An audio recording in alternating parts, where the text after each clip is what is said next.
and the hardiest of New York accents somehow, some way, made the course playable this morning. In essence, they constructed Noah's Ark for the U.S. Open. So now the chase is renewed on a public track that today will play longer than Long Island itself. The world's best golfers are relocked and reloaded, and they'd better be. And for the golf fans of the metropolitan area, the three-day weekend has officially begun. After all, it's their Open, the People's Open, as Bethpage Black has reopened for business. And we reopened play with all those that were playing their round on the course yesterday morning at 7:30 a.m. Justin Leonard had only one par on the front side. He birdied, birdied 9. He was 2 under at that point. He double bogeyed 10 to give back his red numbers. Tiger Woods began by missing a par putt at 7, so went to 2 over. Here's a par save at 10. He remained 2 over. Then Tiger Woods, the double defending champ, if you will, 2-11. And his second from the fairway. It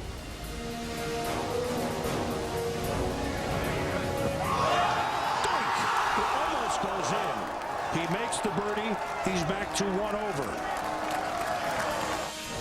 Jeff Breho, one of the 4 names you did not know when you read your morning paper at -1. His tee shot at 8. The par 3/8. Beautiful. Made a birdie there to send him to even. He went 34 out, 36 in, posted a 70 already. Graham McDowell from Portrush, Northern Ireland, really coming on as an international player. Second at the second hole. Beautiful approach, sets up a birdie. McDowell would go 1 under. Then his third shot on the par 5-4.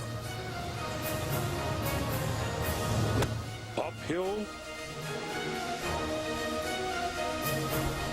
Beautiful, sets up another birdie. He's at -2 and then has given one back since with a bogey. Tiger to 14. The par 3 14th.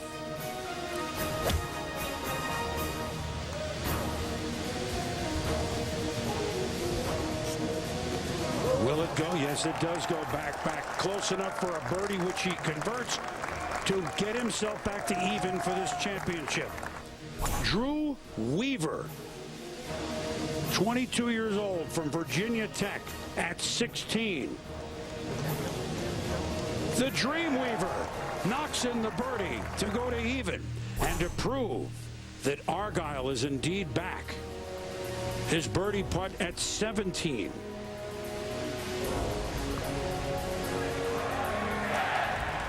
The first American to win the British Amateur since '79. He did that a couple years ago. He's at 1 under. And then a moment ago, Ben Martin, 21 years old, from Clemson, at 2. Well, you didn't know the names yesterday?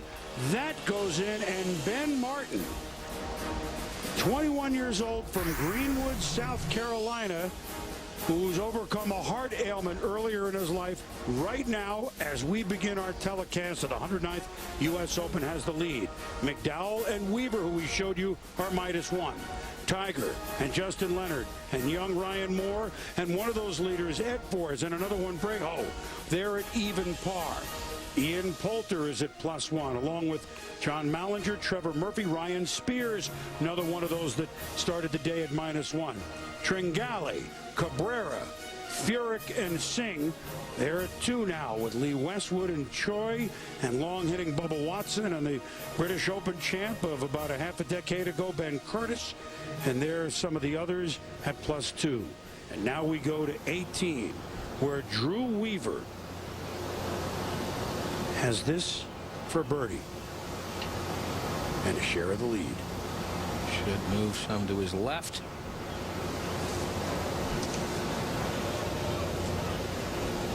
Right line, just failed to hit it hard enough. Now Drew Weaver has seen some things. to 3.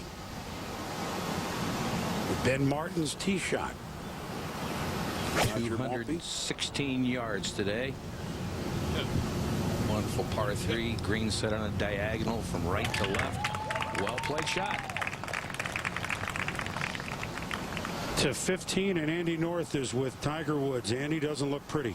Well, he's fortunate in the fact that the ball actually buried in the ground up here about a yard short of the green. He was able to drop it twice. The ball rolled down the bunker. He was able to place it in this point, so he's going to have a chance at least to get this ball up and in.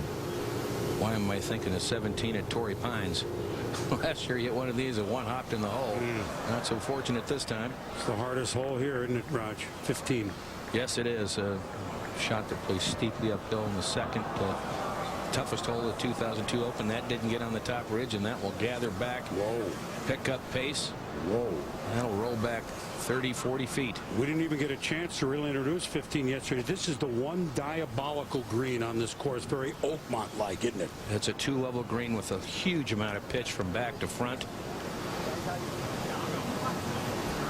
Well, that was not Torrey Pines like, and now here's Weir to finish at 18.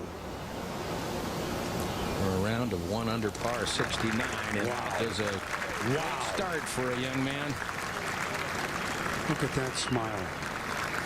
Drew Weir, who was 100 yards away from the tragic shooting at Virginia Tech 2 years ago, and dedicated his win at British Amateur to those who fell. To 17, and Scott Van Pelt is with us. Rory Sabatini looking for birdie. He's got it. Rory was a 4 over par. The front 9, but he's stormed back with a birdie on 11. Now a birdie on 17. Gets 2 over par. To 3. To 3. Kevin Silva, one of the qualifiers. Ben Martin. My goodness, almost one hopped it in the hole. What's in the water with these guys? What do they have at breakfast? To 15 now, Andy, for Tiger Woods. Yeah, the Tiger's par putt's going to be in the 55-foot range. He's got to come up that slow. This putt's going to be very, very slow. The top of the ridge is about 15 feet short of the hole. 2 putts from here is good.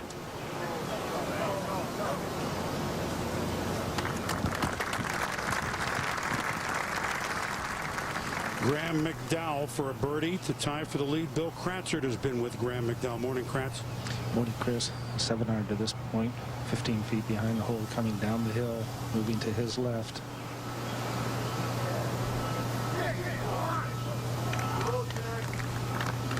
Good up and downs on 5 and 7 to save par after getting it to 2 under. The only bogey came at number 6, Chris.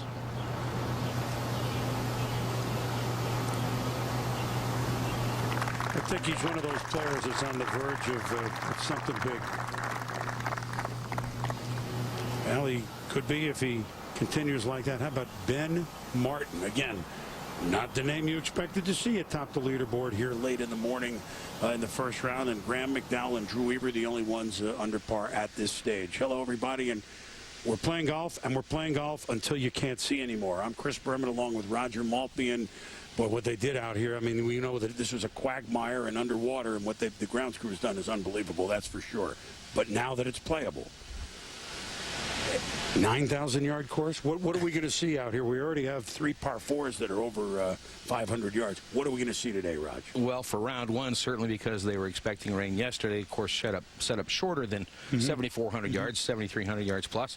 But a very long golf course, as you say. We're going to face some embedded balls today. We'll see some rulings for casual water, but the course is drained remarkably well. I mean, this is almost magical.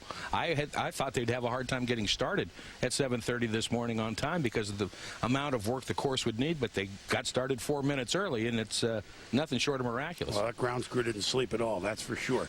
Tiger Woods, now, with 15, he's not the first to have trouble with that green. What do you see in his game today? Raj? Well, you know, he faced the toughest of the conditions yesterday, certainly for 7 holes. When play suspended, he was on the 7th green, and so he fought through that, has continued to play well today, and he understands this is the kind of round you want to get through. With the first round of the U.S. Open, he wants to get through, no damage done. He's done a good job of that. He's been behind the 8 ball a couple of times, was 2 over at one point, has fought it back. Looks like he's going to bogey 15 maybe, but he's kept himself in good shape. So I would think if he can finish decently here with pars at the last 3, or maybe pick up a birdie on the way in, he's not going to be displeased with his round at all. Well, let's explain what's happening. Tiger and those that resume their rounds this morning, when they're finished today, they will be done. Those that were scheduled to go off yesterday afternoon, like Phil Mickelson is scheduled to go off at 11:06 as he warms up on the range. There's his longtime caddy, Jimmy Bones Mackay. Phil will go off at 11:06, and all of those that go off second, if you will, the afternoon guys from yesterday, they will then come in for a brief break and go right back out and play as much golf as they can. Phil's scheduled to tee off his second round at 5:06, and given decent light, play to 8:15, 8:20 until you can't see anymore. So the morning guys will be done. The afternoon guys will play a round and a half, give or take, Roger. Right. Well, we're expecting the round to take a little bit longer this afternoon, so Phil may get in as many as 24 holes today, so advantage if the conditions stay like this. An extended happy hour. I have that feeling. It's Friday anyway.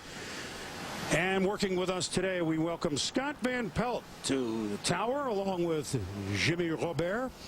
Andy North, the 2-time champion of this U.S. Open on the course. You've heard from Andy already, as you've heard from Bill Kratzert as well. 2-putt Tommy Rinaldi interviews. David B. Fay, Tom O'Toole on the rules. And Andy, here's Tiger for the bogey. Yeah, about 3 feet. It's a slight left to right break going up the hill. You can be very aggressive with this one.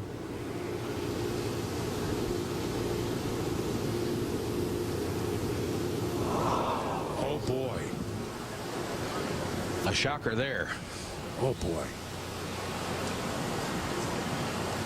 And that's what you really dearly want to avoid in the U.S. Open is double bogeys. Only takes 1 good hole to get back the bogey, but you've got to play 2 good holes. So a frustrated Tiger right now, not very happy. 15 will take many a victim, Roger. That hole is just, it's rough from tee to green. To 14, Zach Johnson having a tough time here at +6.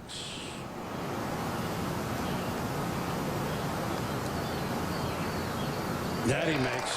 What a personable young man from Iowa, 2-time winner on tour this year, and of course has won the Masters to 16. Scott.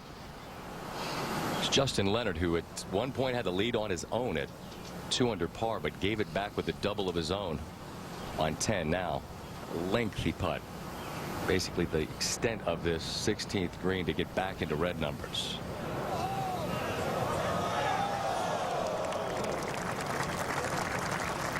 Clean that up and remain level. Graham McDowell on the tee at 9, Billy. And Chris, using the forward tee today, the new bunker down the left-hand side, that yawning bunker that is right at the inside of the corner of the dog leg, no problem for the players just to take it up and over that bunker. Well, the new tee that was built here makes that flying that bunker in the left-hand corner now, new bunker, a virtual impossibility except for the very longest. So that's a big advantage using the forward tee today for the players.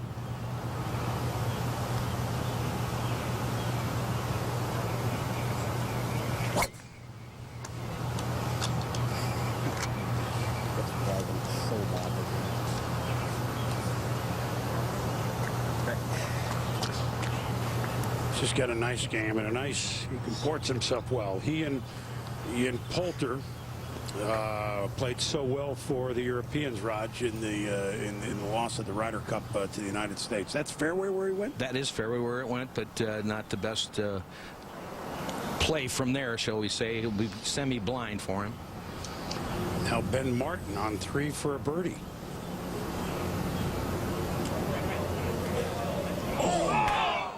Moved toward the back of the green. That had to look very good from his perspective. 21-year-old Ben Martin will stay at 2 under to 16.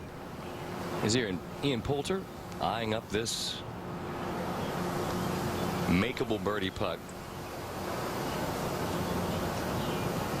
We'll get back to the tee shot for Tiger Woods. Gotta believe there'll be a bit of aggression in this swing, Andy North. Well, I think he knows he needs to put it in the fairway. A little bit of breeze helping the players playing down the 16th hole. Ball's not going to run any, so you just want to launch it way up in the air and get all the benefit of the breeze you can and get it in the short stuff. A 60-foot elevation drop from tee to fairway. He's taking it down the left side, cutting it over to the right. Good tee shot there. Back to Poulter. Popular pick this week. Tough player. From left to right. Well hold there for Poulter.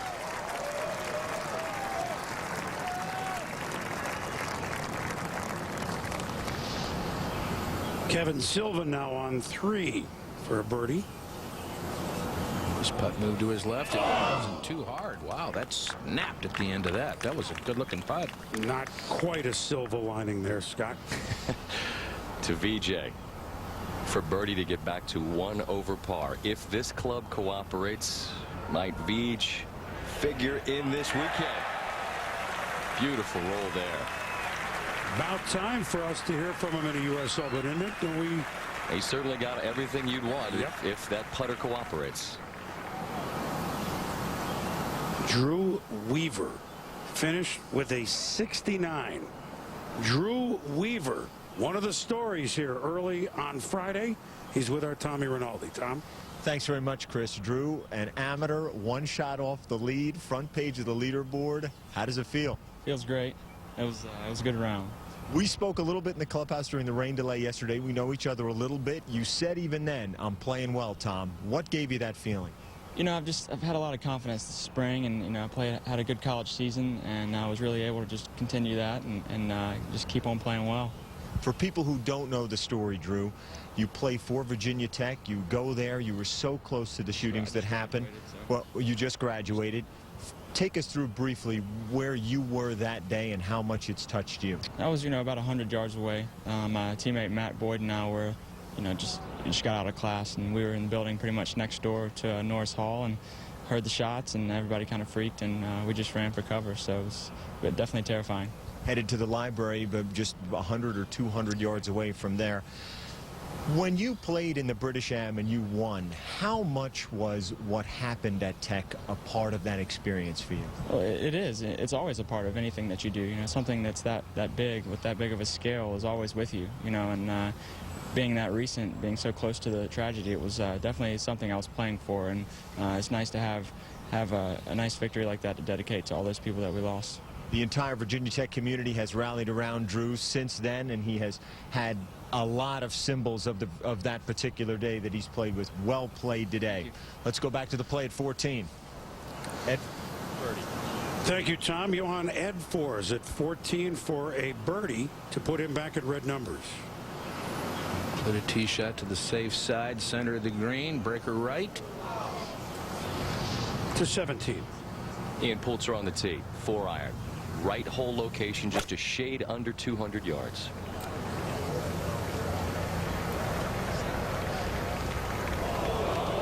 Ooh, it's bounced up just out of the deep stuff. Graham McDowell's second shot at 9, Bill Kratzer. Well, actually, his tee shot found a low area, but got over the steepest, what would you say, dip in the fairway. Yeah, so it does have a good look at it, Billy, huh? He does, Raj. 149 yards. What little wind there is, you can see him peering up at the trees, trying to get an idea as what the wind is doing. It is moving a little right to left, but this an 8-iron for McDowell.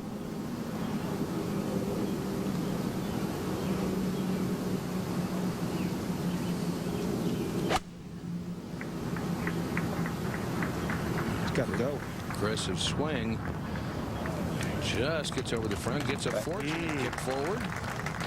Okay. Kind of a members bounce, huh? Yeah. Yeah, but we've seen balls that really kind of back up or barely move forward when they've landed on the green, so that was fortunate. To 16. Andy? Tiger with 175 playing out of the right center of the fairway has to carry a lot of the bunker and the right edge of the rough coming over with this flagstick. That's right. There was a little bit of mud on this ball. And it is long and right. And from where I sit, you can see all of that golf ball, and not. Well, while Tiger ponders that, we ponder yet. It is still the first round, of course. And names like Ben Martin and Drew Weaver, not what you expected to see. But they're up there, Weaver in the clubhouse. And Graham McDowell is at red numbers as well. Vijay Singh with the long bird, as you saw. And so, play continues here with the morning group from yesterday, if you will. Bethpage Black, a place unlike any other. Be honest with yourself. You got to face a challenge to find out how good you really are. This public track can be your own private hell. Dark heart. Ominous. Pitiless. And you thought you'd been in trouble before. Welcome to Long Island and Bethpage Black. How's that rough treating you? I warned you, didn't I? But you didn't listen, did you? If you can make it here, yada, yada, yada, etc. This is the U.S. Open.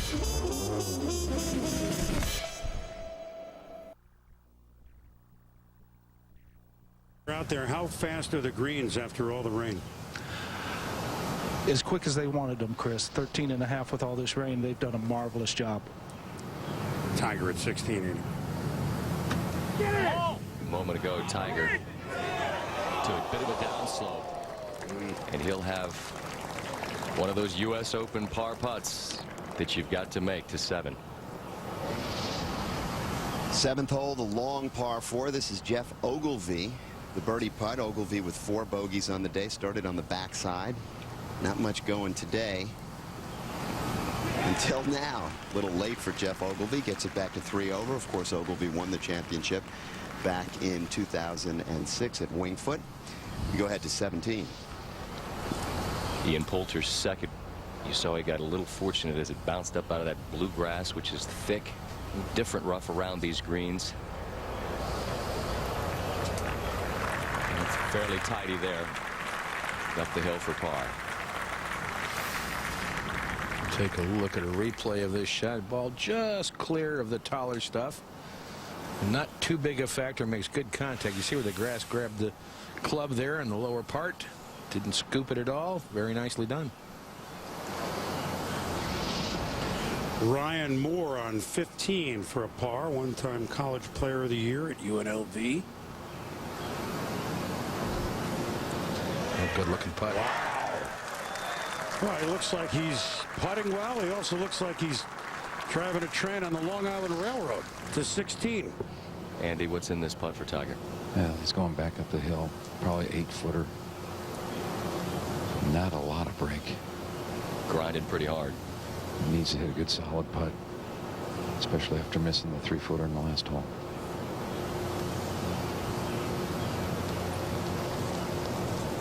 Left all the way. He moved very, very early there. And Andy, you talked about you just can't afford a 3-putt in this championship, and following that with this. Sliding the wrong way for Tiger Woods.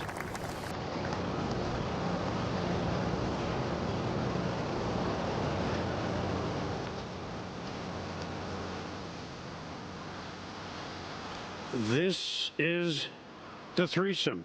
Woods, Cabrera, and Harrington. Cabrera, the Masters champion, of course, Patrick Harrington, who won the Open Championship across the pond, and the PGA and Tiger Woods. Harrington is 7 over, Cabrera 3 over, and of course Tiger struggling now, but Cabrera is just for birdie. To get back to 2 over par. I love how this guy plays. He's ready to rip. He's ready to play. Andy, is he having a hard time finding rhythm with Patrick Harrington, who takes quite a bit of time over each shot? Well, I think this group has had trouble finding the rhythm for 2 days. They've had a lot of waits on tees. I mean, 10, 15-minute waits.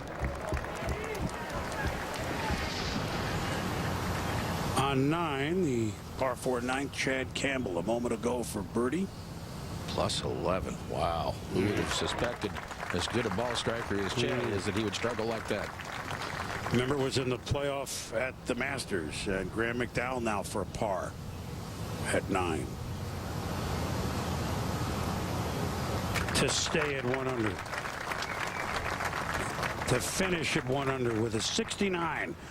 Nice way to open for Graham McDowell, and his work will be done. The morning groups, remember, do not go out again to 17. Ian Poulter to save his par and remain level heading to 18. Well hold.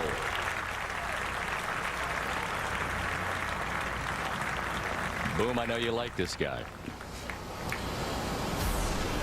Well, Roger, Bethpage Black, it is a beast. A.W. Tillinghast, the Wingfoot, Baltusrol fame, and company of the FDR Work Project back in the 30s.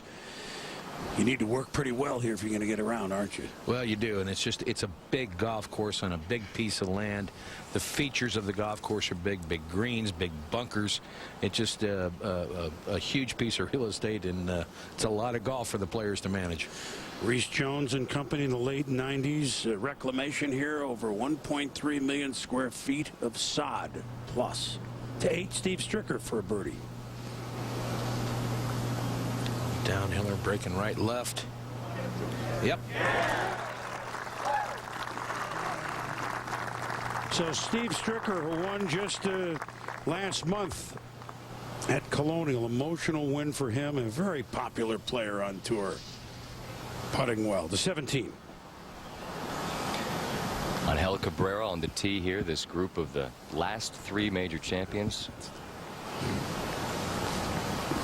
Cabrera had an adventurous day. Andy, he saved par a few times that were perhaps better than he could have done, and just missed a birdie there that's not as good as he might have done. 199 yards today. Right half of the screen is going to be very soft. Doesn't look like he likes it. He's going to like it once this comes off this hill. Better than you think. Angel, better than you think.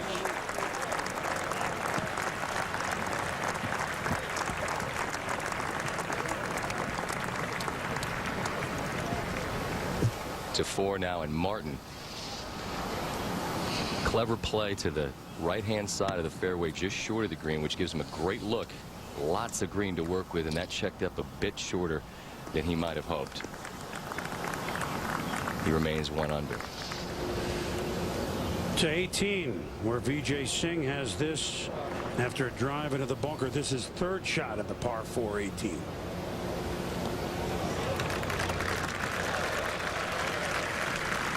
Well done. But he played so well last year. Back to 17. Andy, with a hybrid there? Yeah, a hybrid, hitting it really easily, hitting it way up in the air. And a good play, keeping it below the hole. Good chance at a birdie. He has had an adventurous round, couple of double bogeys thus far. Roger, what do you see here? Well, we'll take a look here. Patrick Harrington has gone from hitting a high fade to trying to hit a high draw, and that was an abbreviated backswing. Stays down and threw it well. Pretty good looking swing there, but it was kind of a chip shot hybrid. Now to Tiger. Tiger's going in with a 4-iron. Ideally, he'll take it just left of the hole. Maybe hit a little cut. 3/4 4-iron for him. This championship, such a test of your patience and your will, and following a double bogey and a bogey. There's a little cutoff follow through, obviously trying to saw it some there.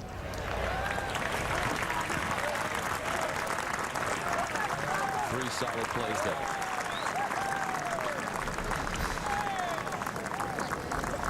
So Tiger Woods, 3 over his last 2 holes, trying to make something happen before he calls it a day, as we are underway for good, at least today, at the 109th U.S. Open Championship at Bethpage. We'll be back. Hey, how you doing? From New York? Hey, okay. What do you think of my course? Hey, how about an autograph, Tiger? Hey, Tiger, you got no shot at over there last week. Hey, you guys. I don't know. I see it. You guys. Forget about it. Even that's pretty terrible. Hey, Joe. No, I can't do it. No chance. Yeah. No chance. With my Irish accent, I ain't trying a New York accent. It's not that hard, Raj. Right? New York accent? I don't know what the problem is. I think Patty made the good play, though, by not going for it. I don't think he could have done it. I still can't figure out what Hey Joe is from BJ. I don't understand that. Tiger. Well, you got no chance, so we'll see. Tiger probably 25 feet up the hill, and it will definitely slide from left to right. I'd like to figure out a way to birdie one of these last 2 holes. Get in with 72.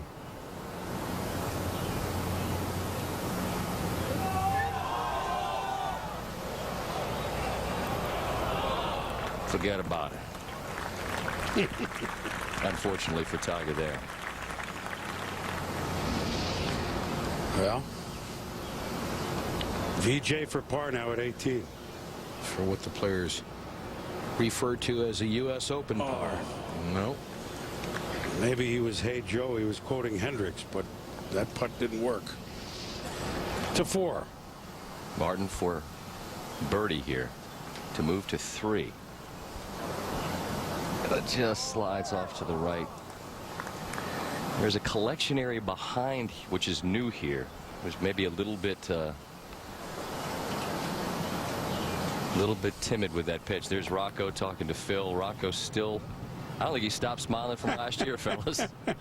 Well, those are the 2 people's choices here, aren't they, Scotty? People's choice, Phil and Rocco? The only thing I can think for Rocco is it would have been, it might have been the end of the world had he played as well as he did last year, this year here in New York. They'd go crazy. 13. And this is Ryan Spears, who at one point had it to 1 under par, coming off of 2 straight bogeys. Now the birdie putt here at the 605-yard 13th hole.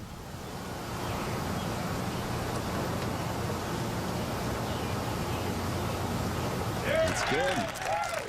So Ryan Spears, 23 years old, of Wichita State, getting one back there. Playing in his first U.S. Open. Big smile on his face, and why not? Tough going all around. Certainly on a day after, as Chris said, an 1.5 inches of rain. We go to 18.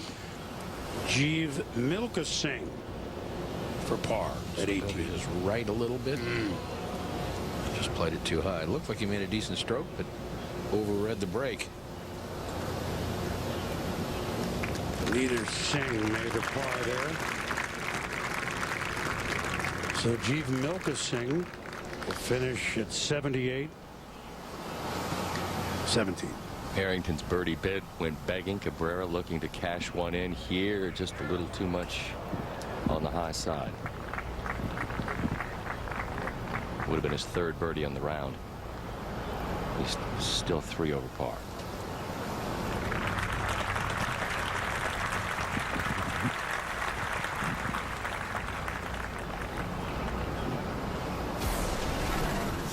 As lists go, Boomer, I think this is a pretty good one to join. Yeah? You know any of those names, Scotty? Well, let's see. Yeah, that's distinguished company. Pretty nice neighborhood, as they say. And not a long list. We can fit it on 1 page easily. To win the Masters and the U.S. Open in the same year. Ian Poulter at 18. A par 4 last. Semi-blind shot up the hill. Green sits 27 feet above the fairway. You'll have a putt at it. It's wet over there. 18 was the fairway we were worried about, right? The USGA was worried about, Roger. They had pumps and water hogs. They've got dry wells underneath the fairway. You could see the ball splash there. I mean, that is borderline now, even with all the work they've done to it. It's the lowest area in the golf course where the water collects. Henrik Stenson on 9 for a birdie. Runaway winner at the Players this spring. Drops that one in nicely. So Henrik Stenson, 3 over par. Fanny Sunnison, a face that you know so well on the bag for so many years, Roger, with Nick Faldo for those wins. And on the bag of it pretty good. This is Justin Leonard. Got into an awkward situation there in the bunker. All he could do was explode out to the fairway, leave himself a wedge for his third. Johan Edfors, one of our overnight leaders, second at the brutal par 4 15th, up the hill, up. Green sits 41 feet above the fairway. Now, will that stay? That's just on top of the ridge. It does. Ryan Spears off a birdie to 14, the par 3 14th. 159 yards today. I would think some players will try to jump on 9. Some players will hit a smooth 8. 23-year-old Spears from Del City, Oklahoma. Brother on the bag. And here at the second, this is 39-year-old David Smale, just getting his round underway. Par on the first. The birdie attempt here at 2. Just about the flattest green on the golf course here, Jimmy. Not much break on this one. Yeah, this is one of the ones that gathered a good deal of water. So David Smale gets it to red numbers, 1 under par. Now just 1 back. So to 18, and you see the checkered pants of Ian Poulter waiting for Justin Leonard and company to come on up. 18 finishing hole, not your classic finisher, but that doesn't mean it's easy, Raj. No, but the driving area you can see flanked by bunkers on either side. Yeah. Fairway pinches down. A lot of players will hit less than driver on this hole to leave a middle to shortish iron, depending how far they get it up the fairway to a green, as I said, semi-blind that sits some 27 feet above the lowest area of the fairway, and a green 2 that's not overly sloped from back to front, but it does come in from the back. Now this is third. Again, he can't see the surface of the green there. What was that yellow ball in the sky on that shot? Right in there. Didn't need to see it. Justin Leonard having an interesting front, only 1 par. Everything else bogey, birdie. So we'll pick up Poulter and Leonard and company on 18 as we are one of the afternoon groups from yesterday, if you will, starting to tee off. Phil Mickelson within the half hour. We'll be back at Bethpage in a moment. Now, what part of warning did you not understand? Hey, Dorothy, I'd turn back if I were you. This is Bethpage Black.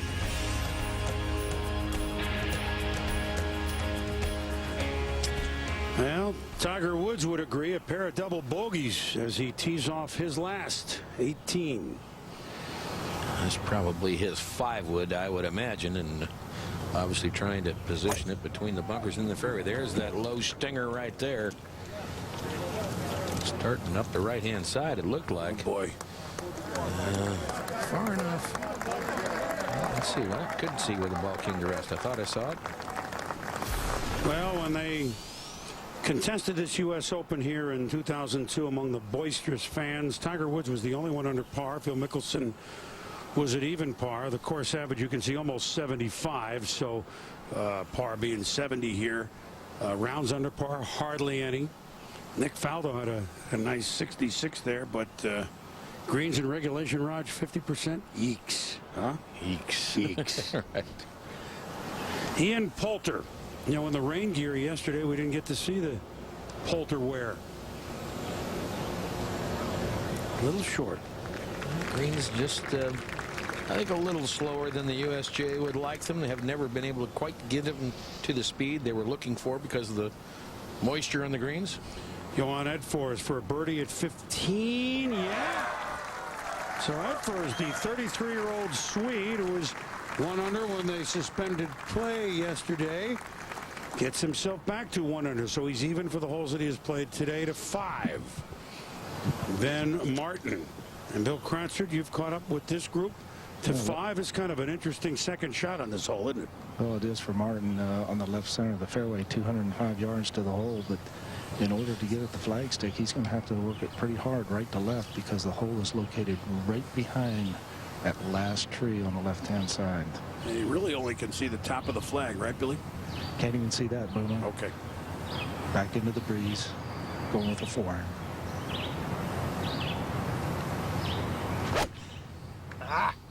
This is a pull left over the tree. Aggressive swing. He went at that pretty hard. Ooh, and that one ducked down. Well, now let's the rough, and Billy, you've been out there, and Andy will bring in too. Some will talk about is the rough right around the greens, but this is Justin Leonard first at 18, and he misses the par. Well, he's done anything but par today, although his back nine he assembled quite a bit. So Justin Leonard will finish at 1 over 71. Jim Furyk is at 9, his second shot at the par 4 ninth. Just a short iron here, beautifully positioned tee shot. Players can be aggressive, and that a little indifferent really with that club in his hand. Now Ian Poulter has this for par. 33 years of age, Buckinghamshire, England.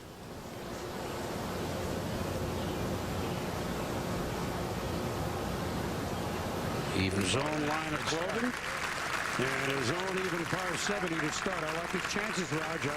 I know he was your pick early on. Right, Tiger or then him. We'll see. He's really was the captain's choice last year and Ryder Cup and did well. Andy, what does Tiger have?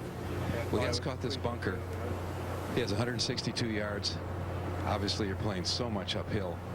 He's going to have to get this shot up fairly quickly because of the lip of the bunker, but I think a solid shot from here, you can still put it on the green. What do you imagine? 7 iron, 8 iron?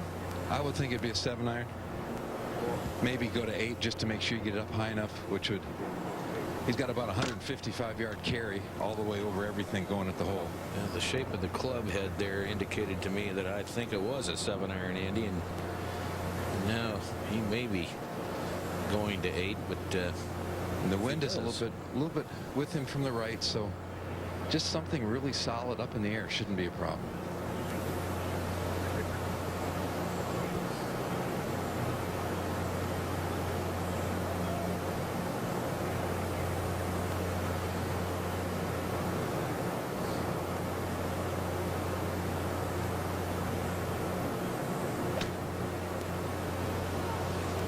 Pretty hard swing. It had to be the 8.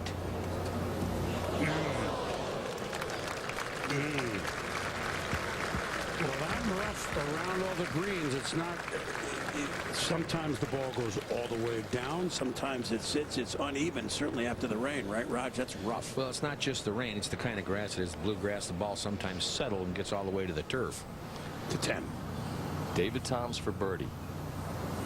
Been quietly playing much better golf of late. A lot of folks mentioning David for this week. He can certainly hit it straight. He's won a major championship. A little red on the card to start the round. That's not a bad way to start. We send it down to Tom Rinaldi. Thanks very much here with Graham McDowell. 1 under 69. We were chatting earlier.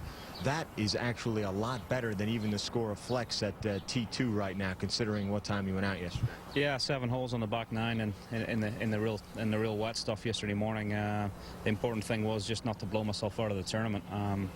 Hung in there. I was 2 over through 3 holes, but managed to kind of claw a couple back, and obviously I was kind of happy when the suspended play. But coming back this morning, we were unbelievably surprised at how good a job the ground staff and maintenance crew had done to this place. I mean, you know, considering we're playing the ball down, the fairways were really decent, and the greens were fantastic. So I mean, you know, we all saw how much rain fell yesterday afternoon. Well, I mean, what a great job. Mid-morning Friday, and now you probably don't tee it up before 9:30 at the earliest. How does that feel? I mean, it's always nice to know what your fate is. I mean, it means I can kind of use this afternoon to prepare and kind of work on a few things in my swing that I'm not 100% happy with, and you know, just treat it as a Saturday morning. You know, obviously 54 holes this weekend, so energy levels are going to be key. So it's nice to be able to get my work done, get out of here this afternoon, watch a bit of on TV, and just relax a little bit. Graham McDowell, under par and off the course. Thanks very much, Chris. Tommy, thank you. It doesn't sound like an accident if anybody went to Alabama, Birmingham, does it? U.S. Open coverage. Well, we're here on ESPN till 3. Our friends at NBC 3 to 5, and then happy hour at 5 Eastern. To conclusion, Bill Kratzert, you're with Ben Martin. He's in that bluegrass. It's a very tacky grass. This ball's sitting down, and practice stroke that he's using, kind of this little mini rehearsal, he is really coming in at a steep angle, but everything pitches from left to right and downward towards the hole.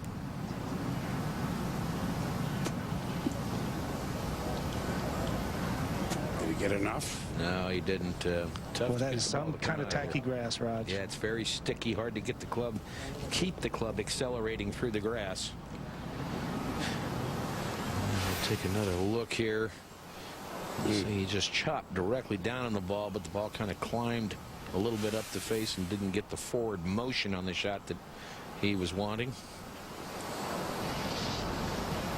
Zach Johnson looking for birdie, which would actually be his 3rd on the back 9 and get him to 4 over. A lot of pace. Hit the hole, and it does.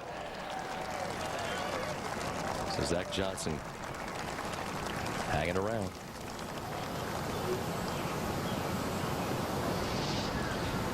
Ryan Spears for a birdie on 14. Should move to his right on the way down a little bit. He's kind of hung out over there. He was certainly looking for more break in the putt. They'll have that for par to 9 for Jim Furyk for birdie. Just played this well off the hole. We saw that it didn't move much from this angle earlier, and another one over red from that angle. Well, Jimmy will have that to finish up at 2 over 72 to 3. Smale for par. So a lot of players fooled by the putts here, leaving them above the cup. A moment ago, Patrick Harrington, 2nd on 18. You saw Tiger in the bunker? That's Harrington in the bunker. The aggressive swing there. Wow. Wow. Is that in the dictionary under backspin, Raj? Now Cabrera in the bunker, but by the green, Andy. Cabrera's waiting for someone to walk from behind him. He played an unbelievable shot just to get it to this point out of the 2-foot-long fescue. So he still has a chance to save par.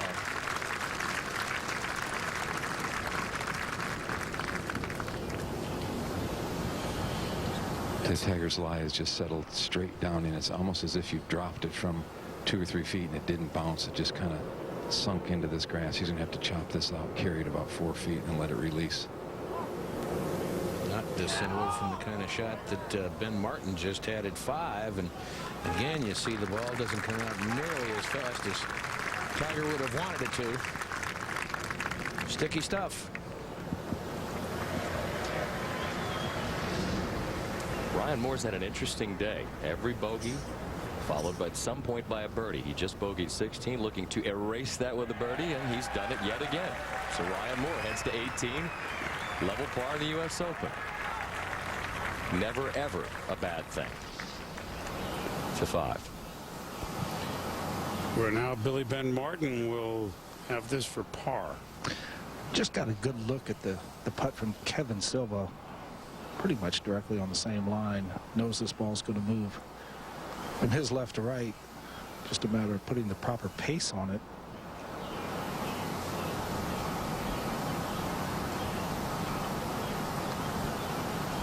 And guys, I can't get over how good the golf course is. I mean, I would never believe that they could get the greens to this speed with all the rain that we had. Yeah, this young man now facing a little adversity, a little stress. He's been going along very nicely now, but now this would do a lot to boost his confidence, I would think, if he could hold this.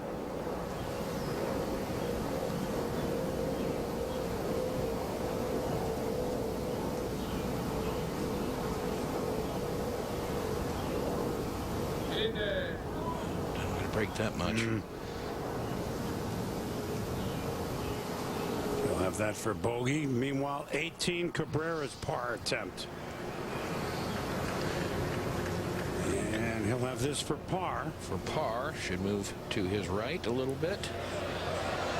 Oh, what a good looking putt. Ouch.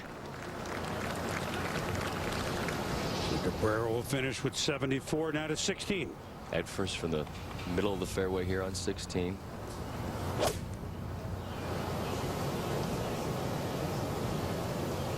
Good looking shot. Beautiful. He'll have that to tie for the lead to 18. So Patrick Harrington, Andy. Yeah, putt down the hill, breaking from left to right. Beautiful second shot out of the fairway bunker to this point.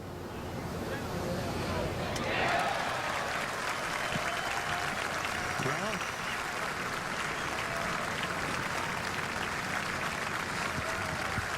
Patrick Harrington with a birdie ends up with 76. Now Martin. Looks like he's aimed right at the cup here.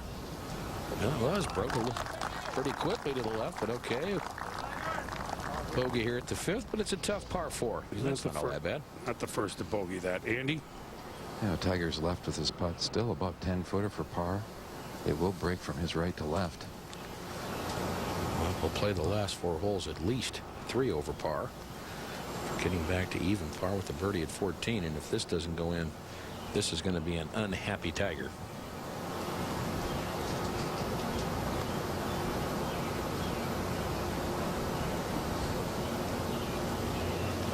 Oh. Wow, a rough way to come in. Double 15, bogey 16. Now looking at bogey on 18. Needs this for 74. Certainly not what we're used to from Tiger, is it? You thought he kind of set the plate up, or he'd get in with a round of par. Well, Roger got back to even with a birdie on 14, but we mentioned double, bogey, then par, then bogey.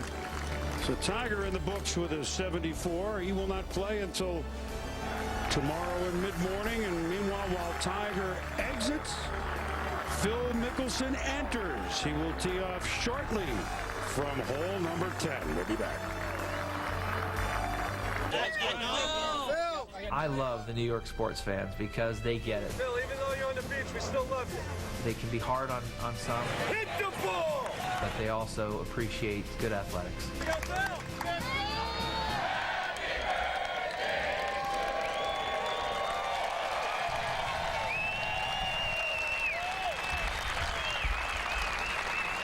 And that was Wednesday when the crowd at the practice round serenaded him with a happy birthday, and he was visibly moved, Roger, as why wouldn't he be? They love him here.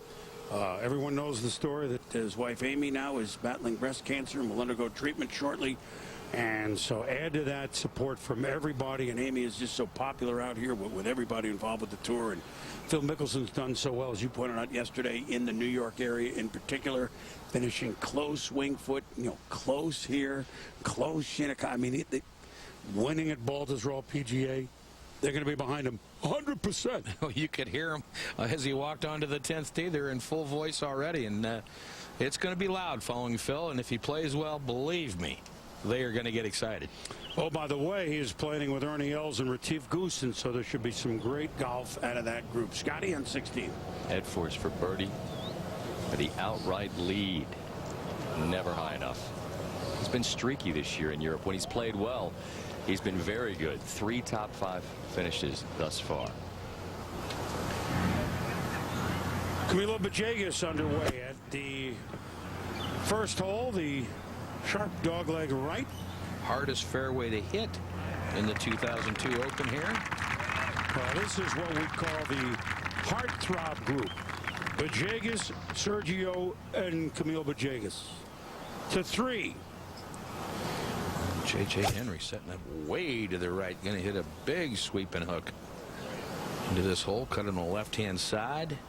Hey, what a shot. That's my partner. That's your partner from the AT&T. Good start for J.J. Henry. Sergio Garcia playing with Villegas and Adam Scott at 1. The left-hand side, as good an angle as you're going to get here. A little unfortunate that ball just checked in the fringe a little bit and kind of killed its backspin. Well, Graham McDowell in the clubhouse with a 69. David Toms beginning with a birdie on his first hole. Johan Edfors is at 1 under. Stephen Allen just underway at 1 under, and Drew Weaver with the 69. The youngster with a thrill, and see Laird and Martin are out there. Ryan Moore is at even. There's J.J. Henry with a chance to get in red numbers. Ian Poulter finished with a 70, as did Jeff Brejo. So you sleep on that quote lead, if you will, like Brejo did, Roger, and then you end up coming out and shooting just as well to finish the round. And we move along to names like Justin Leonard, who posted a very nice 71. Now you see some of the names beginning their first round. The who originally was the afternoon groups yesterday, all teeing off. Tiger Woods with a 4-over 74. You know, can't emphasize enough how big an advantage really the players have that are starting their first rounds today under much better conditions certainly than the players faced for the first 3 hours and 16 minutes yesterday. Adam Scott had to hit it over to get it around, and how's that, Roger? Wow, got that ball to spin coming out of the rough. Bad angle. That's a great shot. Villegas, Scott, and Garcia. That'll be fun. Josh McCumber, nephew of longtime pro Mark McCumber, second shot at 6. Shot that plays downhill. Rough 2.5 inches here in the first primary cut. Certainly something that can be manageable, but that pulled.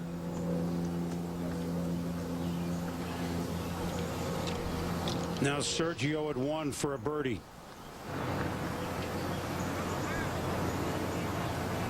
Be great to get off to a good start and hole a putt for Sergio. Get some confidence with the putter. Of course, this is what he seems to struggle with. Oh, pretty good looking putt. Well, Sergio, much was made of the gallery giving him a hard time for all his waggles back in 02. Forget that he finished 4th that year here at Bethpage, Rod. You played well. And he got through all that, and hopefully the crowd won't be on him quite that way this time around. I don't think they will be. Ryan Moore's second on the par 4 last. See just in here just how soft that fairway is down there. Bit of a squisher up here, but on the safe side of the hole. A squisher, huh? Squisher. I like it. Now back to one where Villegas will have a birdie attempt. Boy, what a... I don't know with how wet it is. He's going to do the usual crawl to line up the putts, Raj, but... He might. He's got his black trousers on today. Won the last 2 events of the year on tour, including the Tour Championship. Just finished with a flourish. But it should move gently right.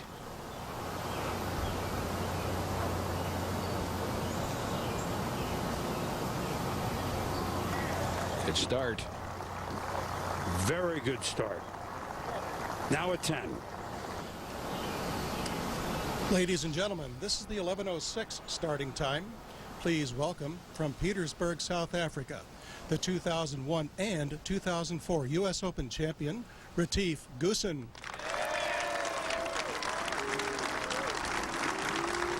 Retief Goosen been quiet. Well, he is quiet lately, but he won earlier. What, Tampa this year? He's Poulter's been the guy you've had a feeling about this week. This is the guy I've got a feeling about this week. I think this is a very good golf course for Retief Goosen.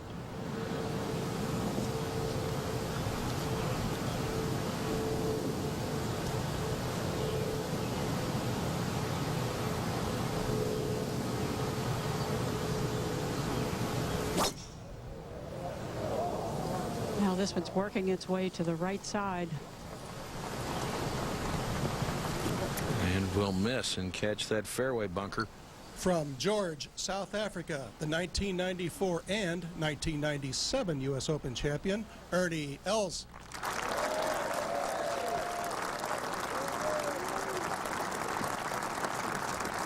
The Big Easy. When will we see that form that won at Oakmont and won at Congressional in the 90s? Played a practice round here last week on Thursday. Had a chance to watch him play about 5 holes. Looked pretty good in that practice round.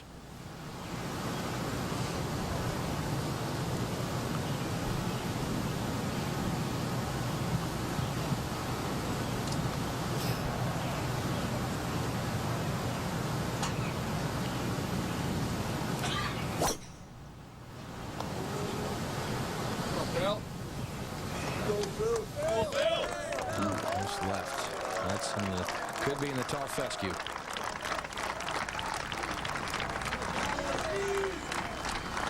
And from Rancho Santa Fe, California, please welcome Phil Mickelson.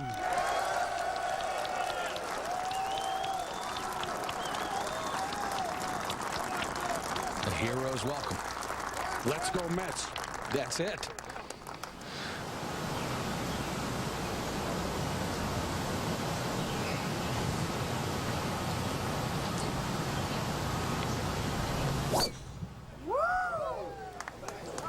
This is well to the right. It's a pretty straight shot, but doesn't appear to be making a turn. Well, this group, Judy Rankin and Roger, came out of the garage with the parking brakes on off the tee, didn't they? They need to get some breaks here. These could be in some tough spots. Meanwhile, back to 1. We saw Bajagas birdie at 1. Now Adam Scott has a chance. Yeah, so Scott and Bajagas birdie, Sergio par to begin their round. And remember, all these golfers you're seeing will play about a round and a half today to 6. Where Ben Martin's second shot. From the top of the hill here, you can see the whole cut on the right-hand side of the green. What a shot. Taking dead aim. He's not backing off. 21 years of age. He doesn't know any better. Playing great.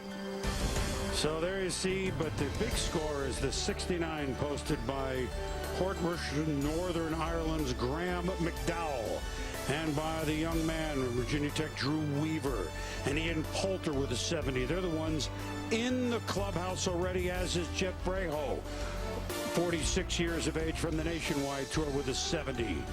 We'll be back. And Billy Crouser and Mark Ralph on the ground to 10. This group made a bit of a mess of it off the tee. Looked to draw a pretty good lie there in the bunker and hit a pretty good shot as well. Well done. I tell you, that was really a very good shot because I didn't think it was that great a lie, and it was from 199 yards. Ernie Els just had to advance the ball down the fairway. What's Mickelson looking at, Judy? 195 yards. The ball sits pretty nicely, really, almost on a little upslope, but he has to get this ball up very quickly, up over that little tongue of grass in the tall fescue. Ball below his feet here a little bit. Ball is below his feet. Dead awkward, it appears.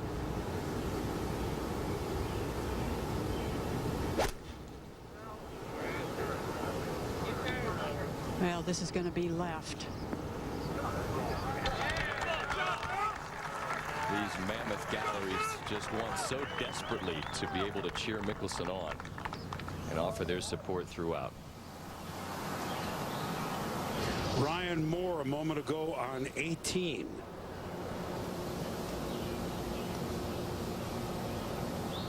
A little to his right. Would have had it. But he'll have that to finish up an even par 70. So good work by Ryan Moore to 6. For Ben Martin now. Good look at birdie here. A misread. Went right. You could see he fooled him. You could see him motioning to the right. Didn't see it.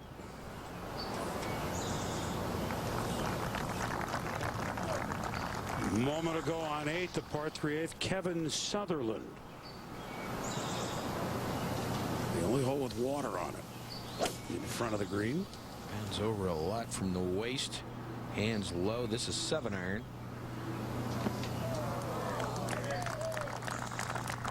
Wow. That works. That'll work.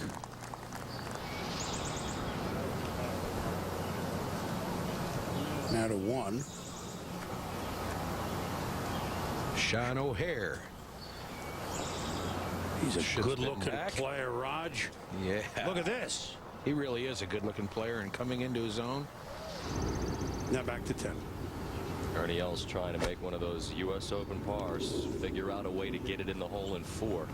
That little sandwich from 102 yards should come back. It does. Too much, unfortunately, for Ernie. Wow, does it come back.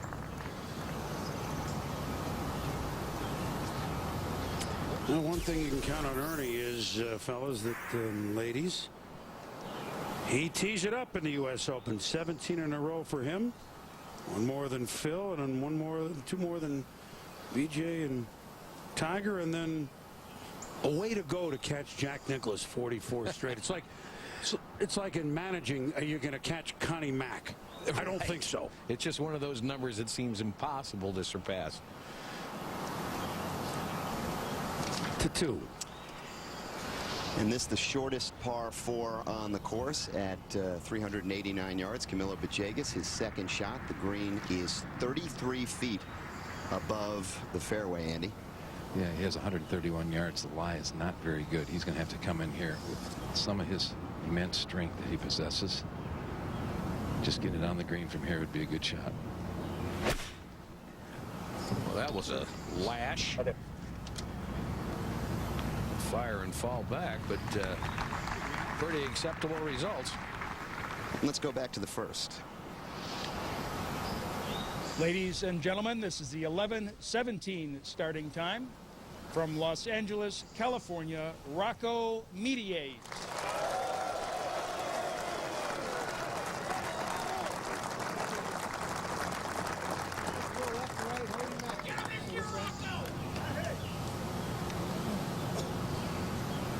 Obviously a hero during last year's U.S. Open. Tough fairway to hit here.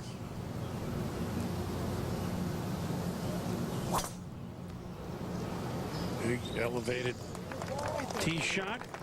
Hard dog leg right. And Rocco is almost in the fairway. From Franklin, Kentucky, Kenny Perry.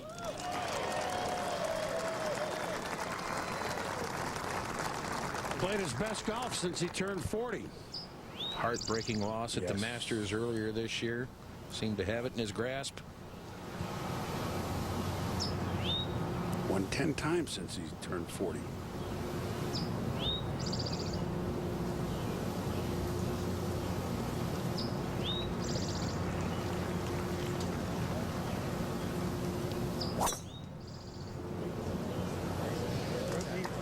Especially tough fairway for Kenny to hit. Likes to hit it right to left. Hole shapes left to right. Well, catches that left side. Back to 10. And Phil Mickelson, who started 3-3 on 10 and 11 back in 2002. Yeah, good speed there, though, Scott. Yep. Nice lag. I believe 4 rods would be just fine after that tee ball. Back to the first tee and Tom Lehman. This is Tom Lehman. Seemed as though he was destined to win a U.S. Open. Yep.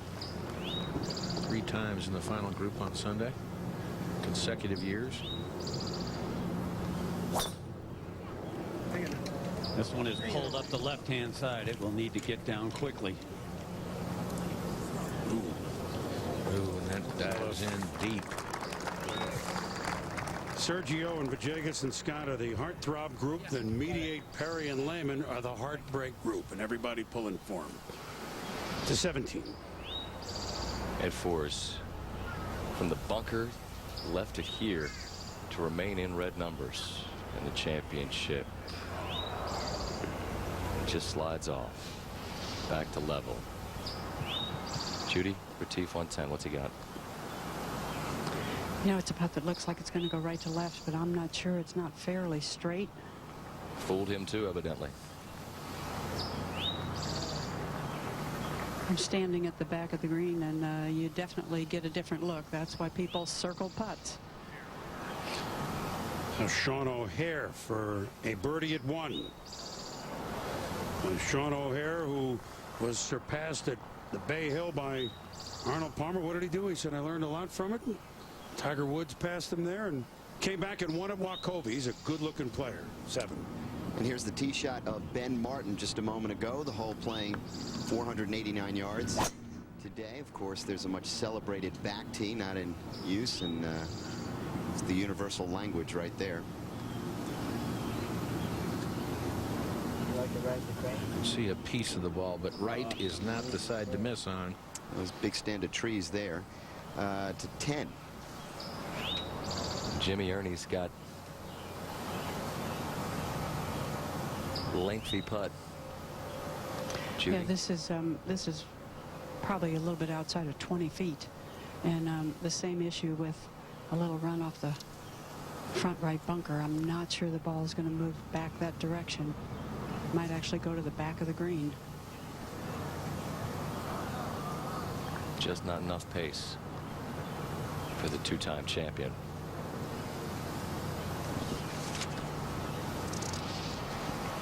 And this would be for the outright lead. Camilo Bajegas started with the birdie on 1. Now the birdie attempt on 2. Andy? Yeah, coming back down the hill a little right to left after a very good shot out of the right-hand rough. Putting those big muscles to use. Back to 10 now. And Phil Mickelson to start his championship with a 4. And we're off. He will hear it at every green, at every tee box, and from the walk from the tee box to the green.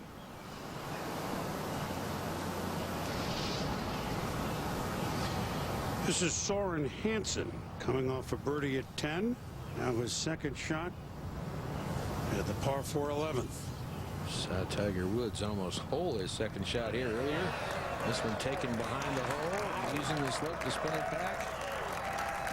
Nice. To 2. Sergio Garcia now. The par at 1. The birdie putt here at 2.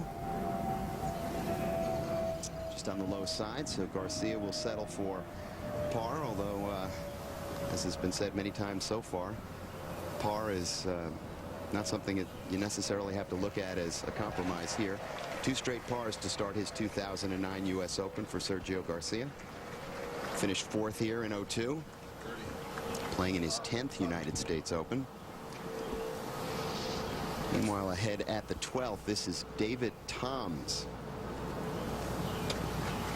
The birdie putt here on the long par 4, just short, and that would have been maybe worth a stroke and a half considering the way this hole played. Second hardest back in 02. Back at 7. Ben Martin now from the right side in the rough. So I missed the fairway before. This is one of the few holes you can really chase the ball onto the green here at Bethpage. Great number of the approaches are uphill. As soft as it is, who knows if the ball will bounce up, but there is an alleyway there. Looks like that's exactly how he's approaching it. So very, very smart play by Ben Martin to 11. Bunkers both right and left in play off this tee, and if you're my height, it is a completely blind fairway.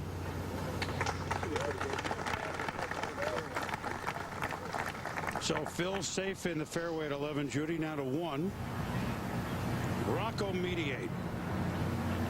Still have a good lie, but an awkward angle across the trees and bunker. Hold tucked right. Okay, good shot. We'll have a chance. Rocco with the long putter. We got to know to 12. Darren Clark now for par. Long par 4. So Darren Clark himself a very, very popular figure. Of course, suffered through the loss of his wife to breast cancer, Heather, a few years back. He and Phil Mickelson have spent a good deal of time talking. No doubt you'll see him in the news this week. We are on the second day, but the first round here at the 109th U.S. Open Championship from the black course at Bethpage. Back after this. A 74, 4 over par. Not exactly thrilled when he talked about it. I was even par with 4 to go. I mean, It's not like I was, hitting it all over the place. I hit a lot of good shots. Unfortunately, I just didn't finish off the round the way I needed to. Are you glad that you have the rest of the day off, or would you rather get right back out? As of the way I feel right now, no. I don't want to go back out there right now. Probably would be a few clubs light. Does it turn out to be a disadvantage to have had to have played any yesterday, as bad as it was? You would say yes, automatically, quickly, but if you look at it, probably no. Because I think the guys who are playing today and tomorrow morning are going to get more mud balls. It's only going to get worse unless we get more rain. If you get more rain, then you won't catch them again. If it dries out just a little bit more, it's going to get interesting. Because you're going to have to hit. You would think that you'd have to hit low tee shots and run it off, but the problem is if you hit low tee shots, the fairway's so soft, it's not going to go anywhere. So you take the chance of carrying the ball out there. Well, then again, you also get a good chance of picking up some mud on the ball too. Were you amazed at the course conditions, considering what they went through? It looked great. The staff did a hell of a job getting the golf course ready. I'm sure they worked all night to try and get this golf course playable, and it was great out there. Well, they did work all night. I mean, they'll sleep on Tuesday, the grounds crew. So while Tiger is done, Phil Mickelson just getting underway. Judy? 9 iron in his hand, 168 yards. The hole is just a little bit beyond center. Big slope from back to front. This is going to be kind of a big 9, so it'll be interesting to see just how much spin he gets on the ball.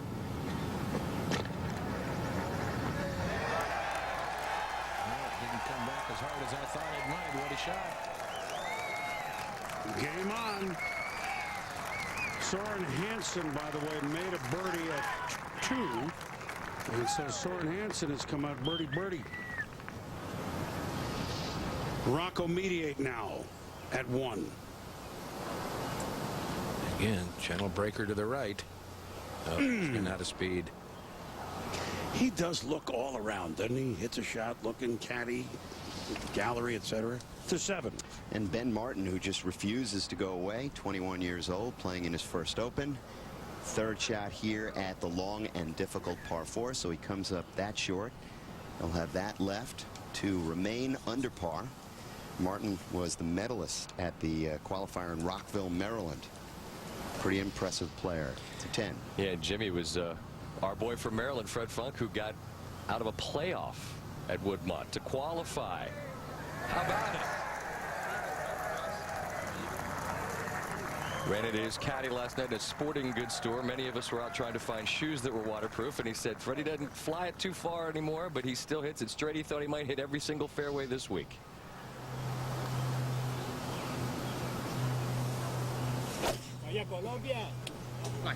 Jig is here at the third 5 iron, 216. Wow. Solid shot. Johan Edfors, second shot at the par 4 last. 33-year-old Swede won a few times. Look at that. Won a few times in 06 on the European Tour. Haven't heard much from him, but we're hearing a lot from him thus far. Now Phil Mickelson walking up, and you guys are right. Be a hero's welcome at every green, every tee. And if he hits like shots like that, they'll be throaty, right? And getting under par early will only get the crowd more in behind him. And he said he wants to use the crowd. His family's not here as his support group, and to use the crowd as the wings beneath him to get him up and going. And it just may happen. Well, I think he'll have some wings. Yesterday, water wings. Today, otherwise. So Mickelson will play this round, and then the plan is to have them go out at 5:06 or shortly thereafter. First round has been his round. I mean, Phil has not won a U.S. Open yet, but he's been finished second 4 times, mainly on the wings of a strong first round, Raj. And it's so important to get off to a good start in the U.S. Open. It's hard to come back in the U.S. Open. Let's see now if Ben Martin here at the 7th can save par after coming up short, having missed the fairway to the right. Nervous putt here, Jimmy. I'd imagine he's going to see a few nervous putts over the next couple of days. Oh. So he lets one slide away, does Martin. Now 3 birdies and 3 bogeys on the day. Just don't get disappointed. Keep your chin up. You're still in great shape. Having a great round. 211. Birdie L's, Judy Rankin, is this for a birdie? Interesting case of it'll be considerably slower going back up this hill from above the hole. This is one of the greens where the putt is as quick as it can get.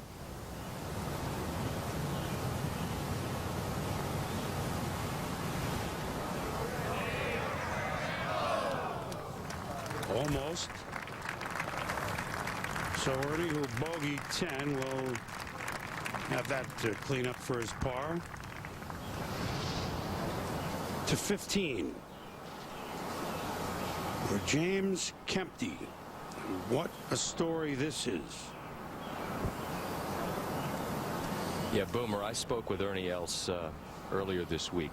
Kempty is a son of Soweto, Johannesburg, South Africa, and he was part of Ernie Els' foundation. They helped him with schooling. They helped him with tutoring. They helped him with golf lessons and such. And Ernie played in a Ernie, speaking of Kempty, feels like it's so important that this message get out, and what a moment it was for him on Monday to play 9 holes alongside Tiger Woods, this little dynamo. He's about 5'6", hits it miles, just glowing when he spoke about that opportunity to play alongside Tiger Woods. But Ernie feels like this child of a family of 14 to make it from Soweto to play in the U.S. Open. I can't tell you how startling it was to hear the 2-time champion talk about how it was as important for the story of Kempty to get out as it was for him to win.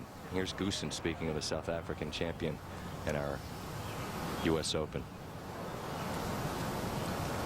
Kempty, Scotty, is only +3 and came over and got to meet and play with Jack Nicklaus, didn't he, at the Memorial too? He did. He did. And here he is at the U.S. Open. Wow, what a... Dreams do come true sometimes. Here's Phil Mickelson has just this for a birdie.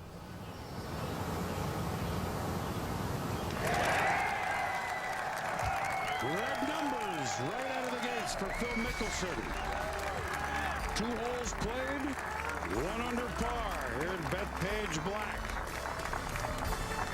The plot beginning to thicken. We'll be back with more of the first round. The New York golf fan, I'll tell you what a special fan it is. They'll definitely let you have it when you hit a poor shot. I could have done that. Hit the ball! He loves to go out there and scream and get pressure off his chest. I love the New York sports fans because they get it. Oh, they're fantastic. You know, there's nothing like playing golf in New York.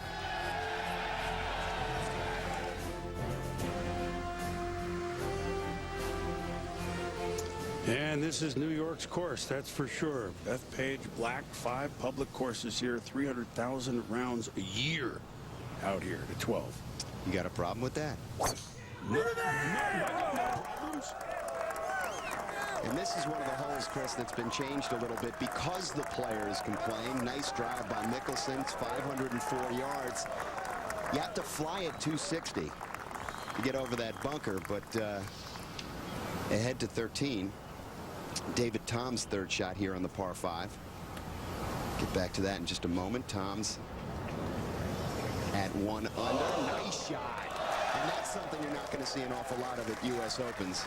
A ball stopping and backing up, no matter how short a club is in the hand. 18. Johan Edfors for a... was that for par to 13? 4th shot for David Duval. Billy? A little bit unlucky here. Actually, the ball just carried just beyond the flagstick and took one big hop into this short little bluegrass rough around the putting surfaces. This is a little ticklish shot here down the hill. What an enigma this guy is. Shot 66 and 69 in Columbus. To qualify has shown flashes of brilliance, but now in the mid 800s in terms of his world ranking. We take another look at this, Raj. You can see ball up against the collar there. Picked it up abruptly. Struck down on it. Very well done. Good save of par. Hard to believe the journey this man's been on. #1 in the world back in 1999. Been through so much. Back problems, personal problems, confidence problems. Best finish, as you see there, tied for 7th in 98 and 99. Had a great first round, remember, at Pinehurst in 99. And he thinks he's really headed in the right direction, although his results really haven't shown it. Back to 15. Well, Scotty told you the story of James Kempty. Here he is now for a birdie on 15. He is 3 over par.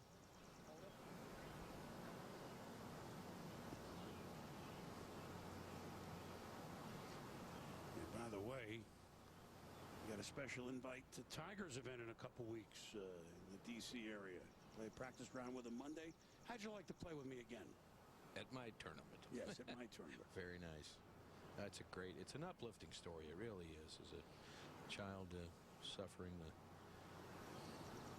the circumstances of apartheid, to come from that and now have these kinds of opportunities, it's really, really good stuff.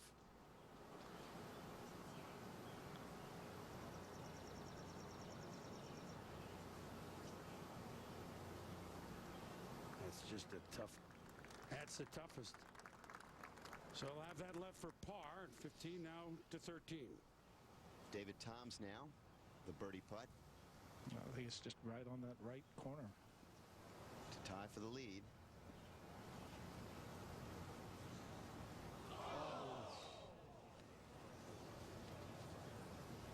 Not many opportunities like that. Take a look at that again from worm's eye view, Raj. Gets the putter back, kind of cuts across it a little bit. Putter went left after he struck it, and I think the ball just came off a little bit right of where he wanted. Probably wanted it inside the right. 3. Sean O'Hare. That's 2 of 5 iron. Perfect shot shape here, right to left. Running in the direction the green runs from right to left. Sean had to withdraw a couple weeks ago with a little left forearm problem at the Memorial. Wasn't sure how it would hold up. Looks pretty good so far. Hunter Mahan beginning his round at 1 a moment ago. And the Big H, who made the Ryder Cup team, and he's got pure talent. Won the Travelers up our event up in Hartford recently. Always plays well there. That's next week. Starting the U.S. Open off brilliantly with a nice long bomb.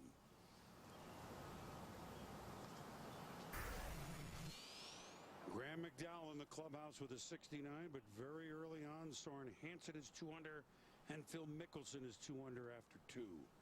But Jagus with an early birdie. David Toms playing well. Sean O'Hare has a chance to go to 2 under. And now Soren Hansen, our leader, at 12 for par.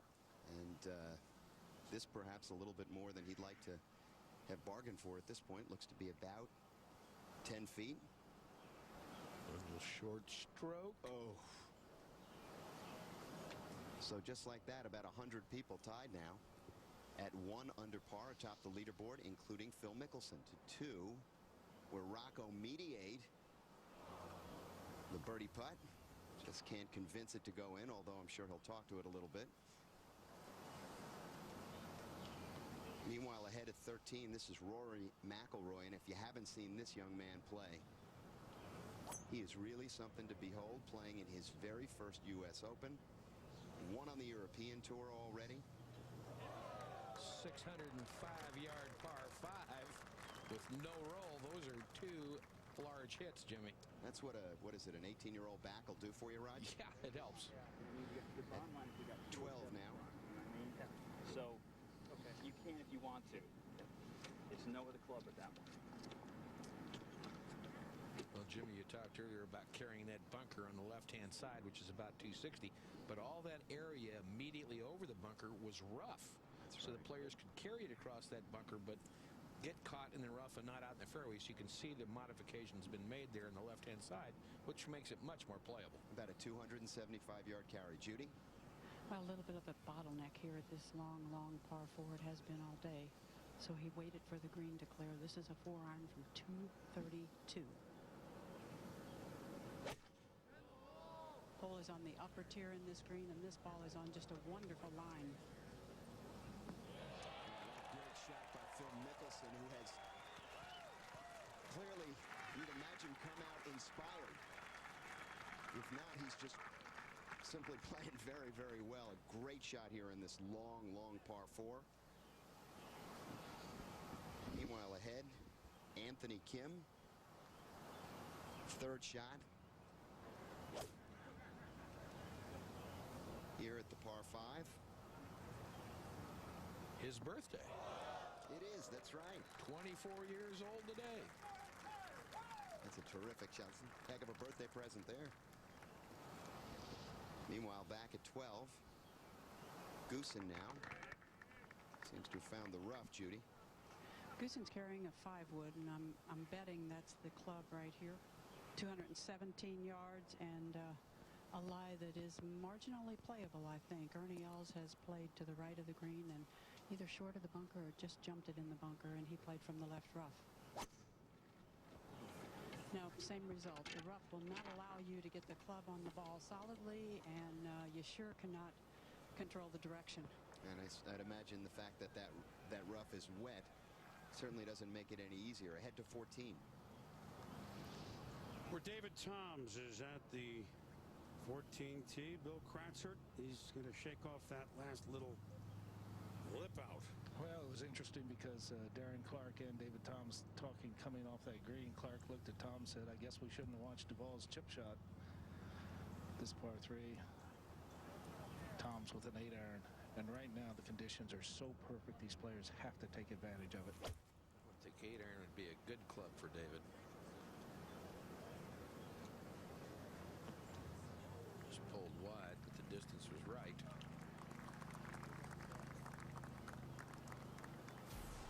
Well, in 02, this is where you could make some hay, if that's the proper term here at Bethpage. So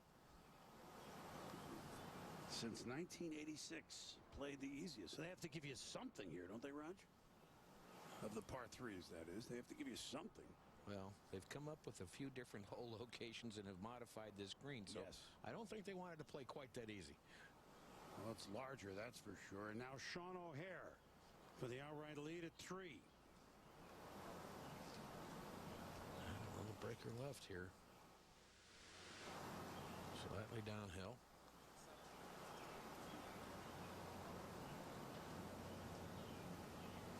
That hit firmly, yeah. I'm going to go back to that winning at Quail Hollow, which is a tough course, and he stared down Tiger and the others right after that when he didn't have having lost to him at Bay Hill, yes. Well, learned a lot and gained a lot from it.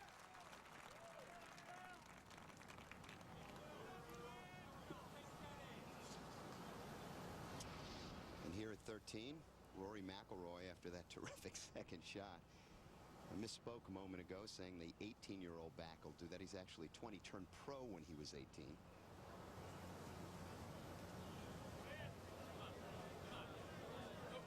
He certainly doesn't play like an 18-year-old or a 20-year-old. So Rory McIlroy, many people have identified him as someone to watch over the years. 14. David Duval on the par 3 14th that we just spoke about. Well, that's a 9-iron trying to bring it in from the right. Beautifully done by David. To 4. Here on 4, just a magnificent hole. If you find the fairway, you can have a go, or if you're Camilo Villegas, you can have a go because you're Camilo Villegas. It's up the hill a bunch. Hello. Got pretty lucky with this ball coming to rest on that path. Way left of the fairway. Sometimes, Raj, as you know, the farther offline you are, the better off you are. That's right. Ben Martin for par at 8. Oh, boy. He belted it. Well, that's what can happen, certainly to a young player, any player actually, but young players may be more prone. Things start to go the other way. They get a little razzled. You know, that's tough. To 12. Ernie Els now, third shot. Judy, what's the lie look like? Well, no surprise. A somewhat difficult lie, but not the worst I've seen. It is also on a bit of a downslope. So this is a tricky shot because of that little soft tier in the green. One of the biggest greens on the course, about 8,000 square feet. According to Craig Courier, the superintendent here, one with perhaps the most movement. Wow. Now the combination of the very thick and still moist grass, bad. Back to the third. Rocco mediate on the tee of the par 3, 216 yard. And a good hole location for Rocco. This is right at it. That almost flew in the jar, it looked like. Good call there, Mark. The facial expressions after every shot. Yeah, it was pretty good. Yeah. It's almost like he's surprised. To 4. Sergio, and that's a great look. The farther down the fairway you go, the more blind your second shot becomes. And it's reminiscent of Medina. Sergio running somewhere to try to find a look at it. Hard to believe it's been nearly 10 years since the world was introduced to that young teenager at Medina. Anthony Kim now. The birdie putt at 1 over par to get back to even. So Anthony Kim, and a number of people would have been talking about him as a potential factor this week. Kim now just 2 strokes back of O'Hare. Back at 12 just a moment ago, we saw Ernie's third shot. This the 4th out of the bunker. Very nicely done. But Ernie Els going to drop at least 1 stroke. Back to 3. Tom Lehman, Mark Rolfing. And another good hole location for Tom, who likes to bring it in from the right. I was going to say, he's never seen a shot that requires a right to left shot that he didn't like. This is right up his alley. This one very high in the air, just right of the flag. He'll have a chance. 13 now, Jimmy. Well, we saw Rory McIlroy before, the long eagle putt. This now for the birdie. Rory McIlroy gets it now to 1 over par. Just 3 back of the lead. 12th hole now. Retief Goosen, Judy. Yeah, this from off the back edge and this putt for par. Kind of an awkward putt. It's uphill in the beginning and then downhill at the hole. Not one you would ever feel just very confident about stroking aggressively. It's going to be the problem today. Where does the moisture lie? So much of it. 2 inches of rain, we were told last night in certain places. 14 now. Where David Toms has this look at a birdie. Beautiful putting stroke. Good control of speed almost always. And a pretty good effort at it. Coming off a second last week at Memphis, now to 12. How about this? Phil Mickelson for birdie to tie for the lead. Judy? Best look I can get is it will just try to leak off to his right.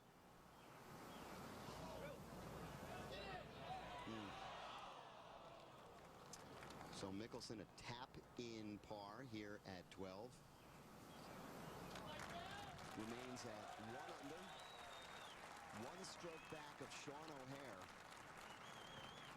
Leader here on the 2nd day, but the first round of the 109th U.S. Open. And as we've said a number of times, if this guy gets in contention, I think we're going to go to 11 on the meter that's only supposed to go to 10. 14. David Duval for a birdie, Billy. Yeah, just a little bit of a hook putt.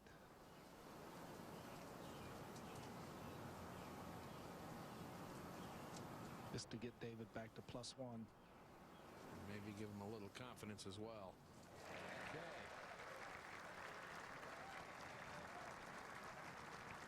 Really would be nice to see him do well here. Yes, it would. To 9, just earlier, Kevin Sutherland for a birdie. This is for a 30.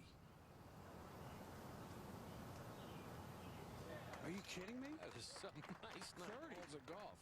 30. I didn't think that was out here. Of course, the bad news is he had a 41 on the back. They don't add them all up until you've played 18. That's correct. He'll be thrilled with that. Andy with Pajagas. Yeah, about a 40-footer for eagle after that fabulous shot from the gallery. That'll be a routine tap, and I think Andy, obviously, he had a perfect lie. He had an absolutely unbelievable lie. If it had been what a break. Only 40 yards offline, he couldn't have played it. But since he was 45, it was perfect.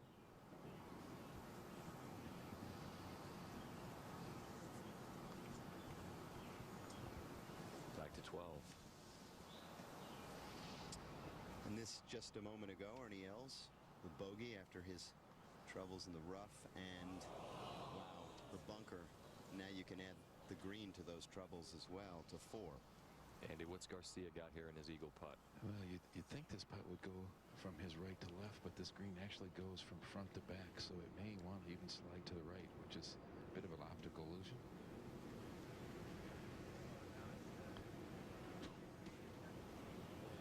Starts out moving to the left, and yeah, still these guys doing what you have to do. There are so few holes where you have an opportunity to realistically anticipate you could put a circle on the card. Certainly this is one of them, and Villegas and Garcia will do that.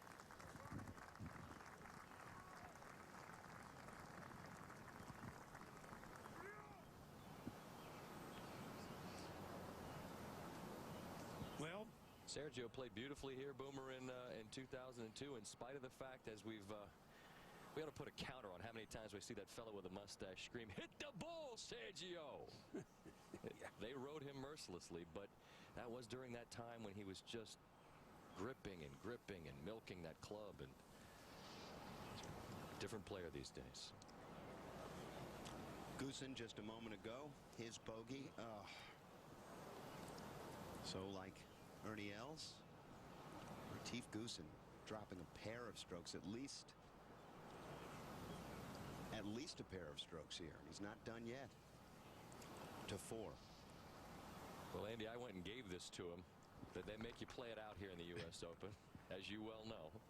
I believe he can handle it, though. I think so, but I'm not going to stand in the way of formality here.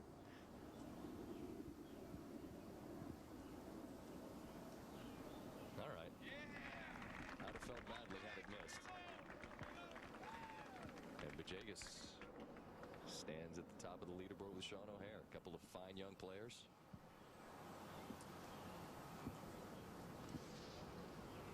Rocco mediated 3. Another good chance for Rocco, Chris, and he could have well birdied each of the first 3 holes. He's played textbook golf tee to green, but hasn't holed a putt yet. Here's the tee shot at 13. Some right to left in it, maybe a little bit of help. Take your time. It'll get to do it for it. Voice of Jim McKay talking to Phil Mickelson. Judy? You know, I think he's talking about a little bit of help, maybe from a breeze, but this breeze is, you almost can't find it. Certainly when you're on a tree-lined hole, you cannot. With a hybrid club here, which surprises me. We saw Rory McIlroy knock it on the green here in 2, and Phil, usually the aggressive player. Oh, that's a big. I have a little info about that hybrid club. It is somewhere between a 2 and a 3 iron. It's brand new and his own design. So Phil Mickelson, a great story, 1 stroke back of Sean O'Hare and Camilo Villegas, but in trouble on the 13th hole. Back to see how that turns out as the first round of the U.S. Open continues here on ESPN. I warned you, didn't I? But you didn't listen, did you? This is Bethpage Black. It is, and is Tiger Woods through day 1 in his quest to repeat as a U.S. Open champion. As we just come across noon on the East Coast and 9 on the West Coast, we welcome you to our continuing coverage of the 109th U.S. Open here on ESPN, our 28th year covering the U.S. Open. We're proud to be a part of it once again. We have coverage for another 3 hours here. NBC takes over at 3 Eastern, and then we're back from 5 to conclusion as we wrap up this first full round and second day of the Open. Mike Tirico here. Before we get you back to the golf and catch up with Mickelson and his problems over at 13, we'll just give you perspective, if you're just tuning in, how Tiger Woods did on this day. Remember, when he left the golf course, he was 1 over in the rain stoppage, 2 shots off the lead, which was sitting at 1 under par at that point. Woods came out and faced this putt for par at the par 4 7th and did not convert, so Woods slides back to 2 over par at that point after a series of pars at 8, 9, and 10. A great second here at the 11th. Almost in on the bounce. Woods playing this feature group with the other reigning major champions. Tiger had a good day going, got it back to red numbers for a moment, and then the problems begin at the 15th. You see his third there, unable to get it far enough to stay up, and now the ball comes back down the slope at the par 4. And Woods, who looked sharp at different points during this continuation of the first round, did not over the last 4 holes. So after a first putt to there, this bogey putt by Woods slides by, so a double bogey, and all of a sudden Woods goes from even par for the championship and back to 2 over par. And then at 18, after another bogey in there along the way in those closing 4 holes, drops 1 more. So a very poor 4-hole finish for Woods, only a par 3 at the 17th as you cross Round Swamp Road back to that amphitheater of 4 very difficult yet exciting closing holes. Woods goes 4 over in that stretch, and that's where he ends up for his first 18 holes. And afterwards, here was his reaction to the 74. As of the way I feel right now, no. I don't want to go back out there right now. Probably would be a few clubs light. So there's Tiger's numbers on the day, hitting 8 of 14 fairways and famously coming off a terrific ball striking round from tee to fairway at the Memorial a few weeks ago. And greens and regulation has been a significant stat to watch for the U.S. Open champ the last 3 years.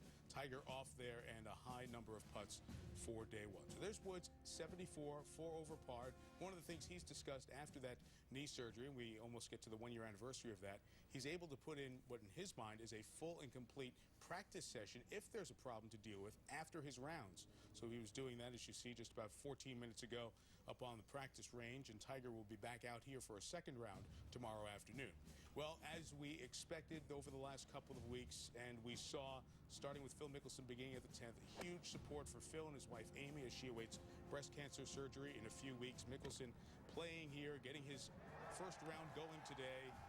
And those familiar Bethpage Black Mickelson roars. That great second shot there at the par 4 11th. He made birdie, but we saw the problems he had a moment ago. Soren Hansen, one of the players who's put his name up on the leaderboard.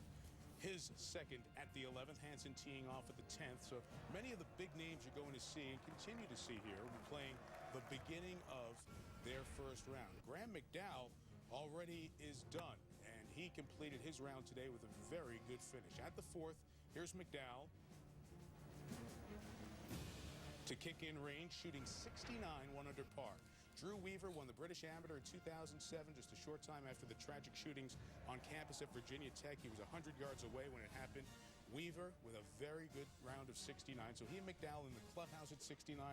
A couple of 70s, including Ian Poulter, Jeff Braho, one of the 4 men who led overnight in the lead there, and on back through the field. A lot of those players through very few holes as this first round hopefully will get concluded late this afternoon. You know David B. Fay, the executive director of the USGA. He joins us here on our Sports Center set.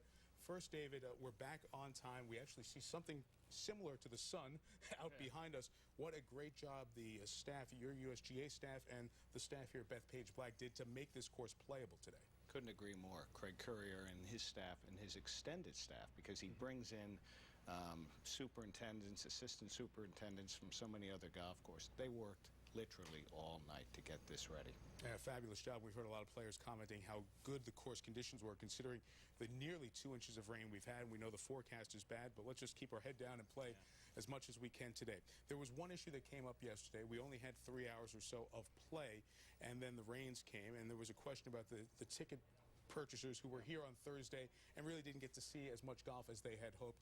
You made an announcement earlier how the USGA is going to address that issue. Yeah, well, we were hoping they'd get to see more too. So, and it was. I can understand why the fans would feel that way, but for the 34,000 who are out, cutting to the chase, this is what we've decided to do. If there's play on Monday, anyone holding a Thursday ticket will be able to come on Monday. And that's something that other sports have to deal with rainouts and rain check situations. And in baseball, if sometimes you buy for the Yankees-Red Sox series, let's say, it doesn't mean you get back in the next couple of days. And we have a finite window, so this was not an easy decision that you guys had to arrive at immediately. Say, well, only 3 hours of play. Let's bring them all in on Monday. We went through so many scenarios, and it's unfortunate we didn't. You try to learn from these situations, and a few things we've learned is that we had language we thought covered it, but many people thought it was vague. Other people thought it was too rigid, and bottom line, a lot of people were unhappy. But going forward, we have to be more concise in our language, and we honor the fans, and particularly here at Bethpage, given its history in 2002. And so we went through a number of different scenarios, and we felt at the end this was the fairest thing we could do. Well, a few miles away at the U.S. Tennis Open, that would have been considered a full day, and that would have been, you saw enough tennis. So accommodations have to be made. We won't find it in the decisions of golf going forward, but it will be on the back of the U.S. Open tickets in the future. Thank you, David. As always, we appreciate you coming up. David B. Fay, Executive Director of the USGA. We mentioned Mickelson, wayward at 13, ball search underway. We'll check on Phil as he progresses with the early part of his round momentarily. Settle in as we roll on till 3 Eastern with our continuing coverage. Round 1, Day 2 at Bethpage Black. Dark heart. Inviting and ominous. Peaceful and pitiless. And it's all ours. Welcome, America, to Long Island, New York, and the U.S. Open.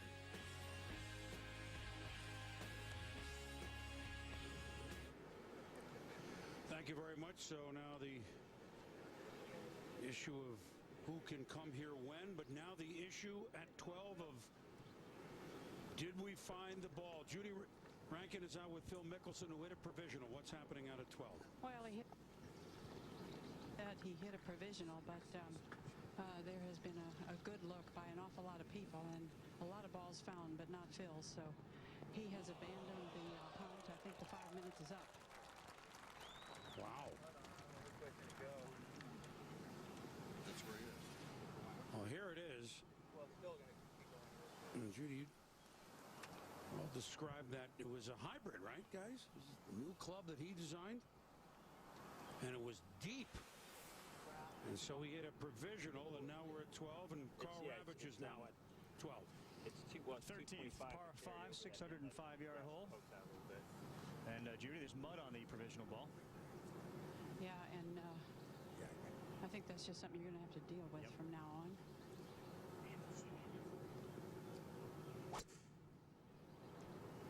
Yeah. It was certainly a well-struck 3-wood.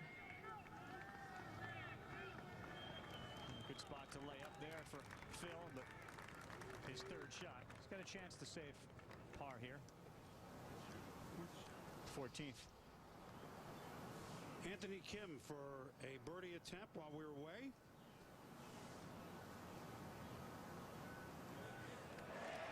And a happy birthday. 24 years of age today for a young man with a ton of talent. And also while we're away, the Hansens continue to attack this course.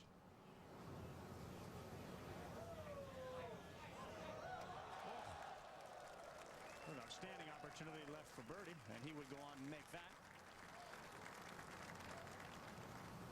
And this was also while we're away, another chance. So both birdies for Hansens if we can convert this.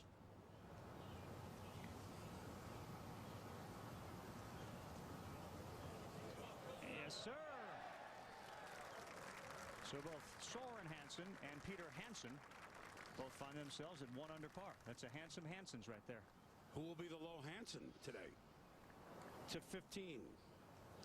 David Tom's second. Long shot. Very elevated green. What a tough hole. Gets it level. Very nice.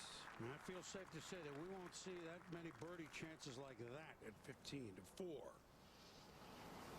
Sean O'Hare to move it to 3. We've not seen a 3 on the board yet, and we still don't. Ouch. We've seen a number of lips hit already, and I'm sure there'll be many more to come. But he's got everything in his game that you would think would translate well. Hits it miles, hits it high over to 9. Ben Martin for a bogey. Finishes bogey, bogey, bogey. But you know what? You're 21 years of age. You're from Clemson. You're playing in the Open, and you start with a 72. No problem. Not bad at all. Great playing. Ben Martin in with a 72, and up high. MetLife Snoopy 1 is with us, providing aerial coverage of the challenging course below. Visit MetLife.com to find out where the blimps will be next. Well, they're going to be here for a while. And that's the good news. Yes. To 5, where Andy Camilo Bajegas says is for a par. Yeah, he hit his tee shot into the fescue in the left and just pitched it down the fairway and wagged to this point. About 18 feet to the right of the hole, he's going to have a putt that's going to break from his right to left. He's really played some solid golf so far this year, Andy. Last year was 111th in greens in regulation, and so far this year 5th. So quite a move up the statistical ladder there. Well, he's improving every single year as a player. How he finished out 2008 with his wins in the FedEx Cup. That was really some special golf.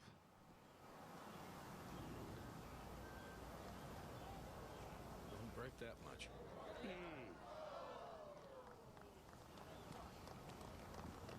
So Bajegas off a nice start. Now we'll give one back. He is 1 under.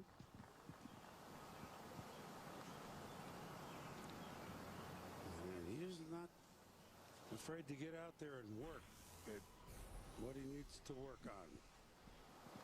Bajegas. And we told you in the majors, his best finish, but he's just off the ski dock, as we say. PGA a year ago 4th. Won the last 2 events, including the Tour Championship. And sky is the limit, Raj, for him. I mean, and that's no question about that. He's playing with Sergio Garcia and Adam Scott. Andy? Yeah, Adams made 1 birdie and 1 bogey so far. He played an incredible shot from 195 yards into this spot for this short birdie attempt. Should be just maybe a right edge and be fairly aggressive going up the hill. Yeah, went. Wow.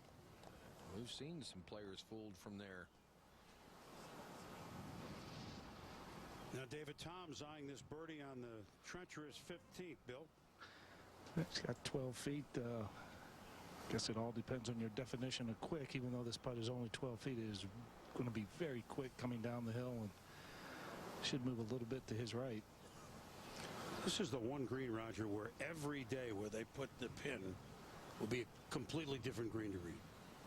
Yes, but all the hole locations, I'm sure, will be in the back part of this green. There really isn't usable space on a lower level.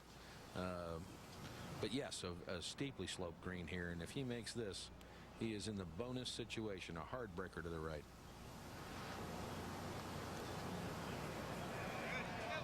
Oh, all right, solid 4. Yeah. And Raj, this is a green that they're going to try to keep a little bit slower, maybe 13-5 all week.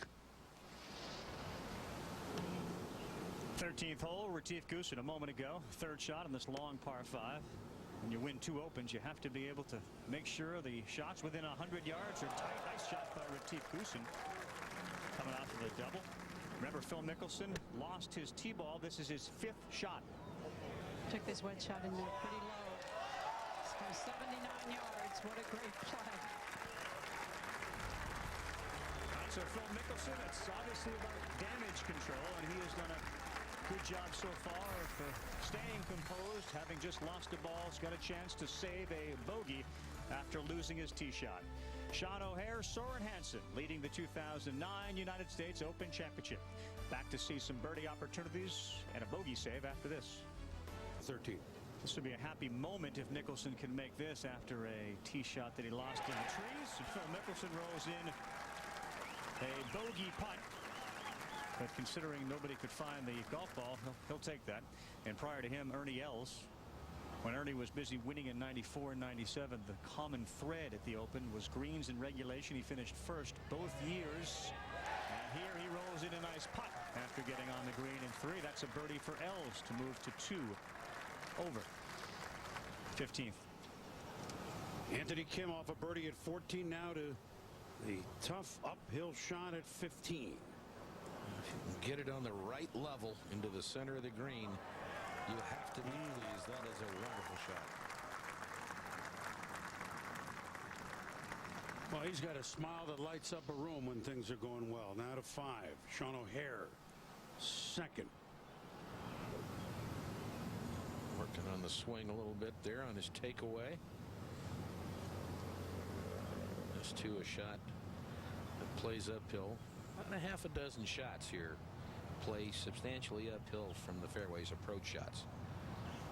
You get limited visibility or no visibility of the green, this being one of them.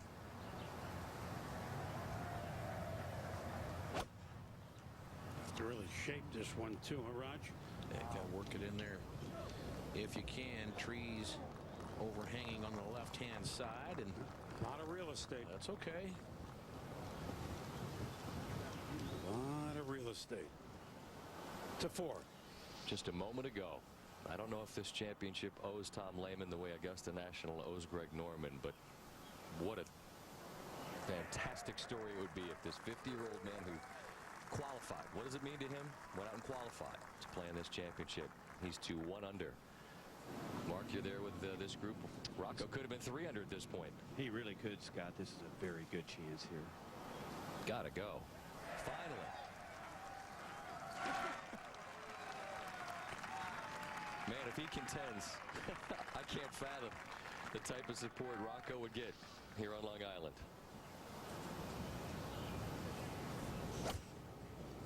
Chief Goosen, par 3, 14th. 8-iron right on a great line, just left of the flagstick. The Goose will have a good chance. Won his second Open not far from here. Out to the tip of Long Island at Shinnecock. And then we stay for Ernie Els. Well, he surely had the trickiest putt of the 3 at the par 5 and managed to get it to drop. This is another 8-iron. There's just a few feet really from the front of the green on the line to the flagstick. It measures on the hole location sheet 16 paces back, but that is way over at the left front. With the green being as receptive as it is and having a club this short in your hand on this long golf course, you want to be aggressive. You want to take it at the hole.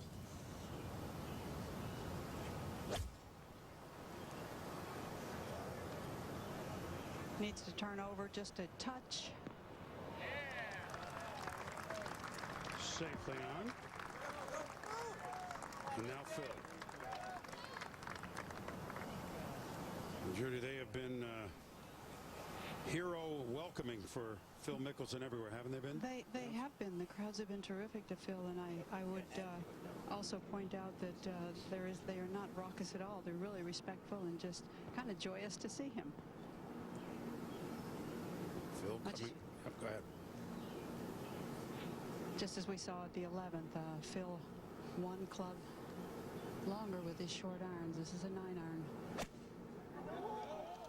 Probably try to turn this in there a little left or right.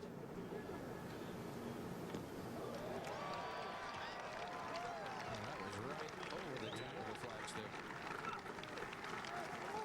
Phil with the smile, coming off a bogey, but as many of the folks that play on Bet Patriots say, hey, I birdied my second ball, Raj. What's the problem? Right. To 6. Second shot, Sergio Garcia. Hill hole cut on the right. He was trying to hold off the finish a little bit there to get it to cut. And a good shot. Good opportunity for birdie there. Now Anthony Kim on 15 for a share of the lead on his birthday. And downhill on a slicing putt.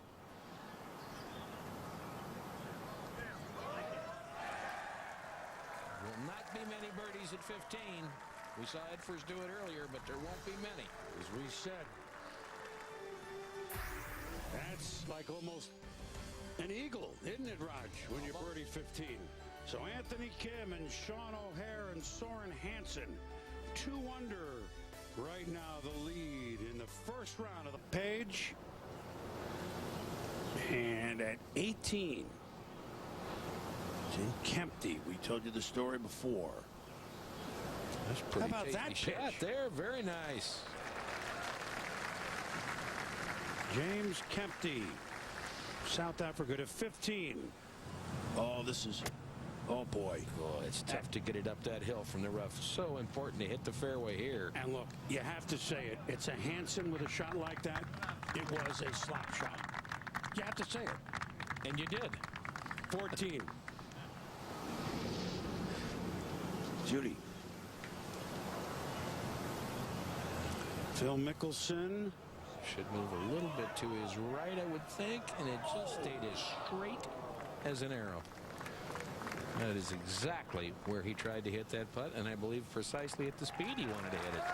Tap in for par at 14 for Phil. Now he'll walk down the hill to that treacherous 15. David Duval. Billy's with him. After a perfect drive, just 165 yards, that's an 8-iron right at the flag if it's right. That's right. Wow. I tell you, Billy, David Duval was the best player in the world, as Jimmy Roberts was talking about earlier, but he wasn't nearly as happy as he is now. Life is good for him, and it'd be great to see the golf rebound. There you go, David. Well, Scotty, I was walking down to the right of the 15th fairway, and Puggy Blackman said that the turnaround really came at Memphis in the first round. The first 16 out of the 18 holes, David Duval hit it inside 20 feet. Wow. And shot 1 over par. Puggy was his coach at Georgia Tech.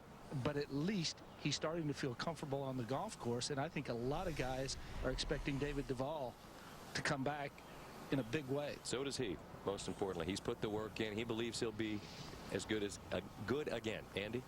Yeah, Garcia with a birdie opportunity down the hill from left to right.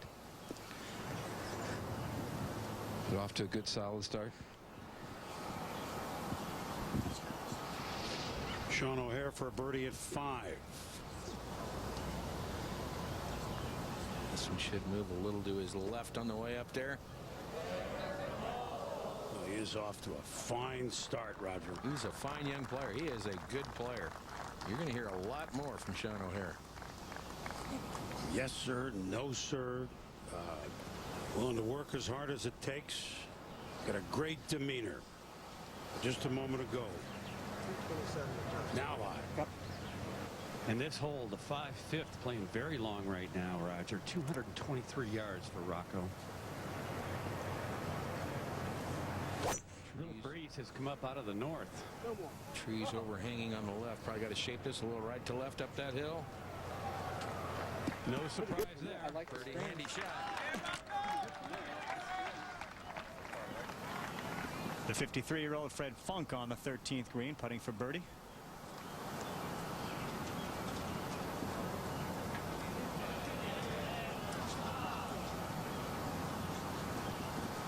And he comes up shy, taps in there for Fred within a couple of shots of the lead. Let's go back to the 5th.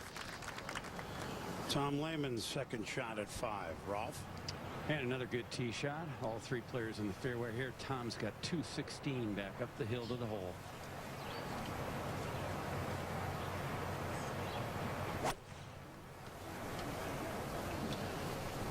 This one is hung out a little bit to the right. And the soft greens, though, holds on the right-hand side. Now Soren Hansen at 15 after the slash. He's got wedge out. You can see up a very steep face here. Trying to land the ball very near the top and get it just to release over. Tough shot to judge. It's really not that bad.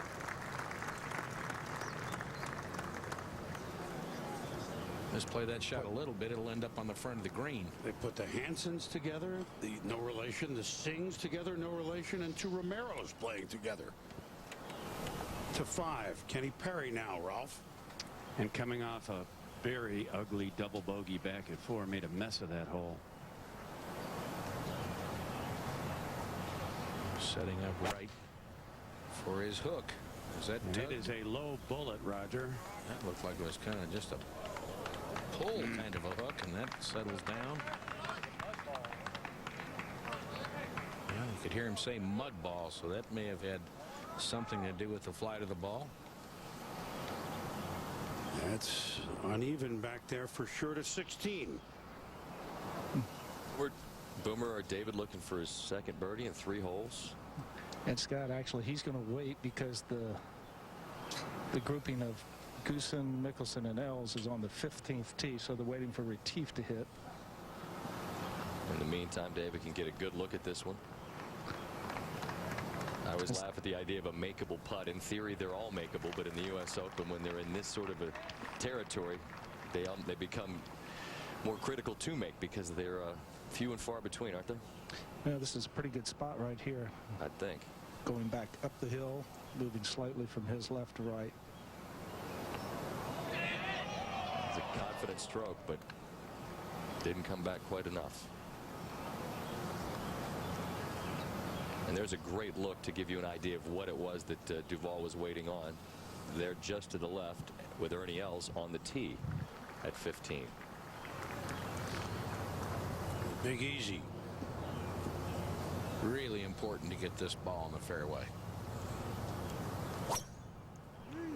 This hole has trouble written all over it, Rod, from start to finish, and that would include Ernie's start there.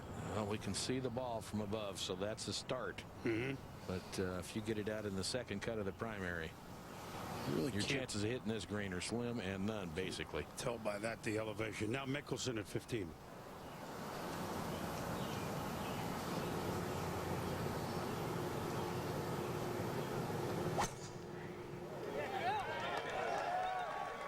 He likes it. Why not? That's the soft conditions. That ball with firmer conditions would have found the rough, but as it is, now in great shape. Now we go back to 16. Scotty, you were very patient yourself. Not so much, Bill. Not so much. I would not have thrived in the U.S. Open. David Toms looking to do that right here and tie for the lead. Back-to-back birdies for David Toms. Coming off a fantastic finish a week ago in Memphis. David Toms, who was well down the money list, outside of the top 125 a year ago, back to the form that we remember when he was a major champion at the beginning of the 2000s. We're back with more from Bethpage Black. Welcome back to first round coverage here at Bethpage. While we were away, Soren Hansen trying to save par at 15. Quick little putt down the hill here, breaking left. So he'll drop one, but many will. To 16, where we have somebody firing it, Scotty. Yeah, Anthony Kim's got no backup in his game, Boomer. With conditions the way they are right now, I would expect to see him do this all afternoon. Fire at flags. Try to take it as low as he can. On his birthday, you're talking about a guy who's won at Quail Hollow and at Congressional, major championship type venues. Back to Rocco on 5. And a very fast putt down the hill. Tom Lehman has already missed his birdie attempt here. So Rocco, the runner-up in 91-hole fashion. How did runner-ups do the next year? Well, for Tiger Woods, I don't know that anything counts because he won the next year. But Jim Furyk, after 06, finished another T2. And so kind of a mixed bag there, Raj. If you just miss, sometimes you really miss. As an MC miscut. So in other words, it tells us really nothing. Correct. It could go either way. Basically. As somebody once told me, there are lies, there are damn lies, and there are statistics. To 7. Moment ago, J.B. Holmes. He had this for birdie to get into red numbers.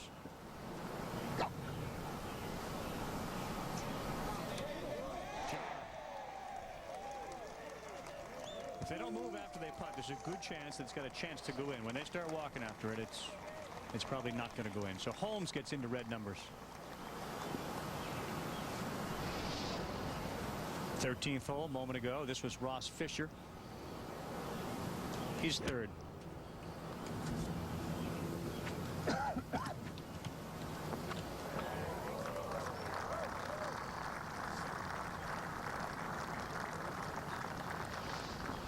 15th hole. Retief Goosen now with his second shot. See how steeply uphill this shot plays. Just anywhere on that back level, good.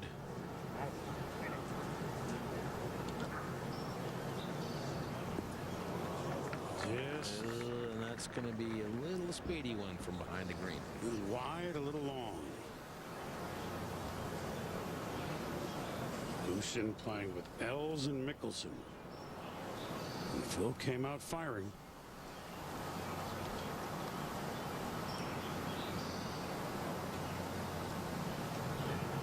Now, Judy, what does Phil have? Okay, Phil is talking it over with Bones, as he does. They have long conversations out there, Rod. They do, as much or more than any other player really that I've ever watched, but they thoroughly discuss strategy, club selection, atmospheric conditions, and just about everything else before a shot's played.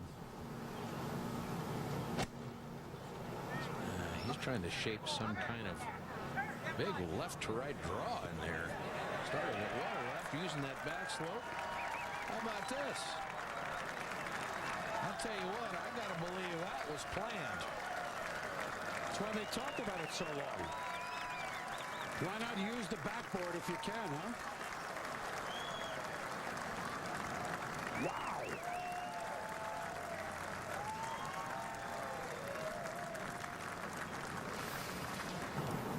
Let's take a look from above here. Starts it out trying to shape a draw at that left side of the green.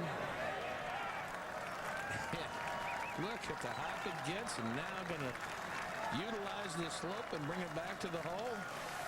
Pretty clever. Anthony Kim for his fourth birdie in a row. Oh, it slides off, and he's not done.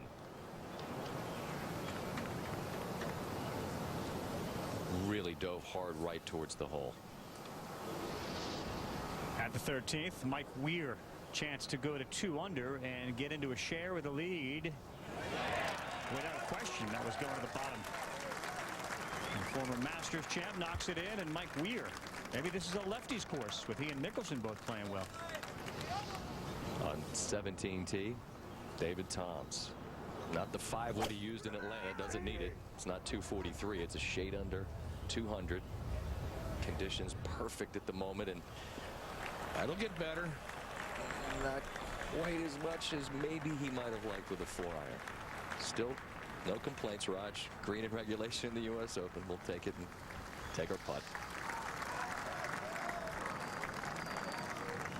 The welcome at 15 from Phil Mickelson and company. Great look he has at a bird there, Raj. Yeah, it's still a very quick putt from back there. He's still a putt he's got to be careful with. But yeah, but considering the ball hit where he's walking, that's yeah, that was pretty clever. Back to 17. David Duval with a 4-iron. 1 over par thus far. Billy Kratzer telling us earlier that Puggy Blackman, his coach at Georgia Tech, feels like his swing's great. Oh, that's fantastic. Yard short, and he's in trouble. Scotty, back to Ross Fisher. I misspoke, said the 13th. He's on the 6th hole. And if he can get that to hang there and drop in, he's got a birdie, and Ross Fisher joins David Toms, Mike Weir, Anthony Kim, Sean O'Hare at the top at 2 under.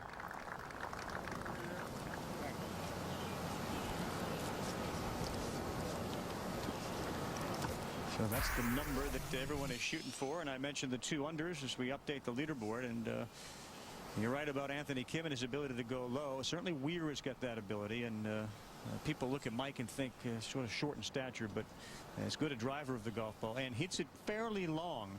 And you look at his driving distances in 2008, 299 last year in the Open. Sergio drove it in the rough, and now he's putting for par at the 7th. They had to pitch out. His 3rd shot was from 161 yards. This from about 35 feet. Not a lot of break to it.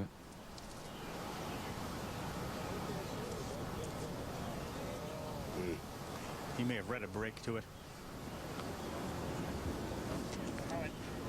Sergio struggling this year, and we have heard all about his off the golf course situations with this old girlfriend. Let's go to the 14th. Now Mike Weir on the par 3 14th. Carl, 159 yards. It's an 8-iron for Mike. I think just a nice one. I'm sure he'll try to shape this a little left or right in there. And as soft as these greens are, this is a place to be aggressive. Ooh, pulled. Yes, so That's a short-sided miss. Not a good spot. Nope. Bunker work for Mike Weir, the personable Canadian, to 7. Watching Adam Scott at the 7th. Birdie opportunity. When Adam really would like to get some good golf going. He's coming off one of the worst stretches of golf he's had in his career, missing 7 cuts in his last 8 starts. Looks like he's swinging well. See if he can just get something positive going this week. Well, he always looks like he swings well. What a beautiful swing. I'm a huge fan of Adam Scott's golf swing. To the 15th. Now here's Phil with a chance after that carom and beautiful twirl for a birdie at 15. There won't be many. Well, just one of those putts that in a U.S. Open, even though the greens are not at the speed that USJ might like, this one is one you have to be careful with. A little move to his left. You just can't get up and bang it. Take some thought, take some touch.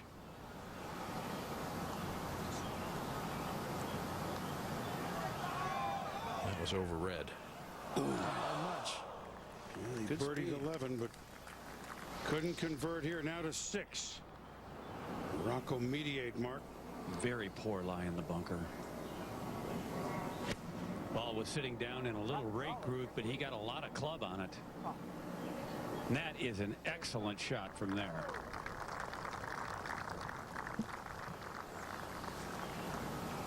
Well, we're having a full day of golf finally, and I'm sure that as we go to Rick Riley, it's about time, isn't it? Yeah, you know, just seeing Rocco there. Of all the things Rocco took from his unforgettable 91-hole loss to Tiger Woods in last year's U.S. Open, his favorite is a well-worn piece of paper he takes with him everywhere he goes. Rocco Mediate received thousands of letters since last year's U.S. Open. It may have been the charm he showed that week, or the humor, or the guts. Whatever it was, in Longview, Texas, it lit the darkness of a man named John Ray. Rocco, I've had something on my mind and my heart that needed to be expressed. On May 30th, my youngest daughter was to graduate from high school. She was on the way home from graduation practice that morning when she was involved in a wreck. Allison Ray was a high school senior, a volunteer firefighter, a fishing fanatic, and the very next day she was supposed to be a high school graduate. She was leaving a morning graduation practice, and for some reason the right side tires left the edge of the road, and when she went to get back on the road she overcorrected, and it sent the car into a tree, the only tree for hundreds of yards. The family that was in town for Allison's high school graduation instead went to her funeral. Losing a child right on the cusp of graduating, you know, that losing a child anytime, it doesn't matter. It turns your life upside down, sideways. It put me in, I felt like I was in the middle of a hurricane. Time didn't mean anything. That day and the days that followed are without a doubt the darkest of my life. I stayed home for days. I found myself watching the tournament. Slowly I became captivated by the drama that was unfolding. I found myself pulling for you, and I had never heard of you before that weekend. You showed me that it's possible to lose and yet not be beaten. I can't begin to express to you how big that was for me, how much it helped me. I have lost, and I've lost big, but I am not licked. I picked up something that helped me get back on my feet that I still lean on. It was not only what you did, but how you did it, with grace, poise, and charm. It's a letter that's meant as much to the sender as the receiver. It's an unbelievable honor that he even thought enough to even do this, to even send a letter. And yeah, I lost, but he took something from that. And that's the coolest thing ever. You can have all the, yeah, I hit a great shot here. Who cares about that? When this stuff happens like this, it goes way above the other stuff. It's amazing what he got out of it and how much it helped him. I'm so happy for him. I was just thanking him because what he did that day, that Monday, did so much for me. And so I was just trying to say thanks. That was all I was trying to do. Now, 2 weeks ago, Rocco's own son, Rocco Jr., went through his graduation, and it was a bittersweet moment that wasn't lost on Rocco. He said, that whole day, all I could think of was John Ray. Well, that would be Rocco Mediate. He's of the people. He is, and you know that he's truly touched. Moment ago at 17. Boomer David Toms looking for birdie. This right hole location giving players a chance at it, but that slides by. David Duval looking for his second birdie in 4 holes, which would move him back to even par. As the cliche goes, it's good in the U.S. Open, and this putt looks good all the way. David Duval back in this championship and just 2 off the lead. There you see his card. Gave a couple away early on.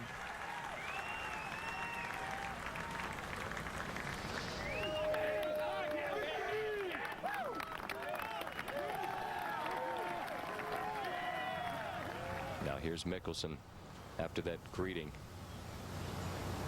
They've got mayors and governors, senators in this state. This guy could be the king of Bethpage. They can't carry the ball out into the fairway and place it for him. He's got to do that on his own, and here he's found that rough. It'll all depend on the lie, as it always does. Over to 6. Now back to Rocco. More golfing. What's he eyeing? Well, he's got an uphill putt here, Chris. It's going to break to his right a little bit. It's somewhat on the slow side, and it's been an excellent start for Rocco. We've been talking about the Phil Mickelson applause at every hole. Rocco is getting the same thing, and he has really embraced this whole atmosphere, obviously. Well, he's so captured the hearts of the people last year at Torrey Pines. And I say this with respect. I've never seen a player gain more stature from not winning an event. But you just said it. He didn't win. He didn't really lose, did he? Didn't. And he's tied for the lead here. Another day at the office. Same as last year. No big deal. You can't help but love him. And on that playoff Monday last year, never lost his demeanor, never lost that kind of attitude. Now, unfortunately, remember Mike Weir had short-sided it in the bunker. Now this is the par save. Nicely done for the port sider.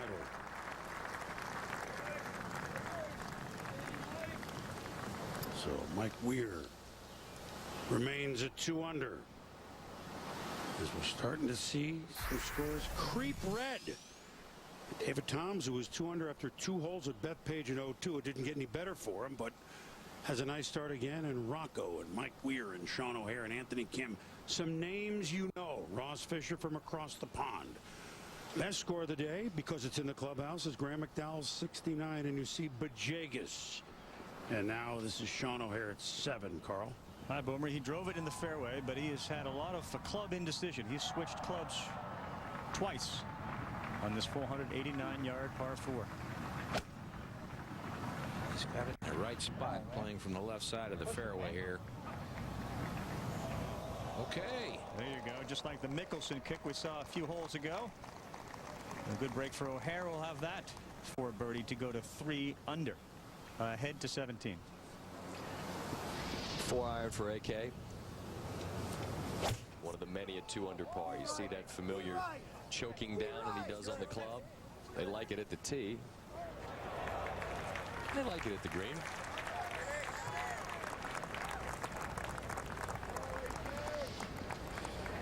Our coverage continues here as the first round is underway, and we'll begin the second round. Wall-to-wall golf here on ESPN.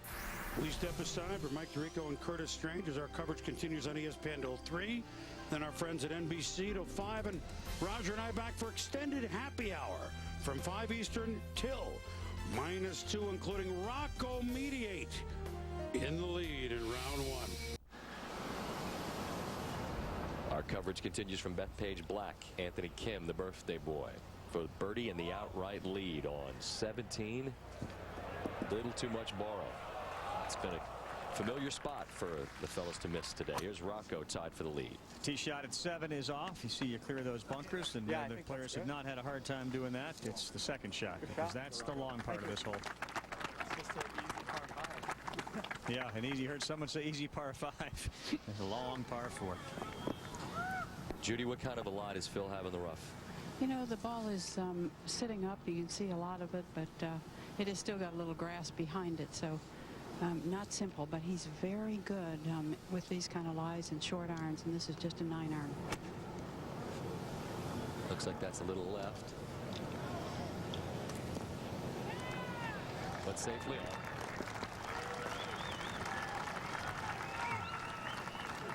And we welcome in 2 familiar faces, our friends, Mike Tirico, Curtis Strange. Gentlemen. Thank you, Scotty. Good to be back with the only man alive who's won back-to-back United States Open championships. You know, it makes me feel like it was something special, or I'm getting a little old. Well, you are old. Let's get back with you anyway. The guys we're seeing out there, when Chris and Raj just walked out, talk about the leaderboard and everybody 2 under par and out there on the golf course and some big names. Tell me what you're seeing out of this group that's out on the course right now. I think this group on the course right now has a definite advantage on the other half, which played yesterday and this morning. The weather is ideal out there. And the golf course is playing exceptionally long, but the greens are soft, and we have virtually no wind, and we don't have any rain that they had to play in yesterday. And coming over to the tower here at 18, as you come over Round Swamp Road, the amphitheater that's 15 through 18, it is packed. The weather's perfect. Players are happy to be putting through their shadows because they can see some sun. So I think what you're going to see over the next couple hours, and then on NBC as we continue through at 3 Eastern, a lot of good golf, and more importantly, a great atmosphere that is conducive to Bethpage Black's history from '02, and we saw that with Mickelson as he did the walk to the tee a moment ago, and David Duval, his presence on the leaderboard will spark some excitement. Let's go down to Billy for Duval at 18 seconds. Hit an iron off the tee, 167 yards left to the hole. USGA official walking with this group, Dr. Tom Loss, gave Duval relief from casual water.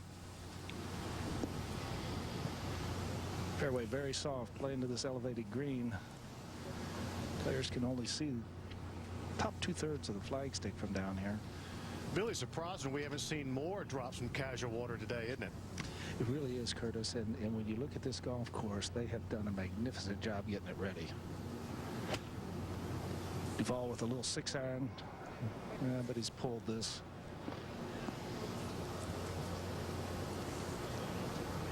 Back to 7. We got a chance for Sean O'Hare to bring us to the -3 category. Ross Fisher's in this group. He's left himself with a long par putt. So O'Hare, the guy with the chance to get to 3 at only 26 years old.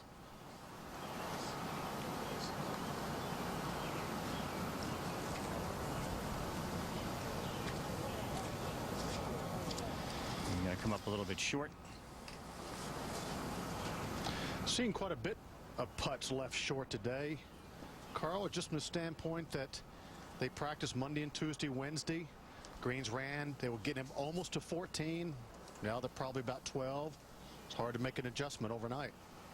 Yeah, we talked about that, about the moisture on the greens, and at what point does the moisture kind of disappear so that you can get back to that 13, 14 speed? This afternoon late.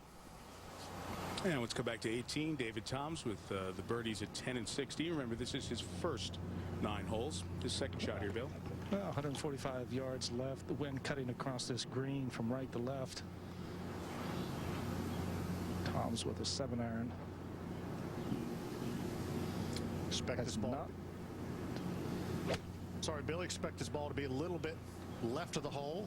Well, this is just a little bit right of it. Pretty good line here, Curtis. That's why he's been playing well. I can't think of a shot he's missed, Curtis. In the Accenture match play, think about the guys Ross Fisher beat. He beat Justin Leonard, Jim Furyk, Pat Perez, and Robert Allenby before losing, as he misses that putt, before losing to Paul Casey. And that's a bogey for Fisher. He'll go back to 1 under. And let's come back to the tee at 18, 15th ranked player in the world, Anthony Kim. What do you think of this tee shot, Curtis? Well, just a little bit downhill, but tight. Pinches in at about 270 yards. Tight driving area. Earlier in the week, a lot of players laying up a little bit of those bunkers. Anthony going the driver.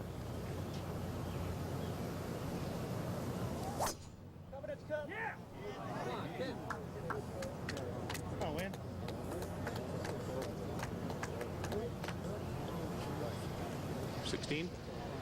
Phil Mickelson from the left side of the green, tracking, just ran out of pace.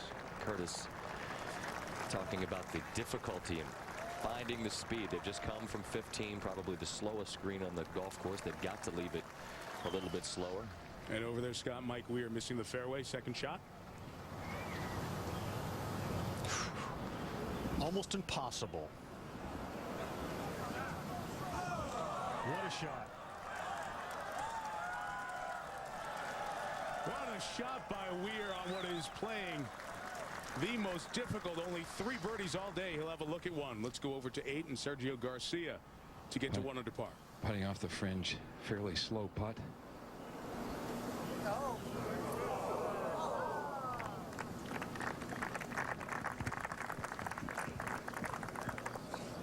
Back 1 to 7. All right, Mark, if you can keep it in the fairway, which Tom Lehman has done, that's an advantage. It is. He's still got a big second shot here, though. 240 yards, a little bit of a helping wind.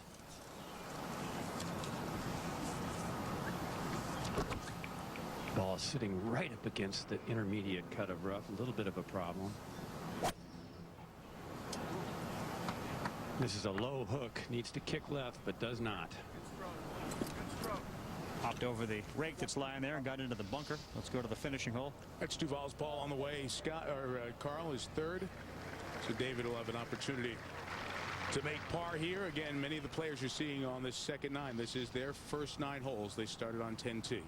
Over to 7. People who watch Lehman may forget that he actually has finished second in this event. He's got a lot of top 5s. Rocco Mediate, of course, finishing second last year. And he's in a good position to take a shot at the green. He's got 239 yards. He has hit some real quality shots, Carl, these first 6 holes. Turn a little. Begging for it to turn, and a great shot for Rocco Mediate. Powers a very good score here on the 7th hole, measuring 489 yards.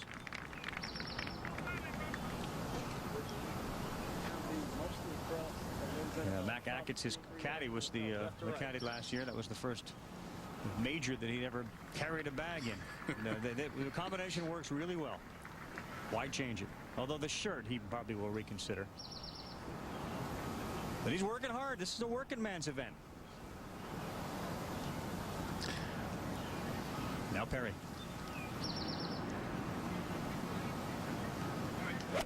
Big drive for Kenny. He has just 204 to the hole.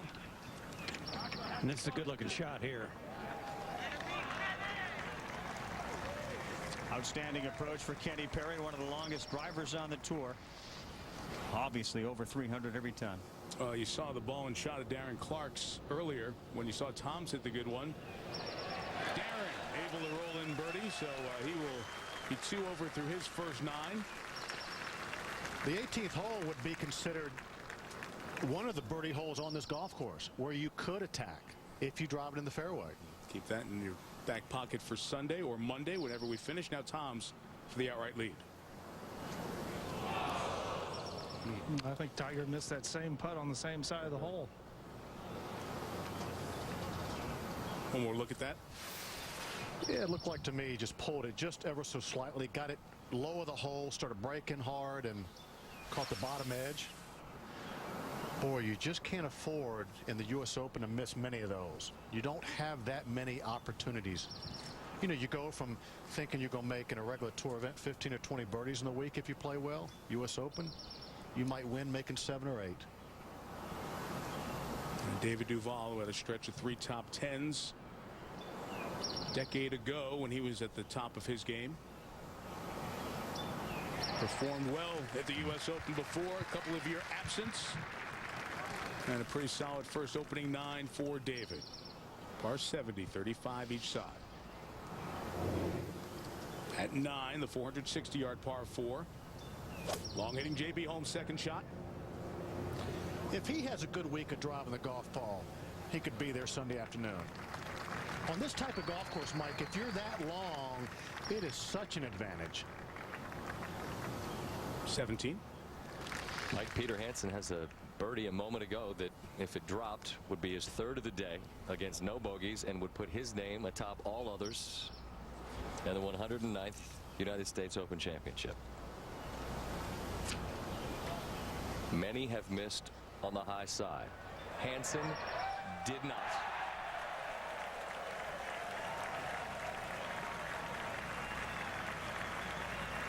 And he stands alone as our leader. Man, scoring conditions right now feel like they're as good as they're likely to be for the rest of this championship. And that's the point we were making earlier when Curtis and I hopped on, that this stretch today into this evening, these guys will play some of their second round, like Rory McIlroy here hitting his second at 18. You get him while the getting's good. But you can't put any extra pressure on yourself and force the issue. As we watch Roy shot into the last hole, right over top the flag, which is a bit long. Come back ever so slightly. You'll have like to have a little stock in this kid right here, Mike. At 20? Oh my gosh, so mature at 20. It's incredible, not only physically but mentally, to come out here and play against these players. 20 years old, 18 in the world. Anthony Kim's second shot. Looks like he had a pretty decent lie. And there you see the advantage of having soft greens in the rain. That normally would go to the back edge of the green. Coming out of the rough, being firm. Today, very soft.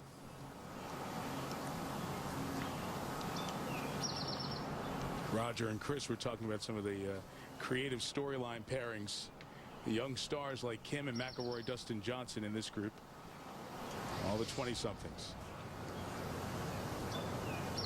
Judy's with Mickelson on 17. Storyline here and everywhere else. Judy, it sounds like Phil and Bones are chit-chatting. That's not unusual. Yeah, now he's back. There is a breeze coming back down from the green to the tee. It's the most significant breeze that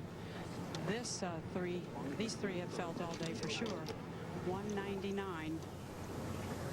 And Phil has said so often that the counsel of Bones matters a great deal, but ultimately he will make the decision that he feels is best, because he can't bear to make a mistake that he felt like someone else made the decision on. And ultimately they settle on a 5. Yeah, the 6 went back in the bag, and I'm told by Marshall here at the tee that nearly every shot that's been wrong today has been short and right. Well, 5 is considerably less than many of those that have played the hole thus far. Well, he struck it really well. That's the right number, just barely.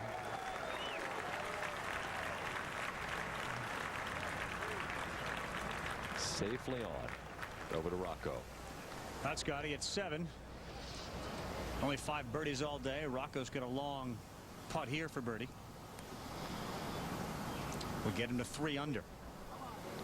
You know, there would be some momentum coming from last year. He shows up. All the good positive press that he's been reading in the last couple of weeks leading up to the event. You come in here, you're eager to go, and he's taking advantage of it right now. He just has to keep that energy moving forward. Right. MetLife Snoopy 1 is with us. It's providing aerial coverage of the challenging course below. Visit MetLife.com to find out where the blimp will be next. Yeah, Rocco's voyage into the the final round and then the sudden death last year. He finished second, but he's had a couple of other top 10s in U.S. Opens. All right, Carl, let's come back to 15 for the 4th birdie of the day at 15, or the round, I should say. And a share of the lead. It could be the shot of the day out of that right row for that hybrid. Mike Weir, Peter Hansen from Sweden, both 3 under par. There's Rory McIlroy's birdie attempt at 18. Pretty quick coming down the hill. Not much to it, though. And we'll continue to see that. The players get so used to a certain speed. Monday, Tuesday, Wednesday, we had so much rain, almost 2 inches. They were probably 1.5 feet, 2 feet shorter on the stemp meter, and it's hard to change overnight. You know it's slower, but when you're coming down the hill, the last thing you want to do is run it 4 or 5 feet by, so you're careful. Sometimes too careful. Totally different angle for the birdie putt for Kenny Perry. We saw Rocco mediate, come across the green. Kenny Perry putting back up into it, and yes, sir. Play that hole as well as you can. Had a big drive, ran his second shot up to about 10 feet short, and rolled in for a rare birdie on the 7th. The 7th birdie we saw there. Ernie Els on the tee at 17. That familiar syrupy finish as he hit it enough, just barely. Just barely. The bunker very, very deep there.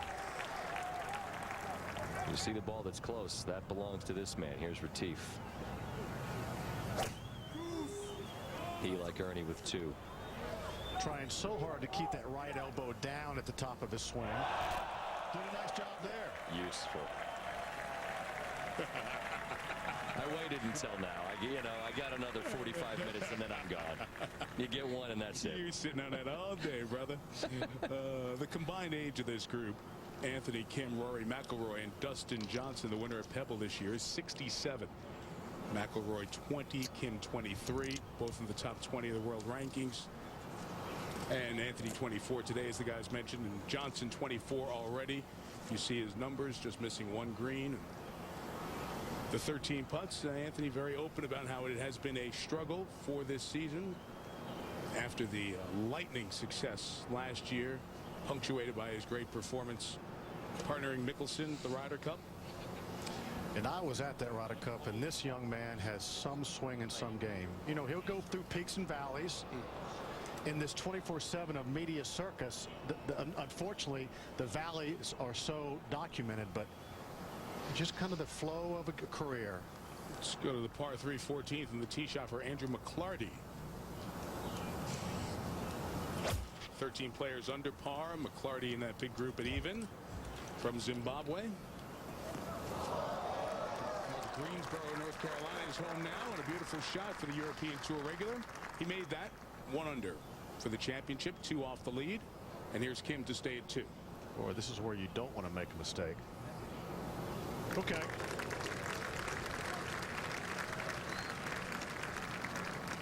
.33 for his first 9 holes. We go to the 9th hole, and J.B. Holmes to get to 2 under.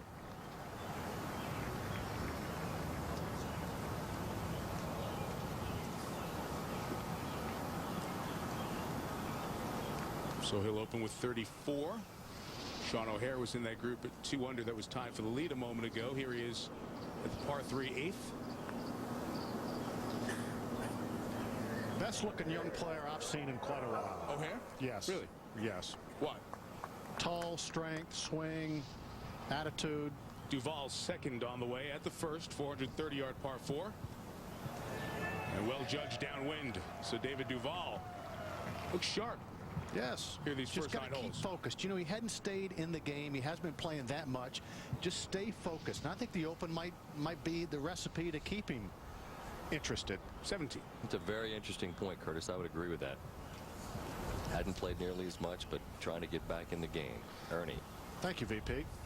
Appreciate that. I don't know if my endorsement means anything other than that maybe we're both off base. Ernie from the collar up the hill. Be aggressive, maybe a bit too much.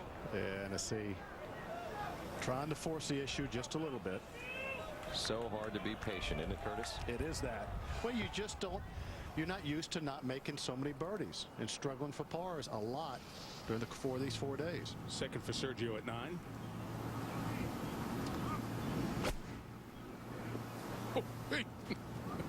Took a third of Long Island with him. Take that. Garcia for 34 and 1 under for the opening 9. If he can roll that in, back to 17. Could have buried a squirrel in that thing. I'm all for that.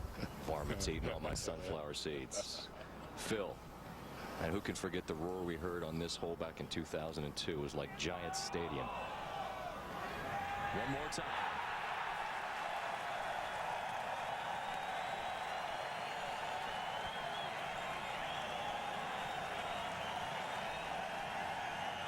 Fellas, I tell you what, if he can just ride the wave of support, I can't imagine what that story would be like on Sunday or Monday or Tuesday or whenever it might be. One more look from above. Tracking all the way.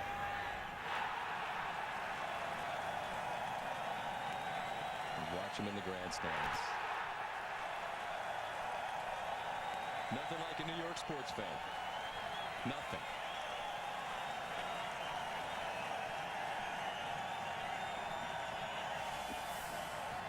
Well, we know he's going through a lot. Amy back home, getting ready to have some surgery and some treatment from breast cancer, and I can relate. My wife Sarah is a breast cancer survivor, and it's good to see him playing, but I know his mind is other places. His priorities are in other places, and it would be a wonderful story if he continued to play well here, but certainly our thoughts are with him and Amy, and we hope he does well, and I know he can't wait to get home. It's you know, you circle the wagons, you take care of business at home, and I know that's what they're doing. No doubt. It's you see the orange or the pink ribbon on his hat. Nice, sir. Els did make that comebacker incidentally, and now Goose and eyes the birdie. We certainly wish all the best for the Mickelson clan. The show of support in Colonial, the pink out, Phil spoke of it in his press conference, meant so much to him. Fellas, it was 5 irons all the way around here for these three, and even though Phil was well underneath the hole, it certainly beats being long at this par 3. Too much borrow. That's so tough. Curtis, when you miss a putt like that for a birdie in the U.S. Open, I can't imagine what the cumulative effect must be. 18 now. Here's Peter Hansen, the Swede, who is on the lead with Mike Weir. His second. Remember, this is his 9th hole of the day. The players you're watching here on the back started their day on 10. Hansen 74th in the world. Finished tied for 9th at the match play. Over to Rocco Mediate now for his tee shot at the 8th. 163 over the pond. Bank is shaved if you come up short and spin it back. Living dangerously, but it's okay now. Sticks right there.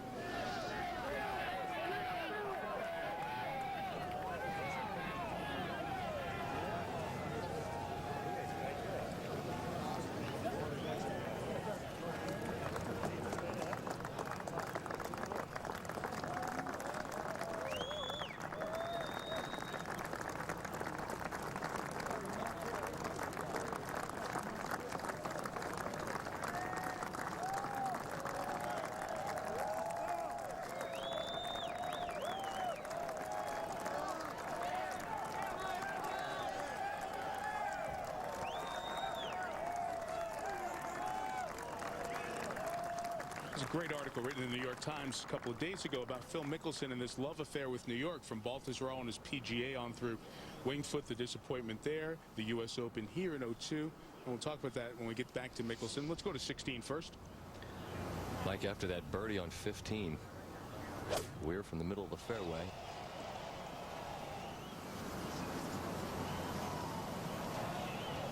Oh. Fellas. Oh. How about those last 2 shots, Scott? You tell me. You've done it out there. I haven't. That's you feel like you're stealing a couple. You feel like you're stealing a couple of shots when you go birdie on 2 holes like that. That one, Duval already missed his birdie attempt. David Toms tried to coax in a par putt, so I'll drop David back. And just the opposite. You feel like David Toms is given 2 back. with 2 putts like that. And see if Sergio can finish off the work at 9. Oh.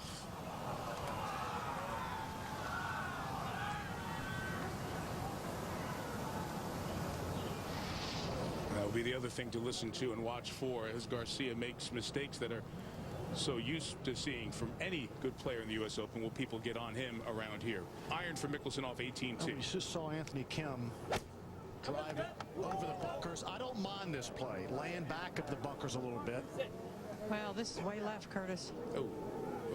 Well, Judy, that's no good if you do lay up and then put it in trouble. I don't think there's anything that can make you more angry than to lay up in trouble.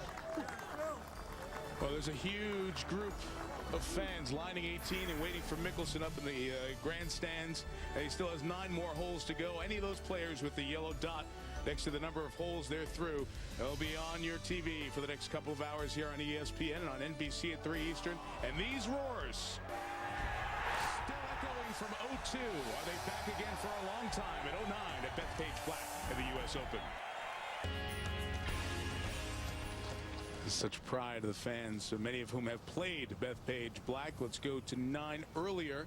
This was Camilo Villegas in that same group with Garcia, rolling in his 3rd birdie of the opening 9. So three birdies and a bogey for the number 12 ranked player in the world. And Villegas is 2 under, 1 off the lead. Players who started on 10 started to make the turn. This is Anthony Kim, 2nd shot at number 1. Go.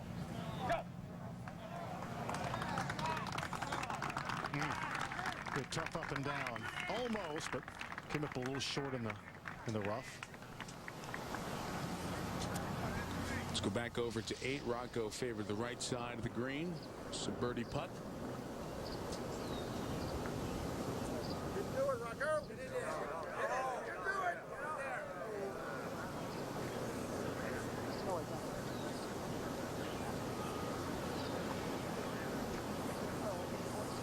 Let's come up to Peter Hansen, co-leader with Mike Weir at 18. This for birdie and the outright lead.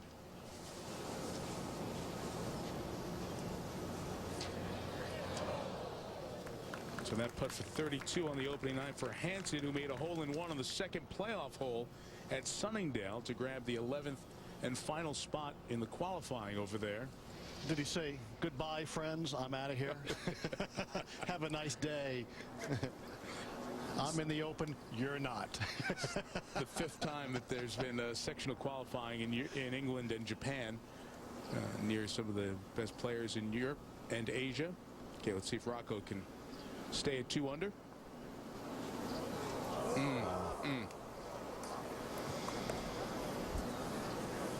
You know, there comes a point when you are excited about a week, but then you have to keep your energy and game up. He hasn't been playing great, but Sean O'Hare won off the lead, his 2nd at the 9th. What a swing that is. Yep. Just beautiful. Smooth, powerful, effortless power. Playing with Justin Rose and Ross Fisher. Fisher at 1 under. Now let's go back to Anthony Kim's 10th hole, the 3rd shot. Just got to lay up the sand wedge, flop it way up in the air. And with that comes a lot of room for error. Tough shot, especially out of the 2.5-inch rough. Drove it to the right. Got to take your medicine. This, Curtis, for Mike Weir's 4th birdie in 7 holes played in the U.S. Open. That's atypical, I'd say. Well, he's getting lucky. He's had a couple of tap-ins on the last couple holes. Well, he got lucky because he hit gorgeous shots. Yeah. I'll tell you, he hasn't won since 2004, fellas. He's had cashed a bunch of checks, but it's been a while since he's won. Looking down here at 18, Judy trying to figure out who plays first. Yeah, I actually have Mickelson just a couple of yards closer, but regardless, ball sits okay, but it is up above his feet, 162 yards up the hill, so it plays more like 170.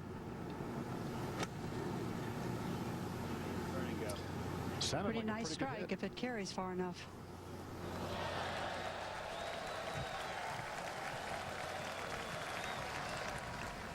The 11th birdie attempt coming. Par attempt for Kim. Down the hill, a little bit from left to right. Once again, the drive got him in trouble. Par 4 ninth, Ross Fisher's second shot. Calls Wentworth in England, his home. Chance to back up his birdies at 4 and 6 with another one. He dropped his shot at 7. Let's move up to the play at the second with Carl. And that's where David Duval finds himself in the fairway, looking at a green that stands some 60 feet above his feet now.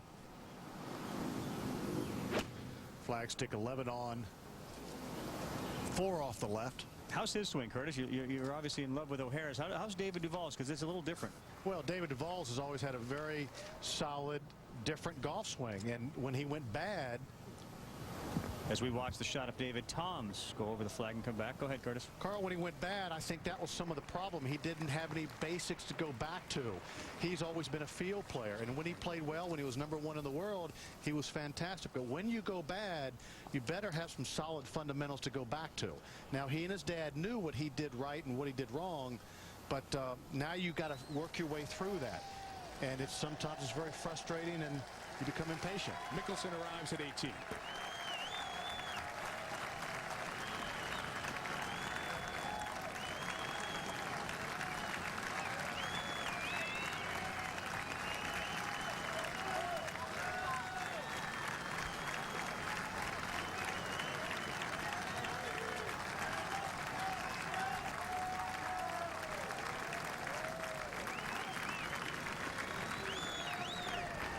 Got a couple of multiple U.S. Open champions in this group in Goosen and Eltz, and then you have a man who has come so close so often, going back to 2006 at Wingfoot, and we know the 72nd hole from there, and then 04 and 02, and on back to 99, a memorable moment on the final green with Payne Stewart as Mickelson was about to become a dad for the first time. So many close opportunities. And Curtis, I thought that New York Times article was very interesting because it made a great point. As somebody who grew up in New York, this really resonated with me.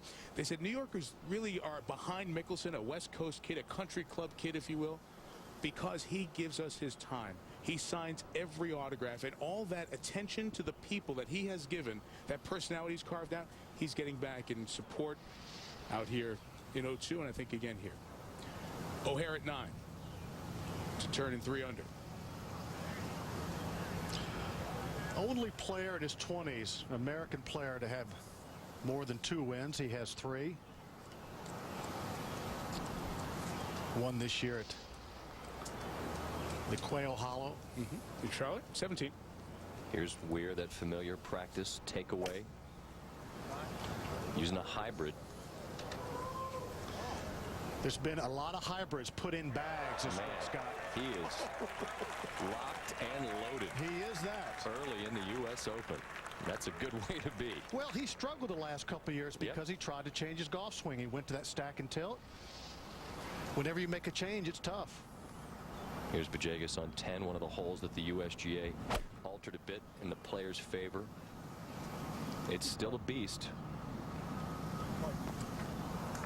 Beautiful abbreviated follow through from Bajegas will give him a good look at birdie up the hill. Right over the corner of the bunker, huh? And you look down at those jigsaw puzzle piece like bunkers surrounding the 18th green, or Tief Goosen to play first. Judy. 7 iron up here to the green, and he the shot that he played from the tee was the first ball I have actually seen completely embedded down in the fairway. Was allowed to lift it, clean it, and drop it. This is the quick putt from the back portion of the green. You know, Judy, I know he's working on his swing and trying to keep the right elbow closer to his body on the top of the backswing, but I don't think he's putted as well either. Well, he certainly hasn't putted as well as when he won at Shinnecock, not so far from here. That was the greatest putting exhibition I think any of us had seen. Yeah, Judy, nobody has or will, right? We always putt well when we win. Well, given that combination of greens and the pressure of Sunday at the Open, that was extraordinary. Now, Mickelson has this putt 2 under for his first 9 if this goes in.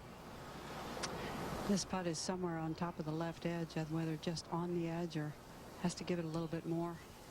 That's pretty much his judgment. Ever so slightly uphill to start.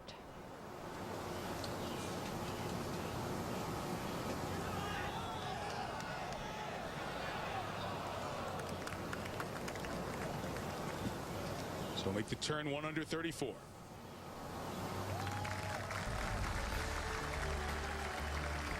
Good start for Mickelson. Plenty more on the way as he, Elton Goosen, move to the front 9. Mike Weir is knocking it stiff all around the second 9 here at Bethpage Black. He's got another birdie attempt to get to 5 under in the lead on round 1, day 2 at the on ESPN. Let's send you back to the play at the 10th.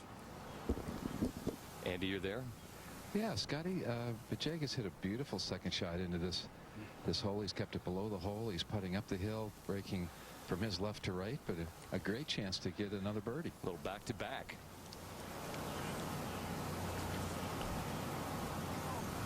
Firm up the hill, but not enough pace.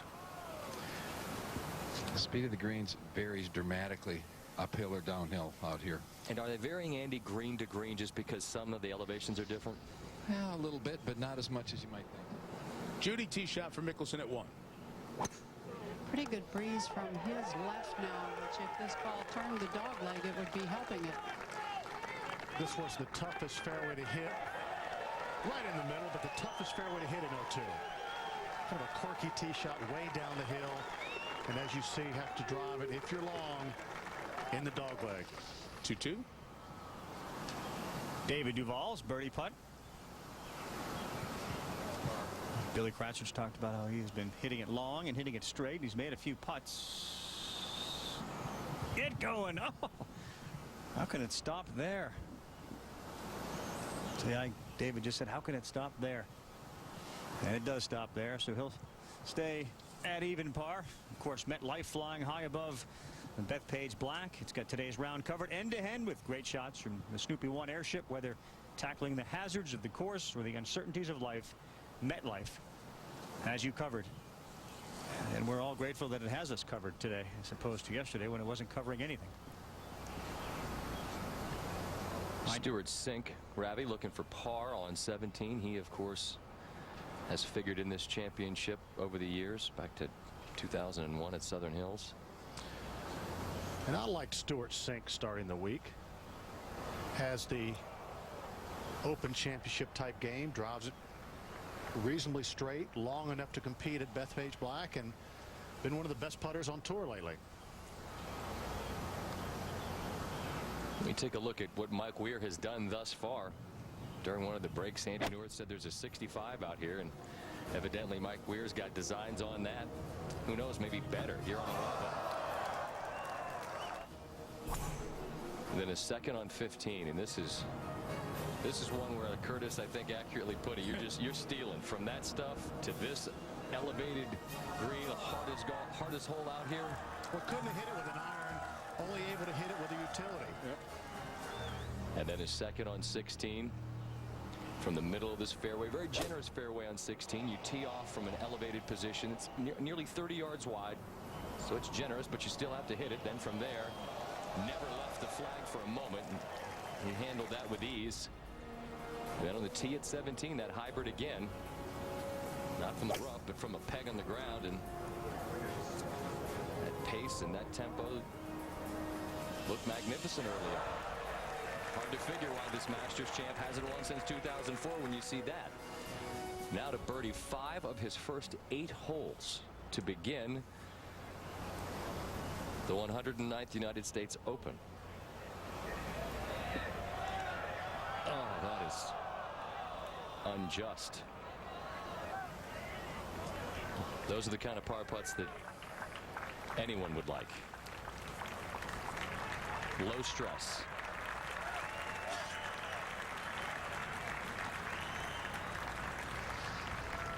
Let's go up to 9 after the bogey at the 8th. Rocco mediate at 1 under par. And another rather indifferent iron shot for Rocco, Curtis. He kind of scooped a short iron here. Has about 40 feet now. Well, from the back tee, I think one of the top 2 or 3 toughest holes in this golf course, but playing a little bit up today, and I got to tell you, I know you said that, but any par on any hole at Bethpage Black is okay. Let's come back to the first, and the Swede Peter Hansen has this for birdie to join Weir atop the leaderboard.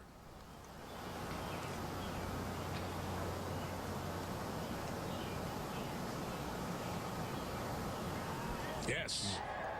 Beautiful putt. Twice a winner in Europe, twice in the U.S. Open. Made the cut once, like in 07 at Oakmont. Hansen and Weir share the lead on 4 under right now. Pick up David Duval at the third, the lengthy par 3. Playing 216 yards.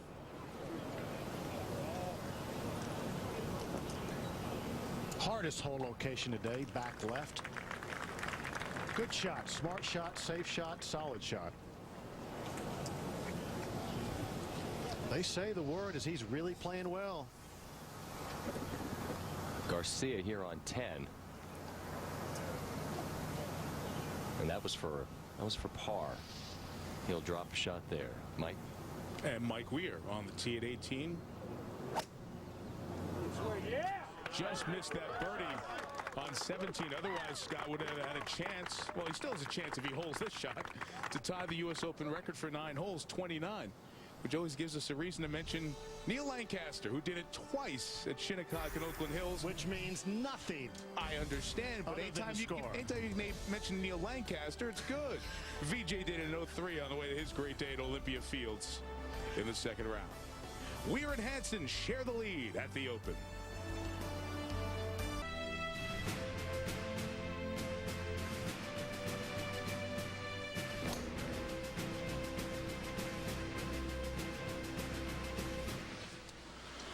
Well, it was right about this time yesterday. If you were with us, we were telling you that we were done for the day after waiting about 3.5 hours. But looks wonderful out there for the moment, and perhaps the best weather conditions the players will see for the first couple of rounds, because there is rain still in the forecast, and significant rain for Saturday. But let's deal with what's going on right now here at the Open and the play at the second hole. At 1 under, Anthony Kim. This is a pretty straightforward putt, maybe right edge. Don't have to worry about speed too much. Boy, it didn't move, did it? Did not move. We'll tap that in. Let's go to the 9th. Kenny Perry has this for birdie. Want to talk to the unique groups, the young 20-somethings, the GQ kind of group, guys from Oklahoma State and Clemson. How about this group with Kenny Perry and Lehman and Mediate? Not going to see many left to right shots out of this group. No, you are not. Mickelson second at the first, his 10th hole.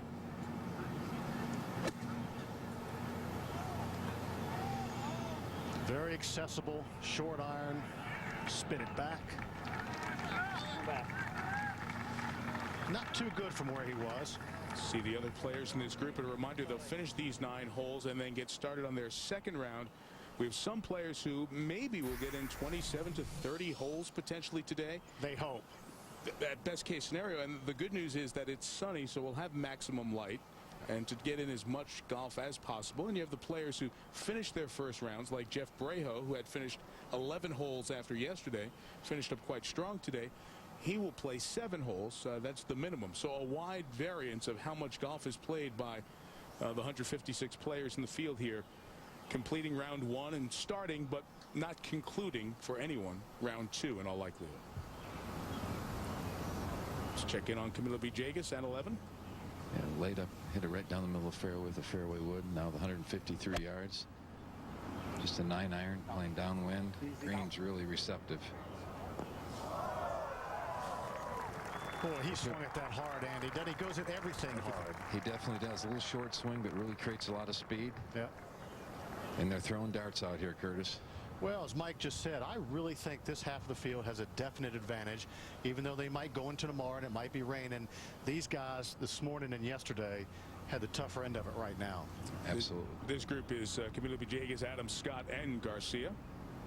This one was put together for the ladies, I believe. Garcia with 115 yards after hitting driver off the tee.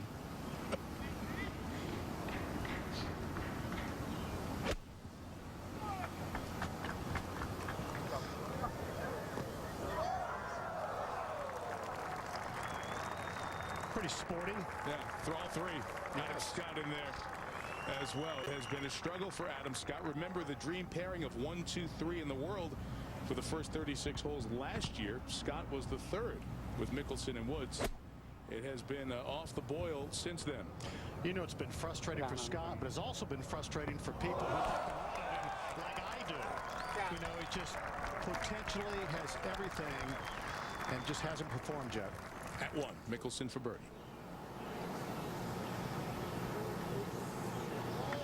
Ordinarily be pretty fast, but not too bad right now. That's 2 in a row of seam left right in the jaw short. And we'll continue to do that because they're so much slower today. He'll stay at 1 under. Duval at the 3rd to get there.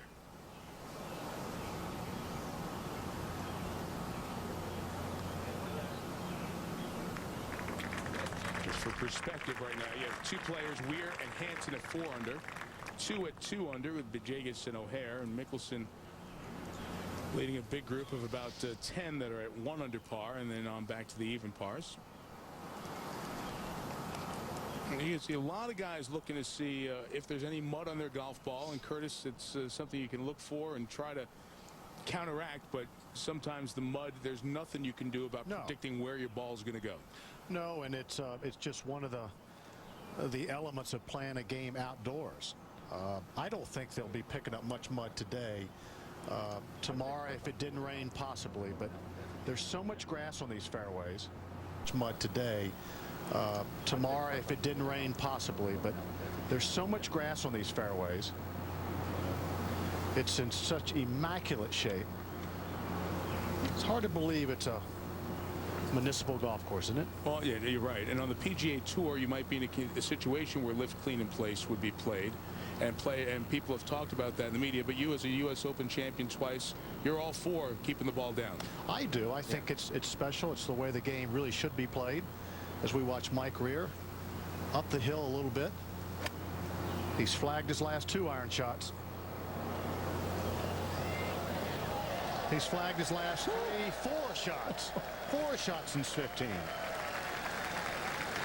Well, you know, as we talked about the other day, Mike, the PGA Tour is not more of a business. I don't mean it like that, but it's a schedule, and we have to stay on schedule. And we will cut to 54 sometimes. We will lift clean in place to get through the round in that day. The USGA will not do that. It's special. It's our national championship. I commend them for it. It should be tougher. It should be the way it's supposed to be played. Andy, we're watching Garcia at 11 for birdie. Yeah, very makeable putt. Should slide a little bit from his left to right. Watch Sergio's head. If Sergio's head stays really steady, he'll hit a good putt. He moves it a little bit early once in a while.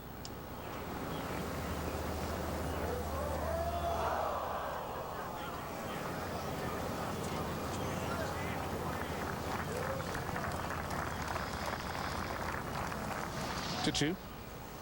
Co-leader with Mike Weir. That's Peter Hansen. Drove the ball beautifully here. A lot of the guys have been hitting the ball to the center of the green, staying away from the flag as much as they can. Well, this is a green light here, and that a very poor shot from where he was. You don't get many short irons here at Bethpage Black, and when you do, you have to go. To the 10th. Just earlier, this is O'Hare from the bunker.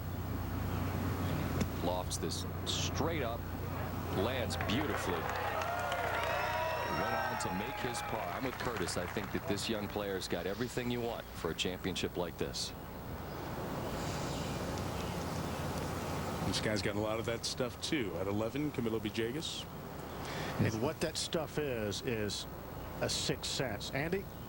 Yeah, I think it's been really interesting watching this group. He and Sergio have played very much alike. Sergio, every time he's had a 10 feet, he's missed it. Every time Villegas has had one this length, he's made it. That's been the difference in their rounds. Should slide a little to the right.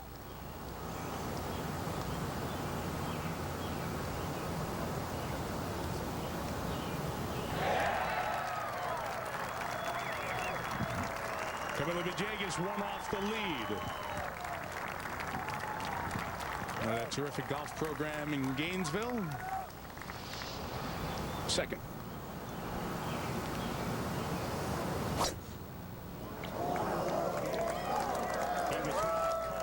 As he can with a power fade, and it's going to stay in the rough.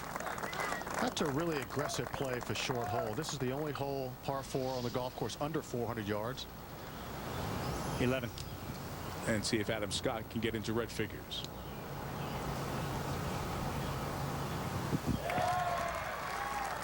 Runner-up in Honolulu at the Sony in January. Since then, nothing happening for Scott. 6 missed cuts in a row, as a matter of fact, and barely made the cut at a non-factor at Colonial earlier this month. But really no success for Adam for a half year here now, and that's a guy who was number 3 in the world a year ago. And that tells me, yes, he's struggling with this game, but when you miss 6 cuts in a row, your attitude is poor. You're not staying in the game.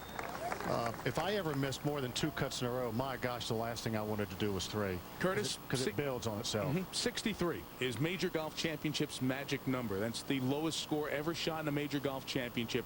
4 times in the U.S. Open. We referred to VJ earlier with his 29 9-holes. 4 in the U.S. Open. Of course, Johnny's great 63. Mike Weir getting a good look at that board, and a lot of red following his name. 3 lines down. So you're going to ask me, a 62 in the game here? Well, today? I'm all going to bring up is that yesterday when we rained out, I said in the right conditions somebody would have a chance to put up a low number. You disagreed with me. I'm going to give you a chance to buy back in. You're patting yourself in the back here. No, I'm giving you a chance to buy back into to only living 2-time U.S. Open champ. Can somebody do it? I mean, think of it. He's got to make 5 more, even if he makes this. I think he's playing wonderfully well. I think he's going to shoot a good score today. He seems like he's in that zone. His irons are in, he's driving in the middle of every fairway, but it's tough to keep it going at a golf course like this. He's got a lot of long par 4s ahead of him. That was for an opening 9 of 30. Instead, he will shoot 31. Of course, here par is 70. As we talk about someone shooting 62 or 63. Sorry, I can't. My math is not very good. It's all right. It's fine. Well, Mike had a chance on both 17 and 18. He'll make the turn at 4 under, tied with Peter Hansen for the lead. And as Curtis talked about, Hansen took a real conservative approach here, and he's got a long birdie putt. The Mickelson group is back there in the fairway in the rough. Hansen has been on the European tour. Came out of the gate in a very competitive HSBC championship and finished 3rd. And that is the popular spot. From that area, we've seen a lot of balls stay there. Mickelson's in the rough, just 100 and something yards back, having played another conservative shot that he has found himself not in the fairway. A discussion to be taken up when we come back from this timeout as we head towards the top of the hour. 2 o'clock in the East, round 1 of the United States Open Championship. The turning point was when Tom Kite hit it in the water off the tee on the 5th hole and made triple bogey. That's why they call this hole double trouble. I went from 3 or 4 back to all of a sudden, I believe, 1 back after that. Get in the hole. Get in the hole. Get in the hole. Yeah. And now it was anybody's ball game to win. And it was going to be a gutsy, very tough playing last 13 holes of the U.S. Open. It's the greatest feeling in the game, coming to the 18th hole and knowing you've won. It was more of a feeling of satisfaction that I accomplished something really special, winning back-to-back. Well, we mentioned Curtis is the only living man who has done that, and really you go back now to Hogan in 51, and all the time from now till then Tiger Woods trying to accomplish that, played the last 4 holes at 4 over par. Currently is 8 shots off the lead. Every time I see that clip of you at Oak Hill winning your 2nd U.S. Open, which was 20 years ago yesterday, first thought that always comes to mind is Sarah looks the same, your wife. She does. She really does. I'm not joking about that. What's the difficulty and the challenge that Tiger faces as he goes through the rest of this week in trying to do what you did 20 years ago? Well, it's very simple. It's a year removed, so your golf game has to be in top shape again. Tiger's is most of the time he goes to the golf course. It's a difficult golf course, the toughest test we face. That plays a part of it. You're going to a different golf course. Unlike Augusta National, you're going to a different golf course which might not fit your eye. And you have to be on. You've got to beat the best players in the world. I was the right place at the right time. Tom Kite made triple at the 5th hole, which let me in a foot in the door. I certainly expect, it's not so much what I did, it's what others didn't do, because Nicholas Palmer, Trevino, Watson, you certainly expect those guys to win back-to-back. But I really think that Tiger's not thinking about back-to-back. He's thinking about number 15 major championships. He's thinking about winning another U.S. Open to get to that magic number of 18 or 19. So the older I get, the more it means to me, but I don't think it's on Tiger's radar screen. And it's certainly a different time and a different era with all the talk about it leading up. There wasn't as much with different talent and players, too. Let's move on over to the second and welcome in Bob Murphy, who slid into the tower. Murph. Thank you, thank you. In this case, a talented player out of some heavy stuff. Shooting straight uphill. He cannot see the green surface. Doesn't need to.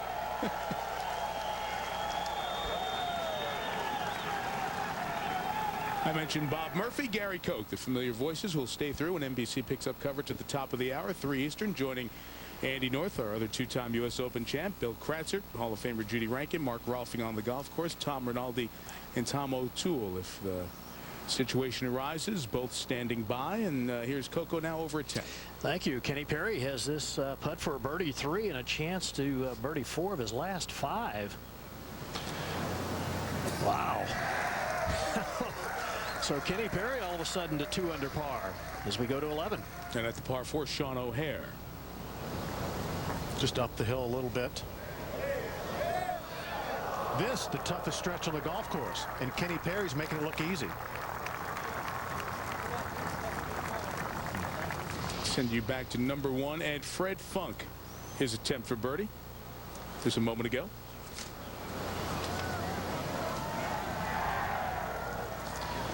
It's one for the old guys. 53 years old. Yep, 53, Fred Funk. There we go. Finished 6th in the Open back in 2004. Just last played here on Long Island at Shinnecock. So there's how we stand with Weir and Hansen at 4. Bijegas moving to within 1. Gary told you the run that Perry's on. Graham McDowell has the clubhouse lead, shooting 69. Drew Weaver, amazing story out of Virginia Tech. Young man who won the British Amateur in 2007. He was only 100 yards away from those tragic shootings at Virginia Tech earlier that year. Still an amateur. He's come back and played well. His game was in good form. Ian Poulter right there leading the European charge of the players who were done with their round, along with McDowell. Let's go to Gary now at the par 5 on the front. And the 4th hole it is, Mike. 517-yard par 5. You could see the green. The players can't. They are some 37 feet down below the level of the putting surface as David Duval goes for the green in 2. That from 215 yards, Gary. Just a beautiful tee shot. Just a little right. Well, and it's I don't know if he caught the green or not. Just going to trickle off the edge, Billy, but in excellent position. Should have a lot of options from there. And there's a good look at the elevation change that the players face. That big bunker you see right in the middle of your screen, Tillinghast called that the glacier bunker. He was very big in his design philosophy of having what he called a great hazard. That one certainly qualifies. Glacier bunkers to the Canadian, Mike Weir. Missed the fairway here at 1. His 10th hole.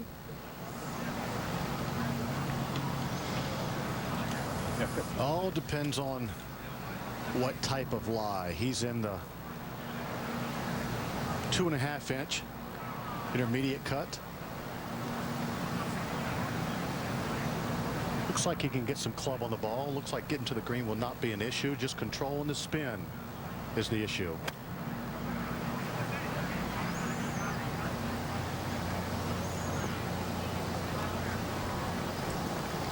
Well done. Yeah, absolutely. Well done.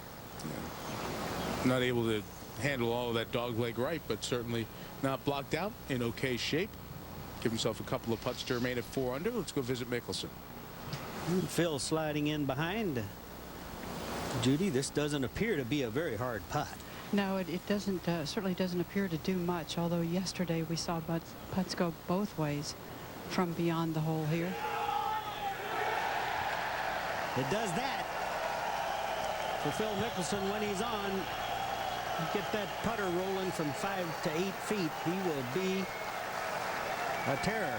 Bob, that shot from up the hill was 122 yards. It was not a very good lie, and he just sat it down so gently. Yeah, it's fantastic what they can do out of that heavy rough. And watch Phil's reaction. He likes it. And the people jump straight up in the air. They're into it, I'll tell you. And they're into him as well, Murph. Darn right they are. Over to 11. This guy would receive a similar reaction as the day goes on, but it's come off the boil a little bit here for Rocco Mediate the last couple of holes. What's the total again? Really has, Mike. 76 hole. Straight help with the wind. As you can hear, the wind is behind him. He's got a good lie in the bunker, and even though there's a high lip on this fairway bunker, I think he's far enough back in it that he'll have a shot. I lost the value. No worries. Obviously cannot see anything courtesy of the top of the flagstick from where he is. Well, that's one of the characteristics of this golf course, Mark. Deep, deep bunkers in the fairway and the green. Just got to catch it perfectly.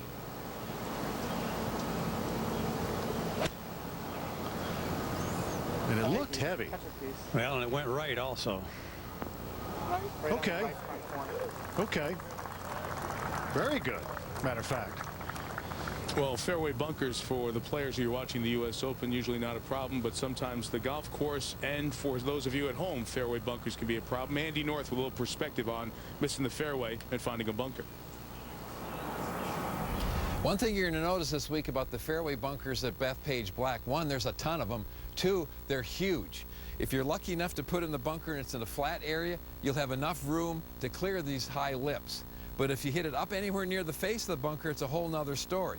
You still have a blind shot, but now you have to get the ball up so quickly, you're probably going to have to take more loft than you need to reach the green, so you're going to be coming up well short of the green. But the key is get the ball out of the bunker over these high lips. One other thing you're going to notice, they kept the long fescue in the top lips of these bunkers. It makes it... You talk about a great story. He's at 1 under. Definite birdie hole here. This is had 100 birdies in the last U.S. Open on this hole. Just goes right over the stick. And Rocco seems to have that happy-go-lucky mojo going that he had at Torrey Pines last year. He's playing way different than he's been playing. He's inspired. All right, over at the 6th, we check in with Mickelson and Dottie Pepper with this group. Well, a second shot of 140 yards after a hybrid off the tee. Ball has settled down a bit in this first cut. 32 or 42? I said 42. Good angle, Dottie. Perfect angle. I would think he's probably going to try to go flagstick hunting here. Maybe play it 5 feet left of the flag. And what little breeze is there, Johnny is helping toward the flagstick. It's a really ideal setup. Swinging just fantastically well, working with Butch Harmon. It's just much shorter. Watch the backswing position. Used to be parallel or past with his shot. It is turning toward the flagstick. And deep. Wow. A little miscue there. That wasn't a jumper, was it, Dottie? No, that was not a jumper at all. And that's just his second missed green in regulation for Mickelson. Now Mike Weir. There's a utility club hybrid that he's just been knocking the flagsticks down. That ball looks like he was playing winter rules and teed it up. I mean, it is just sitting up. Mark? Well, Johnny, it is a very good lie, I would say, given the wetness of the rough. But you can see Mike is headed all the way over to the right-hand side of the fairway, which means he is almost totally blocked with trees between the hole and him. He's going to have to get this one up quite high to get it over the corner of the trees. What do you think you can hit that? I don't think so. Let me see a little. Might hit a little cut right here. Now he's talking cut. Yeah, he hit that. He hit a couple of little cuts with these clubs. What club is this, Mark? Can you tell? Yeah, I think it actually may be that. Well, now he's going to go back. The problem is he's got 220 up the hill. So.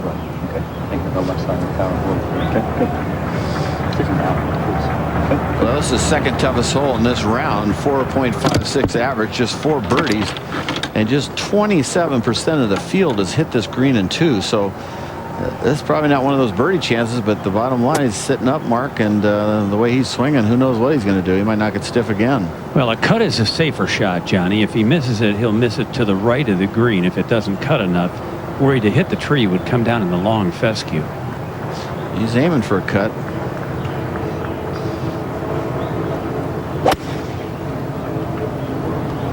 Boy, he has done it, Johnny. Got plenty of length. Just off the back of the green, but not bad at all from there for Mike Weir.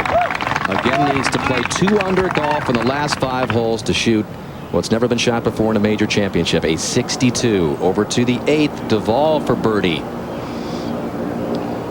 Moves towards the water. Did he hit it? Wow, way short. So Duval will have some work, to stay at 2 under again. This his second to last hole of the first round. And over to 15. Sergio Garcia now for his bogey. That's a fantastic save. He airmailed the green in 2, left his chip short of the green, and then fluffed it coming down. So, as we've said, you try to avoid double bogeys in these major championships. That is a fantastic escape right there.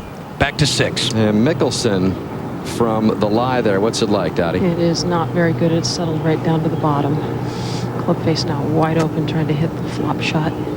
Bluegrass is tough stuff, Dottie. Thick and wide. Well, no one does it better. Boy, Tiger Woods struggled with those shots around the greens coming in, those chip shots. So Mickelson with a good chance to remain at 3 under. And we talked about all the close calls for Mickelson in the U.S. Opens, especially right here in this area. Tied for 4th at Shinnecock back in '95 when Pavin won. Tiger felt some heat from Mickelson before Mickelson settled for 2nd. Shinnecock, Mickelson had it. Retief Goosen ended up winning it. And of course, the real problems at the 72nd hole at Wingfoot, where Mickelson went to that 72nd hole with a 1-shot lead and just lost it. So Villegas now at 15. What a big mistake this was. He hit a beautiful second shot from the middle of the fairway, left his short putt, left his birdie putt short, and then missed that for made bogey. Duval with a nice par saver. And for so long now, Johnny, he's been telling everybody, I'm close, I'm close, I'm not far away. But he really hasn't had any results to back that talk up. He's backing it up right now. Yes, he is. But, you know, Thursday's Thursday. You got to wait till Saturday or Sunday. That is true. Now mediate for his birdie at 14.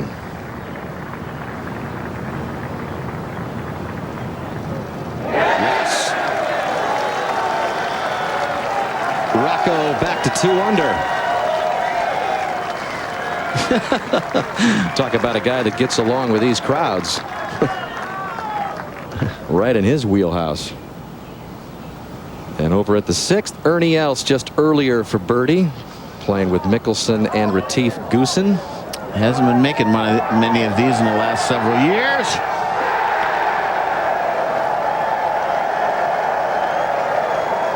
So Ernie with a couple of birdies in the last 3 holes, but a double at the 3rd. Still fighting back from that. Mike Weir is fighting for a possible 62 today. He's at 6 under. He's got a 3-shot lead in the 109th United States Open.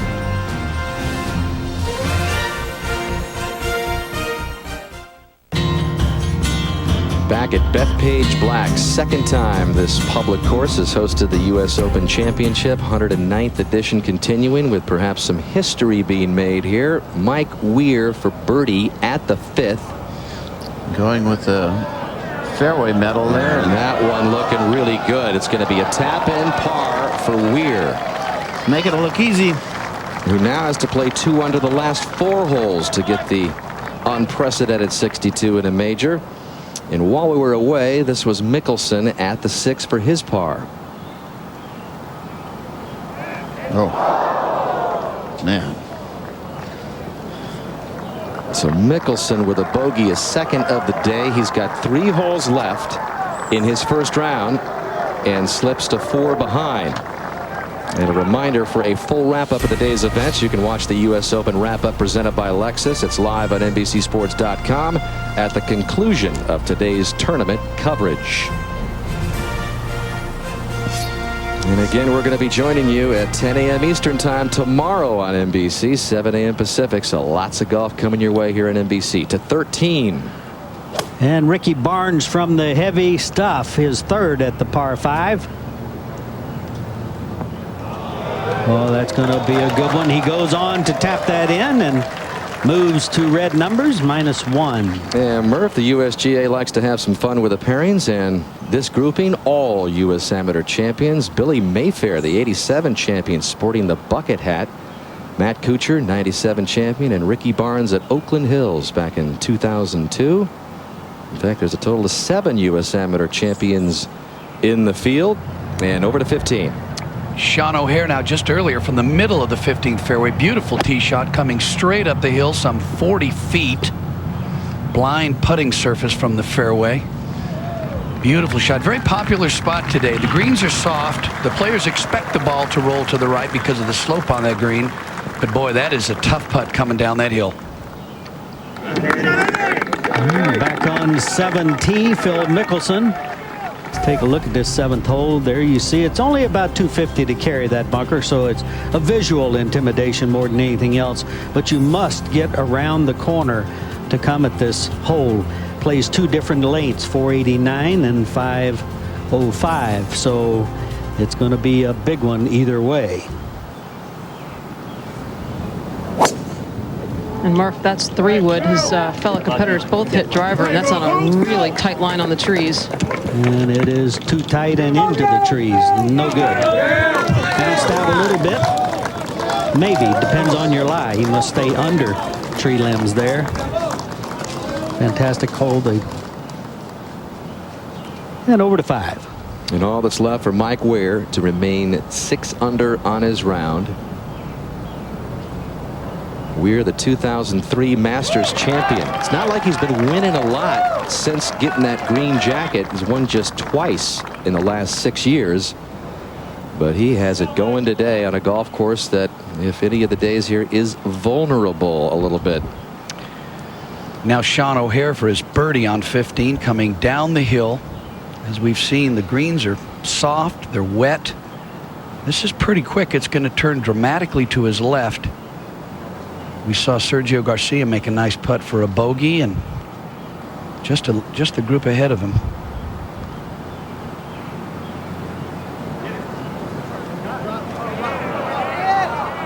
You see the speed got him. Still a great par on a very difficult hole. Let's go back to 6. And this is a 408-yard par 4. It's not a hard hole at all, folks, if you can hit the fairway, but you need to hit the fairway. Phil Mickelson, of course, just bogeyed it from a good spot. Unforced error. And he's actually playing a little draw, John. He started left, trying to bring it back right, and does not. You got to hit this fairway. It's not easy to hit it. It's semi-blind from the tee, but it's just a short par 4, just the second shortest par 4 out here. To 16. Just a moment ago, Adam Scott's second shot here at the 490-yard par 4, but it's playing downwind, and it is downhill off the tee. So Adam Scott, after a big drive, short iron. Well done. Chance to get to 2 under. We go back to 15. Rocco now from the right side of the fairway. As you can see right there, how elevated that green is from the fairway, taking it right at it. But just a little bit short, and it doesn't crawl up onto that ledge, and will gather back to the low area. He's hit a lot of shots at the flagstick, Peter. Yeah, he's swinging well. He's got the ball in play, which is the most important thing here at Bethpage. Oh, what a nicer day we've got on this Friday afternoon. Snoopy 1 providing the dramatic views of this U.S. Open Championship, and the MetLife Blimp providing coverage of major sporting events, while MetLife provides you with the guarantees for the ifs in life. Visit MetLife.com today. Good look across Long Island as the Black Course hosts this U.S. Open Championship for the second time in 7 years. And let's go back down on the course to the 9th and the final hole for Duval. Peter. What a great round he's got going, completing his first round. Started on the 10th tee. What an easier hole this is. They've got the tees up so you can carry that cross bunker, John. Tempo's good. Shot's good. That's a beautiful shot right there. Fantastic story. Wouldn't it be something if David Duval were to have a chance to win the U.S. Open? You see Mike Weir chasing history, 6 under, looking at that magic number of 62. What is the situation for Mike Weir, Mark? It is decision time for Mike Weir right now. He's got 172 yards to the hole. He's in the bunker, has a good lie.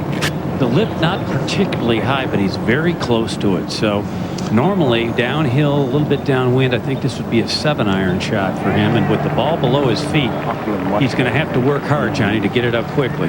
The ball looks like it's actually 1/4 of an inch sitting down. I don't know if maybe it's just our illusion, but it doesn't look like it's teed up by any means. I mean, it looks like it's nestled a titch. Maybe well, you know that the sand is very wet in the bottom of these bunkers, and everything is sitting down a little. It looks like part of that ball sitting down. He's going to have to hit it perfect. You know, you'd think a guy's not too long of a hitter. He's hit 5 fairways today out of 12. You surely wouldn't think he would be 6 under par. But that's maybe what you can do with this new kind of fairway, rough cut that the USGA has set up. He's had some great recovery shots, really good ones.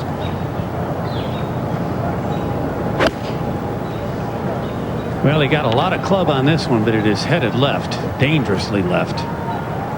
And in the thick rough on that little peninsula that goes out into the bunker. Yeah, just squirted on him with that ball below his feet. Over to the 7th. Well, watch this. Phil Mickelson, he has to hook this ball at least 30 yards to get it maybe to run up the runway. I don't know how you could do it any better than that. Most guys would have a big decision to make there on that shot. Let's go to Bob Costas. All right, and as Phil Mickelson contemplates that decision, here is Tim Rosafort, of course, from Golf World magazine, and you spent some time with Phil around the putting green. I was here at 8 o'clock this morning. Phil was already getting ready for his round some 3 hours away. Poignant moment, Darren Clark came over, and they had an extended conversation. Of course, Darren lost his wife, Heather, to breast cancer. Darren wearing a pink belt. In Phil's honor, I was talking to his caddy, Bones Mackay, and obviously Phil got a big break with the draw yesterday. Didn't have to come out with all the delays. Didn't have to expend a lot of energy. It was just a good afternoon for him. They went to see a movie, The Taking of Pelham 1, 2, 3. Popular movie, obviously, especially in the New York area. And how was his review of Denzel and Travolta? Well, it wasn't exactly the mellowest movie to go see, obviously, yeah, but it got him would be true. Even maybe more fired up than these, not as quite as fired up as these New York fans, but another reason. And then they got a little takeout from P.F. Chang's afterwards, so it was a nice way to spend the day. Did they have the lettuce cups? I didn't get that. If you were a real reporter, you'd be on top of this information. This is what the public wants to know. Before Phil came out here to Long Island, went home, daughter's birthday, spent as much quality time as he could.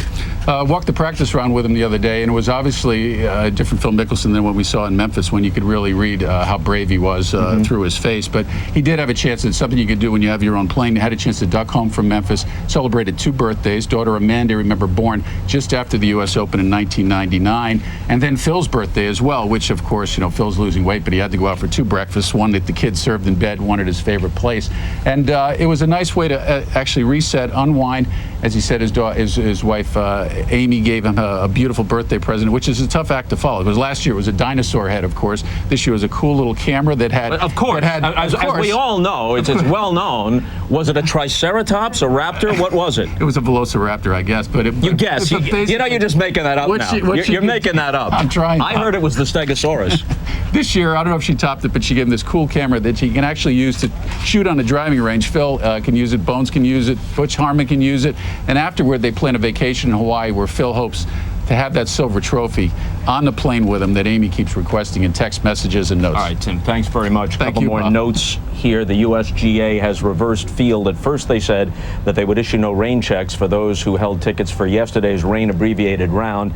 Now, after much public disapproval, they say, look, here's what we'll do. It's likely that there will be golf on Monday, the way things are shaping up. And in that case, we will honor tickets from Thursday on Monday. If there is no Monday golf, since they did play about 3 hours before rain forced the suspension shortly after 10 a.m. yesterday, there will be 50% refunds to those holding tickets for round one if there is no Monday golf. Otherwise, they can use those tickets and show up for what should be the conclusion of this 109th U.S. Open on Monday. Another note, and this one is significant, from the world of tennis, citing tendonitis in his knees, the defending champion, Rafael Nadal, who won that epic final over Roger Federer a year ago, has withdrawn from Wimbledon.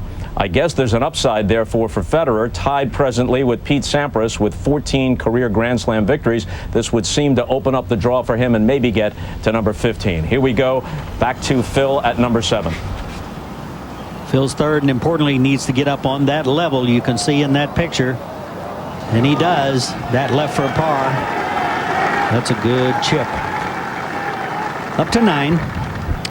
Dave Duval now to finish a fantastic round the first day, putting for birdie down the hill. What a great round. David Duval, fantastic. In with a 67 today. Even though it's Friday, it's the finish of the first round. Let's go to 16. And Sergio Garcia with a chance for a birdie. Needs it after bogeys at last 2. There we go. Nicely done. So Garcia goes back to +1. Over at 6. And Mark Weir now. Mike Weir, he will need to keep this club head moving, Johnny, through this ball. It's a very thick lie, but plenty of green to work with. Well, the good news, he practices in Utah, their Thanksgiving Point, with the same kind of grass, bluegrass, and so he knows how to play out of this rough. This shot will have some pretty good break to the right once it gets on the green and rolling. Did it chunk? I don't think he hit it far enough. Tiger hit a few of those coming in today where he just, the grass, it's tough. Bluegrass is really tough grass. So Weir is in danger of making his first bogey. A long par putt coming up. Here's the view from above to see what kind of carry it got out of the thick rough. Not much. Yeah, just grabbed the club face and leaves himself a tough putt. You know, he can do it. A little bit of a hook putt for him. 17. And the par 3, 199 yards today. Sergio Garcia with a 5-iron. He likes it. And he should. Beautifully positioned underneath the hole. Uphill putt from there. Seems as though the New York fans have adopted a little different attitude with Garcia this time as we go to 8. Soren Hansen just earlier at the par 3/8, 163 yards. The only hole here to feature a water hazard just in front. It's an 8-iron. We've seen a ton of good shots on this hole. And Hansen went on to make that to get it back to even and playing with Peter Hansen at 2 under. Well, he just saw a great shot. He's playing a high draw. Hansen was a part of the lead not too long ago, but he's made 2 bogeys in the last 3 holes, but he made that. So how about the 2s by Hansen and Hansen at 8? Over to Mickelson. For par. Not a ton of break, Murph, but if it wants to go anywhere, it will want to go to the right. Oh, started it outside the hole. Well, he yanked it on the last hole, Murph, and then pushes it this one. It was obviously a big push, yes.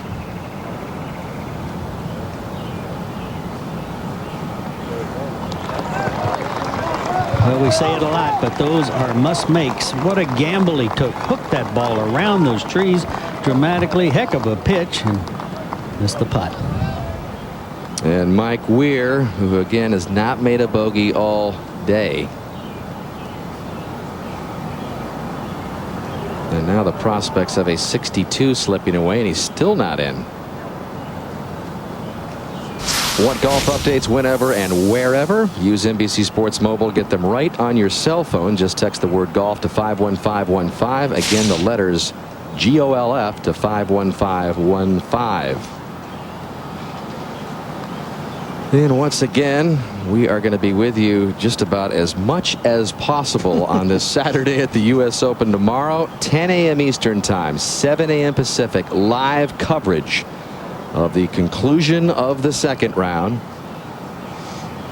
on this continued catch-up process after the rain washed everything away virtually, as play was canceled yesterday at 10:15 in the morning before resuming this morning at 7:30. Now Ames for par at 6, playing with Weir and Stewart Sink in this group. And Ames with back-to-back bogeys falls to +4. And a full 10 shots right now behind Mike Weir, which must feel like twice that many shots. Well, Weir's going to drop at least one here. Mark, if you keep missing the fairways, eventually it's going to get you. You know, Weir just can't keep missing this many fairways. He's hit some unbelievable approach shots, but he did miss the cut here in 2002 with 78-74. So whatever he's done homework-wise, he's going to surely shoot in the mid-60s today. Well, he has hit some brilliant hybrids and fairway metals out of the rough, Johnny, which is the whole theory of this graduated rough that the USGA has implemented the last few years. Oh. Hard to believe how well it was going, and then all of a sudden the double. That takes him off track for a 62 and makes a 63 unlikely now. You better hope he shoots 4 under now. Going the wrong way. 3 holes left for Weir. He's really a terrific player. He's got a great swing, gets a lot out of small stature. And over at 16, Sean O'Hare with this birdie opportunity, chance to move to 4 under and share the lead. It'll go hard to his left. Will it break enough? Oh, man, what a good effort. Great looking player, Gary. Yeah, very impressive. Johnny does everything extremely well. As we go to 8. And Retief Goosen on the tee of this par 3. This hole, you can't miss hit it, that's for sure. But the guys, we've just seen great shot after great shot, just annihilating this hole with his front left hole location. Even though the bank is shaved and the water's in play if you come up short. Just a touch of breeze up in the face of the players now. You got to really be careful about that spin you talked about. Is that going left or is that That is high and left of the flagstick, just barely. Goosen at +3. He's broken par in the opening round in only 2 of his 11 U.S. Opens. The 66 at Southern Hills in 2001 when he won. And then at Pinehurst when he shot 68 when it looked like he was going to win. And we all remember what happened on that final round Sunday. Well, he's got the nerves of a forward observer. I mean, he is really a cool, calm, collected guy. Right. 27 feet downhill. Dottie needs to turn this around right here. 8 iron.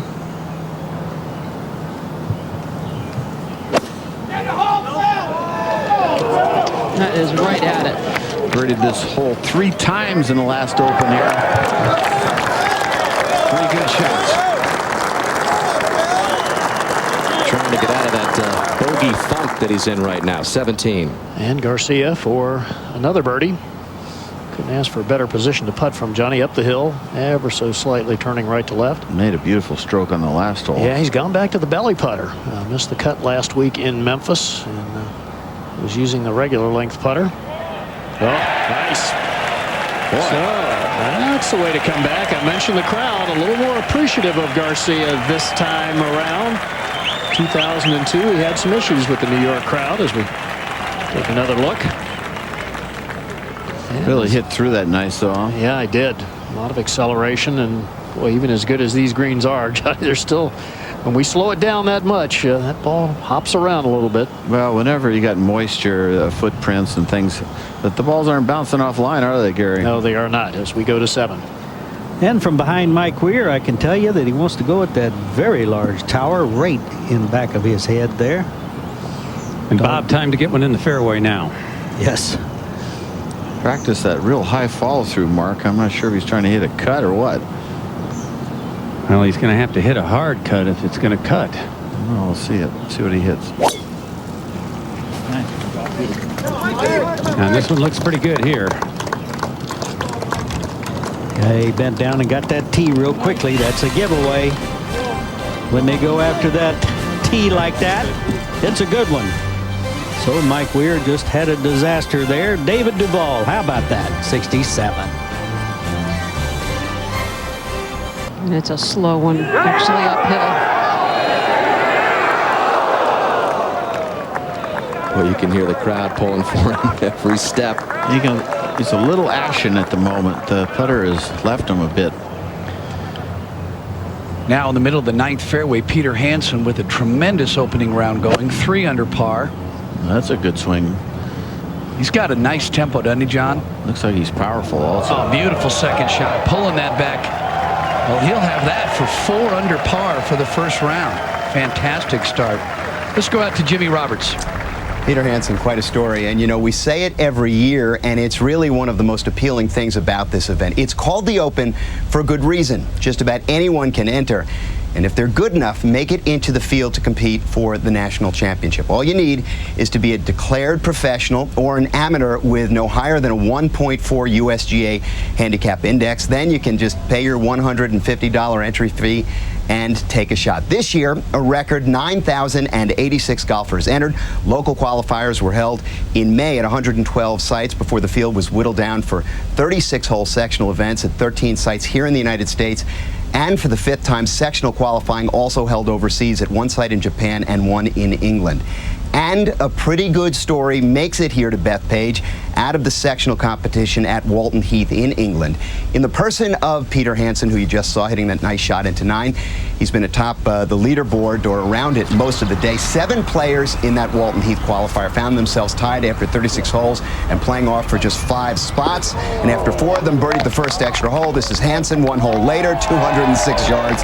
The 6-iron, the par 3, and that's where the playoff ends, the hole-in-one. This game is just so stupid, he said sometimes afterward. Obviously, I'm delighted to get through, but to do it like that is unbelievable. And Dan, in 2005, the first year of these international qualifiers, that was the route that Michael Campbell used to make his way into the field at Pinehurst. And we know what happened there. Of course, he won. But if Hansen should go on this week to win, considering the way he just barely got into the field, that'd be some kind of story, don't you think? Yep, absolutely, Jimmy. What makes this championship so special. It is open, and you never knew what kind of avenues guys are going to take to lift that trophy. Mike Weir at the 7th now. Just sorry, Bob. Go ahead. He's looking to help himself out now, Johnny, after a mistake and perfect drive here. There's that utility wood again, huh? He's had a lot of the same distance shots. This one's from 224. Right toward the center of the green. Good safe shot there. Absolutely. You can't mark this down as a birdie hole. Well, we'll take a look at our IBM scoring summary. Down below, you see young Alexander, a couple over par. Just 6 birdies on this hole so far today, so that was one heck of a second shot by Weir. Well, it's not a position from which you get real brave either. You just want to get it on the green. Hopefully you don't pick up mud on your ball when you hit the drive up to 16. Where Rocco Mediate has a very lengthy putt for a birdie 3. And Dan, it was interesting earlier in the week, he was talking about the New York crowds, and you know, we all know Rocco's attitude about things, and he said, you know, it's going to be great. It's going to be fun. These guys are going to be insane. I love that kind of stuff. It's going to be nuts, and I'm going to fit right in. You know, we've talked about it, Gary, and you mentioned the Sergio Garcia crowd that wasn't exactly on his side back in 2002. A lot of the players very aware of. Rocco doesn't have to worry about it because all the crowds love him. But a lot of the players, I think, doing even a little extra this week, you know, kind of making contact with the crowds to make sure that they're on their side. When they're not, it makes it really tough. All right, if this were to somehow go in, it would move into 3 under. Nicely judged. been an interesting year for Rocco. He's played 12 events. He's made the cut every time, but just hasn't really played that well once he makes the cut as we go over to 9. And now Peter Hansen for his birdie to shoot 4 under in the opening round after that fantastic second shot. What a great story that is, Jimmy. Making a hole-in-one in the sectional qualifying. Kind of reminded me of Craig Perry when he holed out on the 18th hole in the playoff to win at Duval a few years ago. That's a way to slam the door on the competition. Let's go to 17. And that's the second shot for Sean O'Hare. Tee shot with a 5-iron, hung a little to the right. And a good bunker shot. Chance to save par. Has not made a bogey yet today. See his name there at 3 under par.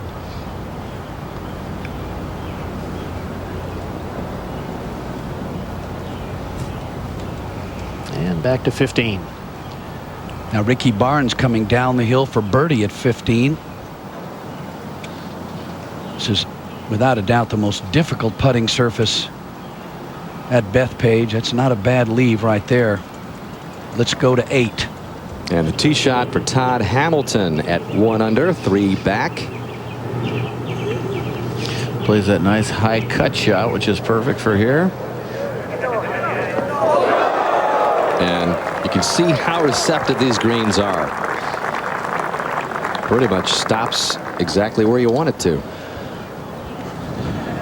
Over to the 9th. Yeah, it's an interesting hole. You want to drive it in here. Some players can actually get over that bunker, but there's a groove right in there, and a lot of players are in that. And Mickelson is going to put it down that groove, or is he going to go all the way? He's going right at the bunkers, I would think. He is. This is a 3-wood, just like the 2 other players in this group. A lot of the balls in. There's a million divots down in that little groove I was talking about, but that one's up above it. That's a big advantage today with that tee up. It allows the players, as you said, John, to carry that cross bunker off the tee. Let's go to 18. And Camilo Villegas and his second from right in the middle of the fairway.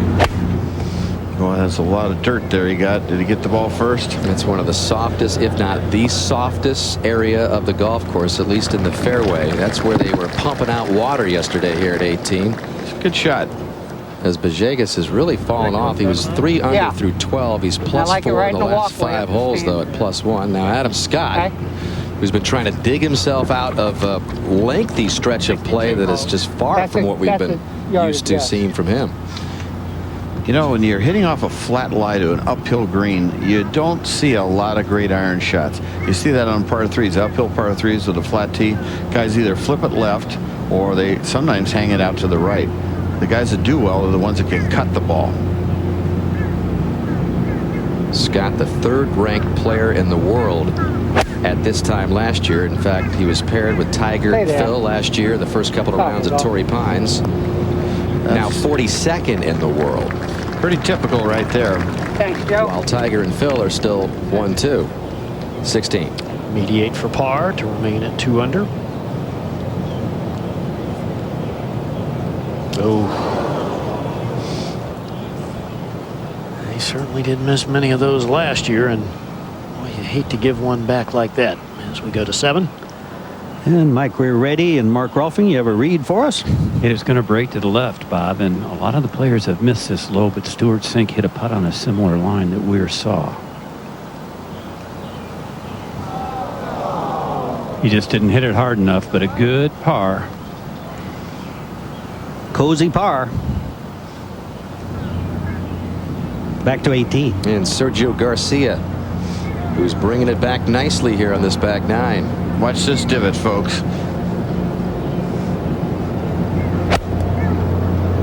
Good strike. Clean. See if he goes left. Yeah, that's that where the flagstick was. There'd be a lot of birdies on this hole. Sergio coming off back-to-back birdies after back-to-back bogeys. David Duval with a 67 matches his low U.S. Open round, the same round he turned in back in '99 at Pinehurst when he shared the 1st and 2nd round leads. And here's your divot man, Sergio Garcia, on a soft fairway at 18. That's some earth. Welcome back. Phil Mickelson now with his 2nd shot on the 9th hole after a perfect tee shot, looking straight at the green. Can't see much of the putting surface. Looks like he likes it. And he does. And he should. Beautiful shot. Nobody can pull the string on those short irons like Phil Mickelson. Let's go to 18. Adam Scott looking over this birdie putt.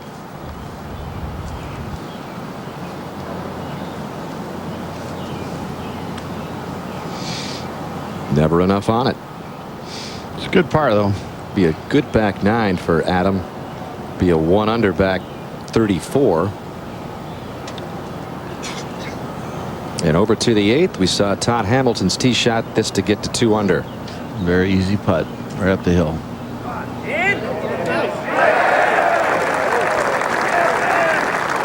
Nicely done. That's his 3rd birdie on this 9. This is his final 9, and he is within a couple.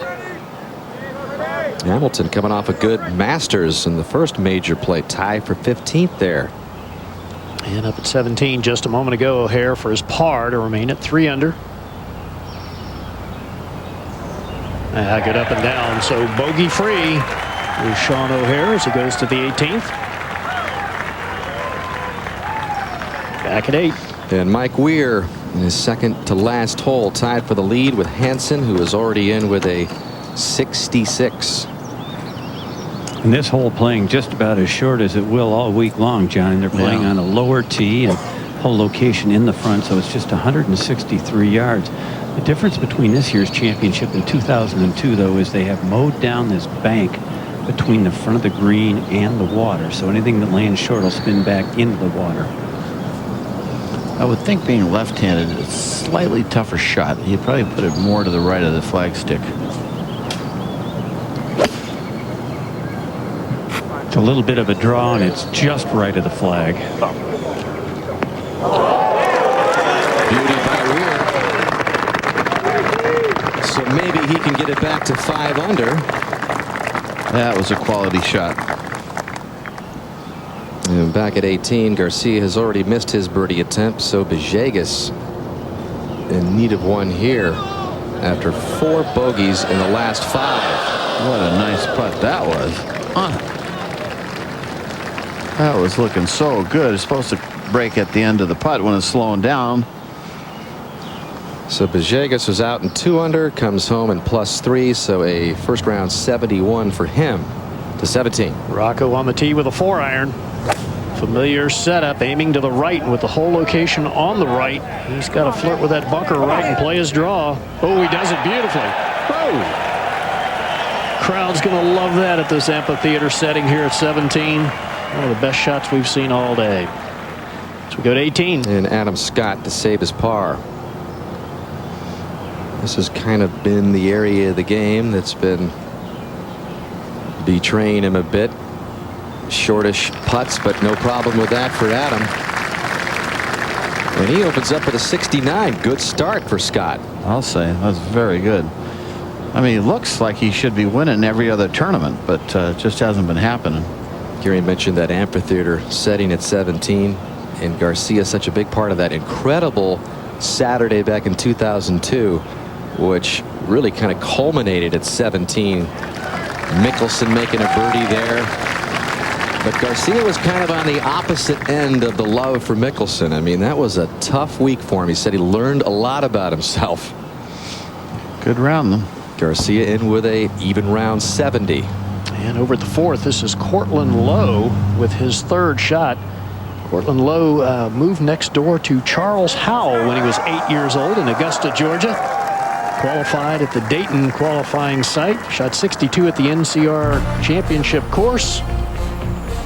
And Gary, reminder, we are on earlier than you might expect tomorrow. 10 a.m. Eastern time, 7 a.m. on the West Coast. Live coverage of this 109th U.S. Open Championship. We'll be seeing Phil again, weather permitting. Mickelson a part of that wave. Now over at the 9th. Retief Goosen now for birdie. I played a beautiful in here, second in here from 145. First turn going left. Love the rhythm on his stroke, Dottie. He always seems to be under control with the putter. We don't always make everything, but he sure looks good standing over it.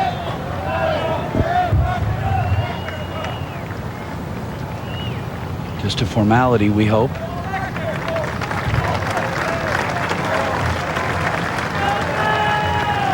Retief Goosen, 3 over par, not happy with his first round, but he'll have a chance to get it back tomorrow.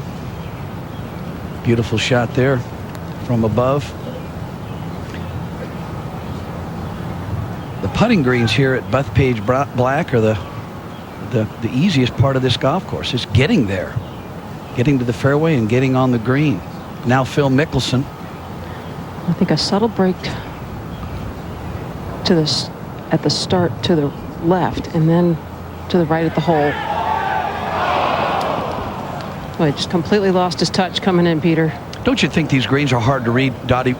Except for the ones that are so severely sloped. This is a fairly benign green. There's nothing obvious about probably half of these greens. Very difficult and easy to overread, I believe. And when Phil Mickelson's confident, you see him blast those putts. That's why you see him knock some putts 2, 3, 4 feet by. Now Ernie Els for his bogey. He hit his second in the long stuff. Left, hit a blast out that barely stayed on the green, and then the fourth past the hole. Oh, one of those dreaded double bogeys. Very uncharacteristic for Ernie Els. It's his 4th double of the day, finishing at 8 over par, 78. What's he got here, Dottie? Anything it wants to go left, Peter, and a test to finish for sure. So Phil Mickelson, good solid round today, 1 under par, 69, certainly in the mix. Got a break by playing in the afternoon and avoiding all that rain we had yesterday. And Jake, he'll have about an hour and 15 minutes or so as we look at the schedule to where he begins his 2nd round here today. And they can play here till, I don't know, 8:15-ish, something like that here on the East Coast.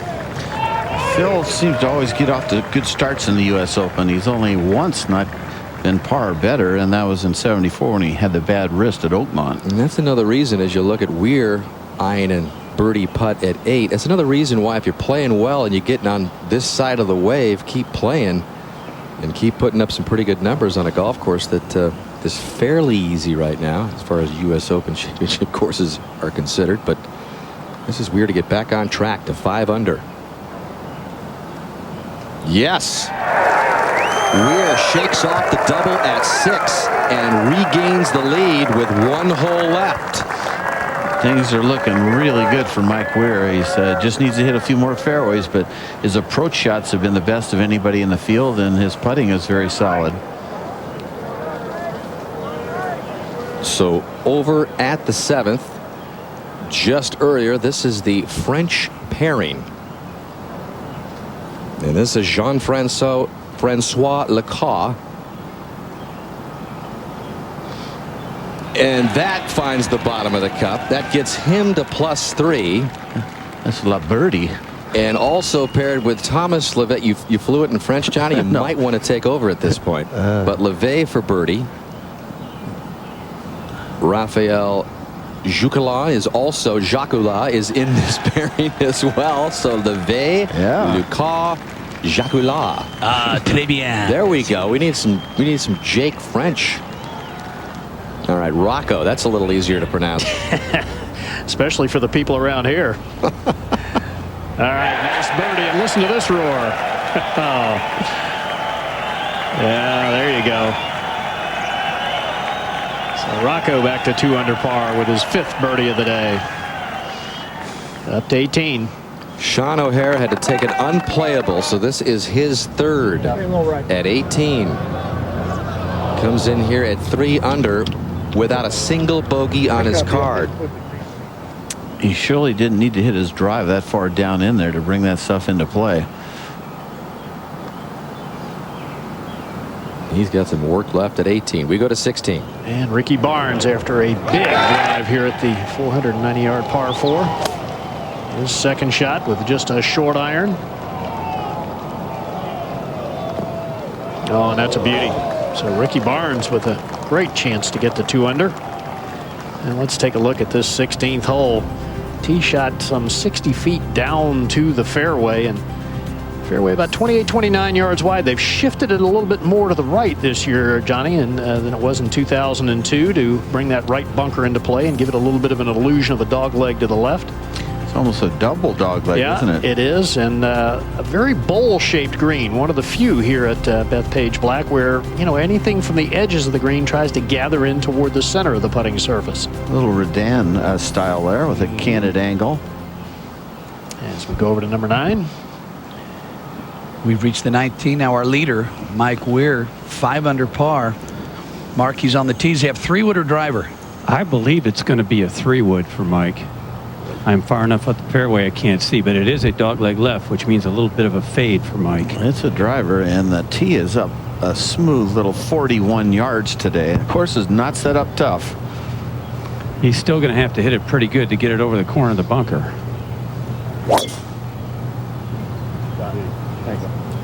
It was tough for the guys that had to play in that rain yesterday, though, wasn't it? But in the afternoon group, those that didn't begin until today, 11 players are under par. Now, perfect tee shot for Mike Weir off the 9th hole. He's got a 1-shot lead over Peter Hansen. We'll be right back with more coverage of the U.S. Open right after this.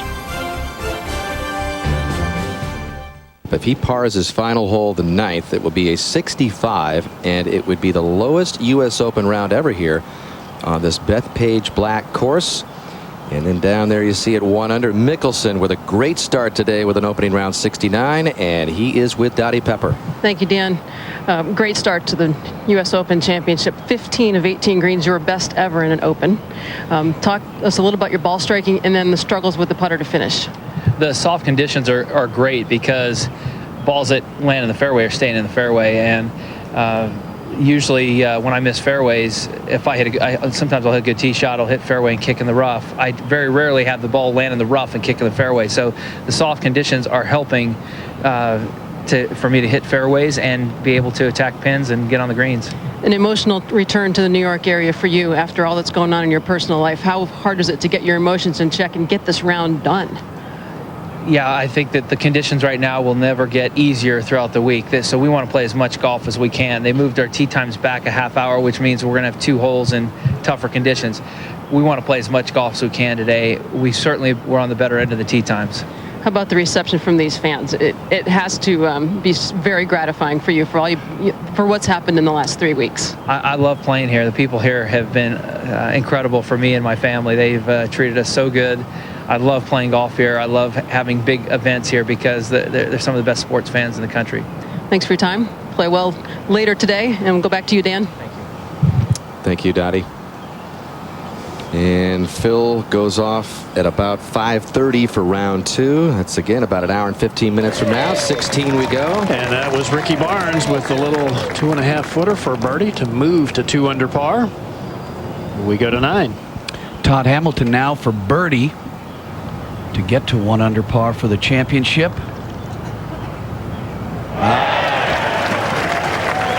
Todd has been playing some great golf this year. Excuse me. 3 under par today, 67. I was mistaken. As you said, he did a lot for hybrids when he hit that hybrid from the front of the green at the 18th hole to win the Open Championship. You see there Todd Hamilton at 3 under. Great opening round. Now he's got to go in, grab something to eat, and head back out. Let's go to 18. And this was a moment ago. Ross Fisher. Not a hard putt, just a little breaker to the right. Medium speed. And that gets the 28-year-old Englishman in with an even par round of 70. Just his second U.S. Open appearance. Missed the cut last year at Torrey Pines, but Fisher does have a couple of European Tour wins. And now O'Hare for a bogey. His wife Jackie is expecting their 3rd child. Nice. In fact, they went to the hospital last Sunday thinking that maybe she was going into labor, but it ended up she was just having back spasms. But he apparently has made arrangements for a possible chopper to be choppered out of here to his home in Westchester, Pennsylvania, or to the hospital if it turns out that's what it's going to be. But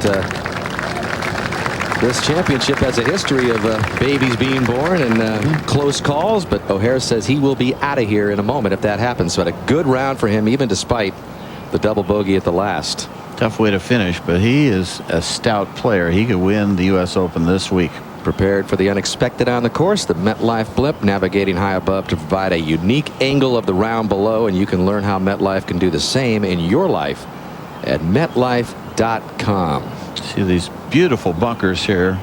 Bethpage Black, big. Everything's big here. Huh, Mark?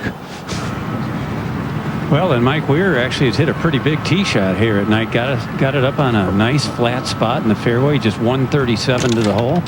Mike's not a short hitter. He's almost tour average, so for a small guy, he can rip it pretty good. The thing about Mike Weir is he's so precise with everything. His putting stroke, the way he chips the ball, his golf swing. You see him make a little bit of a little pre-motion move before he hits the shot. He works on his alignment. I think he's got a shot. If he gets off to a good start as he has, I think he's got a shot. Yeah. Good shot. Just behind the hole. You know you're playing good when you hit that and you're not too happy, Peter. Yeah, he's when he gets on a roll, I don't think there's much stopping Mike Weir. Let's go to 18. Yeah, Weir's going to have that for a 64. Kenny Perry and his second shot.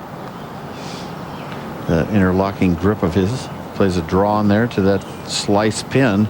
Not a good hole location for him unless you go crazy and try to aim in the bunker and hook it back.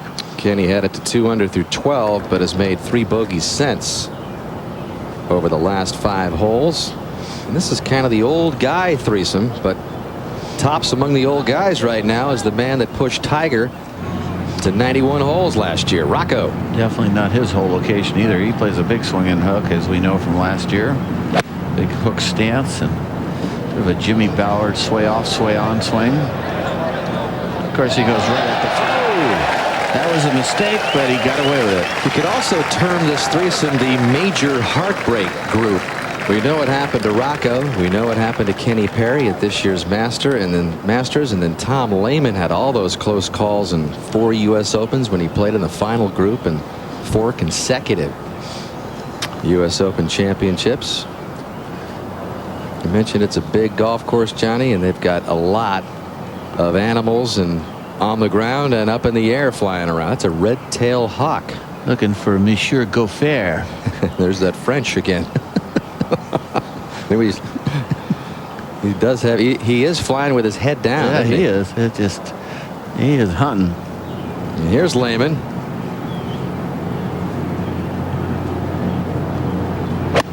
Plays the Champions Tour now. Down.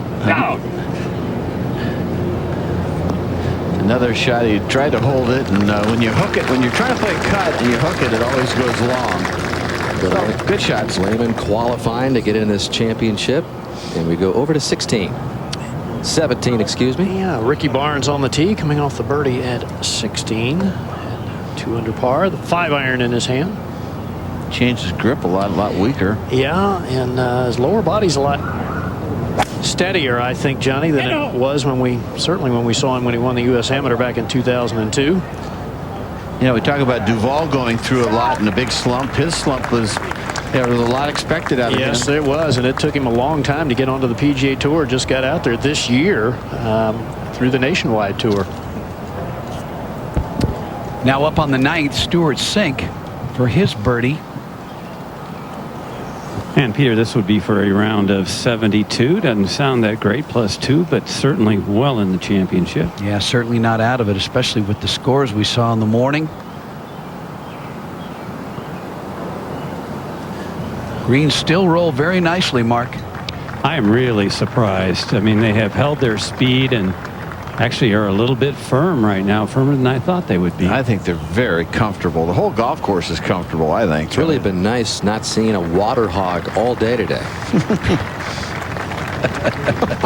I think one of the reasons, Johnny and Peter, why the scores are so low right now is there's not a lot of fear in 3-putting because there isn't that much fire even in the long putts.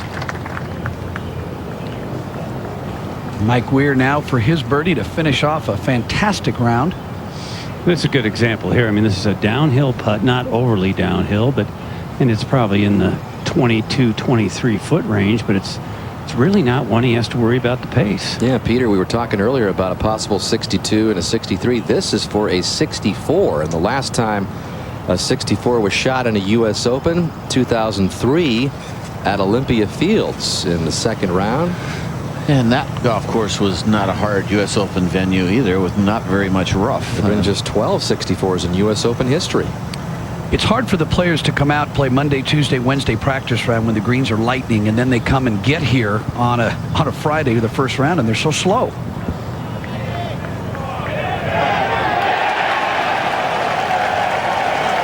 Wow. So there it is, Jake. 64. 64 with a double bogey.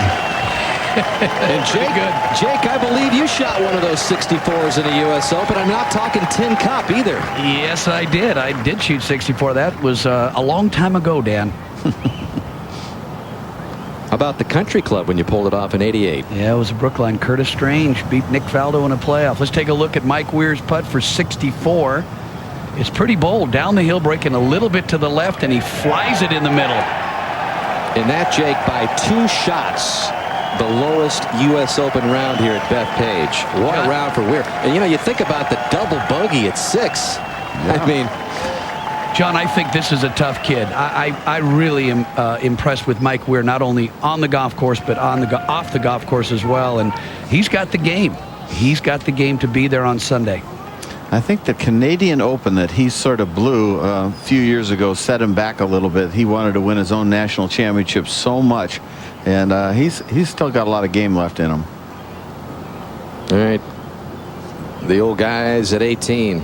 Tom Lehman, who turned 50 in March. In fact, one of 3 seniors in the field. Eduardo Romero, the U.S. Senior Open champion, and Fred Funk, who qualified to get into this championship.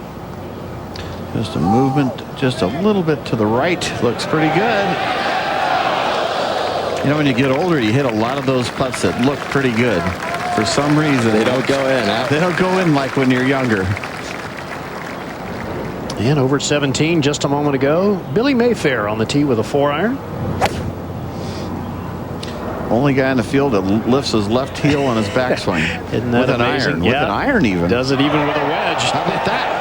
He nearly lifts that one out of the cup. I was going to say, Mayfair in his 14th U.S. Open provides a thrill there at 17. Man, what a shot. They go up to 18. You talk about scar tissue, Johnny, and you talked about how Mike Weir wanted so dearly to win that Canadian Open.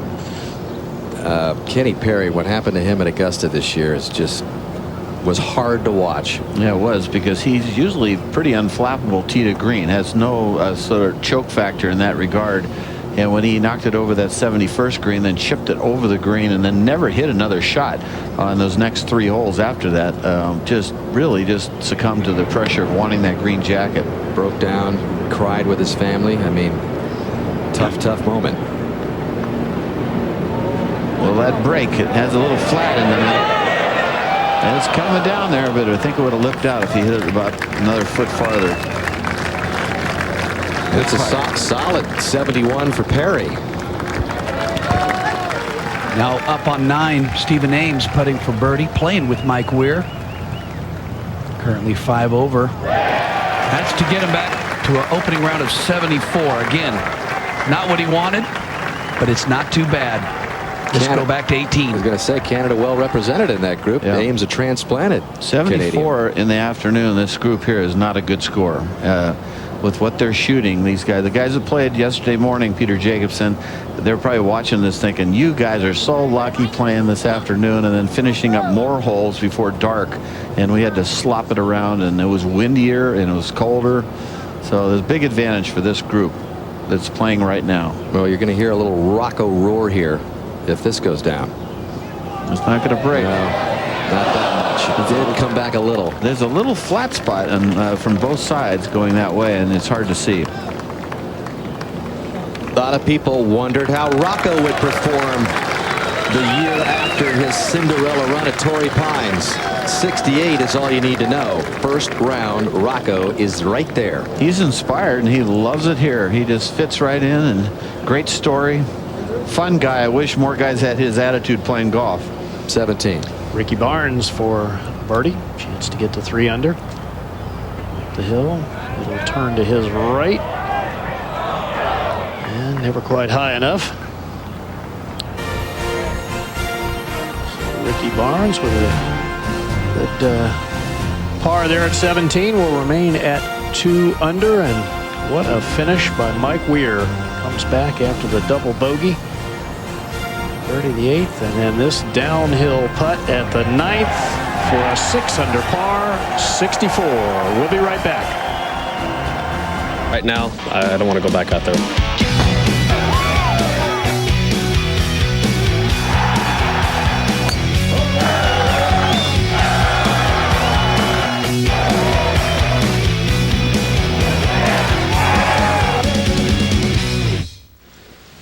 Tiger Woods with a 74 today. He played the last 4 holes in +4. That was kind of how he felt about things, but he is going to be 10 shots back of Mike Weir after the first round here. No one has ever come back from that far back after round 1 to win the U.S. Open, but we've seen Tiger take care of some other never-befores done and get it done.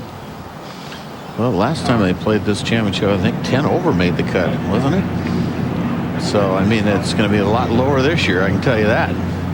Here is Matt Kuchar, who has had his fair share of major championship experience and has kind of risen to the occasion when he won the U.S. Amateur title years ago, took advantage of those exemptions and played well in Masters and U.S. Opens. Made one of the biggest swing changes I've ever seen. He used to have a super upright backswing. Now it's going really flat, right on plane, but right over his right, underneath his right shoulder going back. Talked to Matt earlier this week and said he's playing well. He's excited about his chances here, but not thrilled with that shot. Short side of 18. You know, when he was younger, he liked every shot he hit. It looks like he's learned to not like some of them. So here is the U.S. Amateur pairing here. You've got Kuchar with Ricky Barnes, and Barnes at 2 under. You see that much weaker left-hand grip. It's almost flat on the club. Still upright swing. Hold on follow through. It might be a little right. He's asking him to come left. He's okay. Shot. Ricky Barnes is going to have a chance to get within 3 of Mike Weir. Let's take a look at this swing. Remember, it used to be a lot of real handsy when he was an amateur.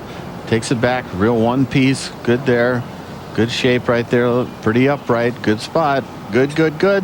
Perfect at impact. Supinated that left wrist. Little awkward follow through, but I think he was trying to hold on to it. That's why he pushed it a bit. But all in all, he's done a lot of work on his game. Grip, swing. 5th appearance at this U.S. Open for Ricky Barnes. He has missed the cut every other time. Moment ago, Ryan Gay for birdie. He can putt.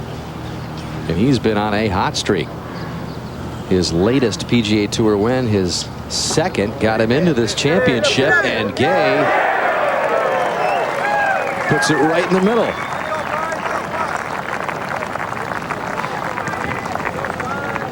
And that gets him to +2 with 1 hole left on his first round to 17. And a good look at the hole location on the far right-hand side of this hourglass shape putting surface. Only about 18 yards in depth there. Green's 43 yards wide, though, which is the widest on the entire course. Big greens on this course, Gary. Yeah, well, big everything, Johnny. Yeah. I mean, the bunkering's big, yeah. Got to be the biggest greens. Oakland Hills are big, too, but besides that, I think they're the biggest greens. All right, on the tee, Ryan Blom. A man who played his college golf at Duke University. Lost it right, huh? Yeah, he did, and that is not where you want to be. Short-sided with a lengthy carry over the bunker. As we go over to the first. And James Kempty from South Africa just made his first trip to the United States when Jack Nicklaus gave him a special exemption into the Memorial. and then qualified to get into this U.S. Open. One of 14 children. Great story from South Africa. And who did he get to play with in a practice round on Monday?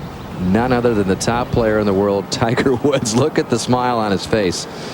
He was so flustered when Tiger asked him to go out for a practice round. I think he left his wallet and a few other belongings in the locker room, raced out to the tee, you know, just so excited to get out there and play. Shot 74 in the first round and matched Tiger Woods' opening round score at this U.S. Open. Well, to quote Roger Maltby, you think?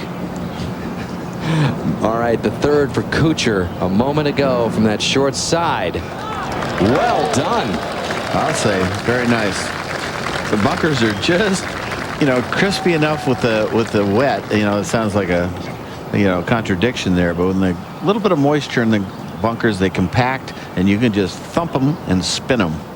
So Kuchar should end up here with an opening round 71. He turns 31 years old on Sunday.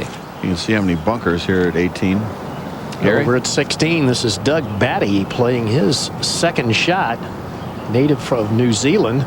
This game will drive you. Yeah, well, he's you know, he's been playing the Canadian Tour the last couple of years, and after he qualified, I guess he knows Steve Williams from down in New Zealand. He emailed Steve and said, is there any way I could maybe play a practice round with Tiger here? And he was able to do that. So yeah, it's not impossible, is it? Just ask. Well, that, and you have to be willing to play at about 6:30 in the morning. Yeah, set the alarm clock. As we go to 18. Billy Mayfair for birdie. And this is to finish off what could be a really nice back nine here. People have been overreading this, and he's looking pretty far out to the right, and he's going to have to hit it softly if he wants it to break that much. Billy went out and plus 439.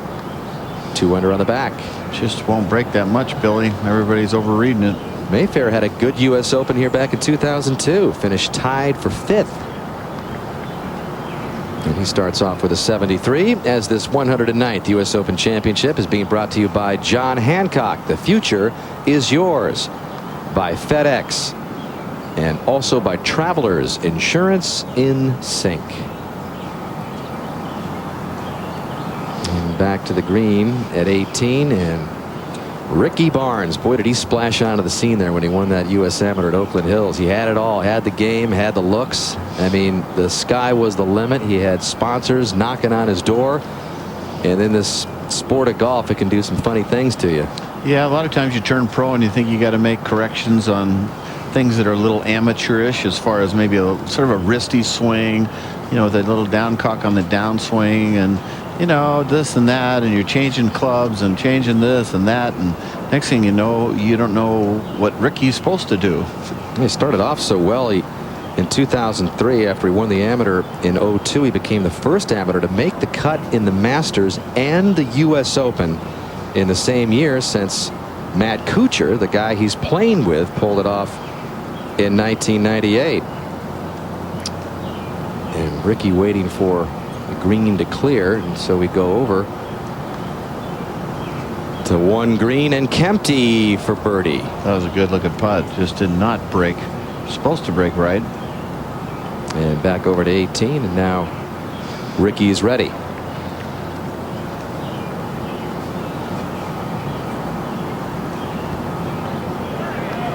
Yeah. Wow, nice finish. 3 birdies in the last 6 holes and a 67 for Ricky Barnes. Career low round in the U.S. Open for Ricky Barnes. His first subpar round in 5 U.S. Opens. Nice simple stroke. See how he hits through it and up. Throws it out there right of the hole and just lets it feed down there, and it looks like, yeah. Here was a can't miss guy who went to Q school all those times just a few years back. Kuchar tapping a nice bunker save for a par for Kuch. And the amateur threesome is in. Kuchar with his 71 and Barnes with an impressive 67, which has him just 3 off Mike Weir's lead. 64 for Mike Weir. And when we come back, we'll show you how Tiger Woods shot his 74 in the first round of this U.S. Open.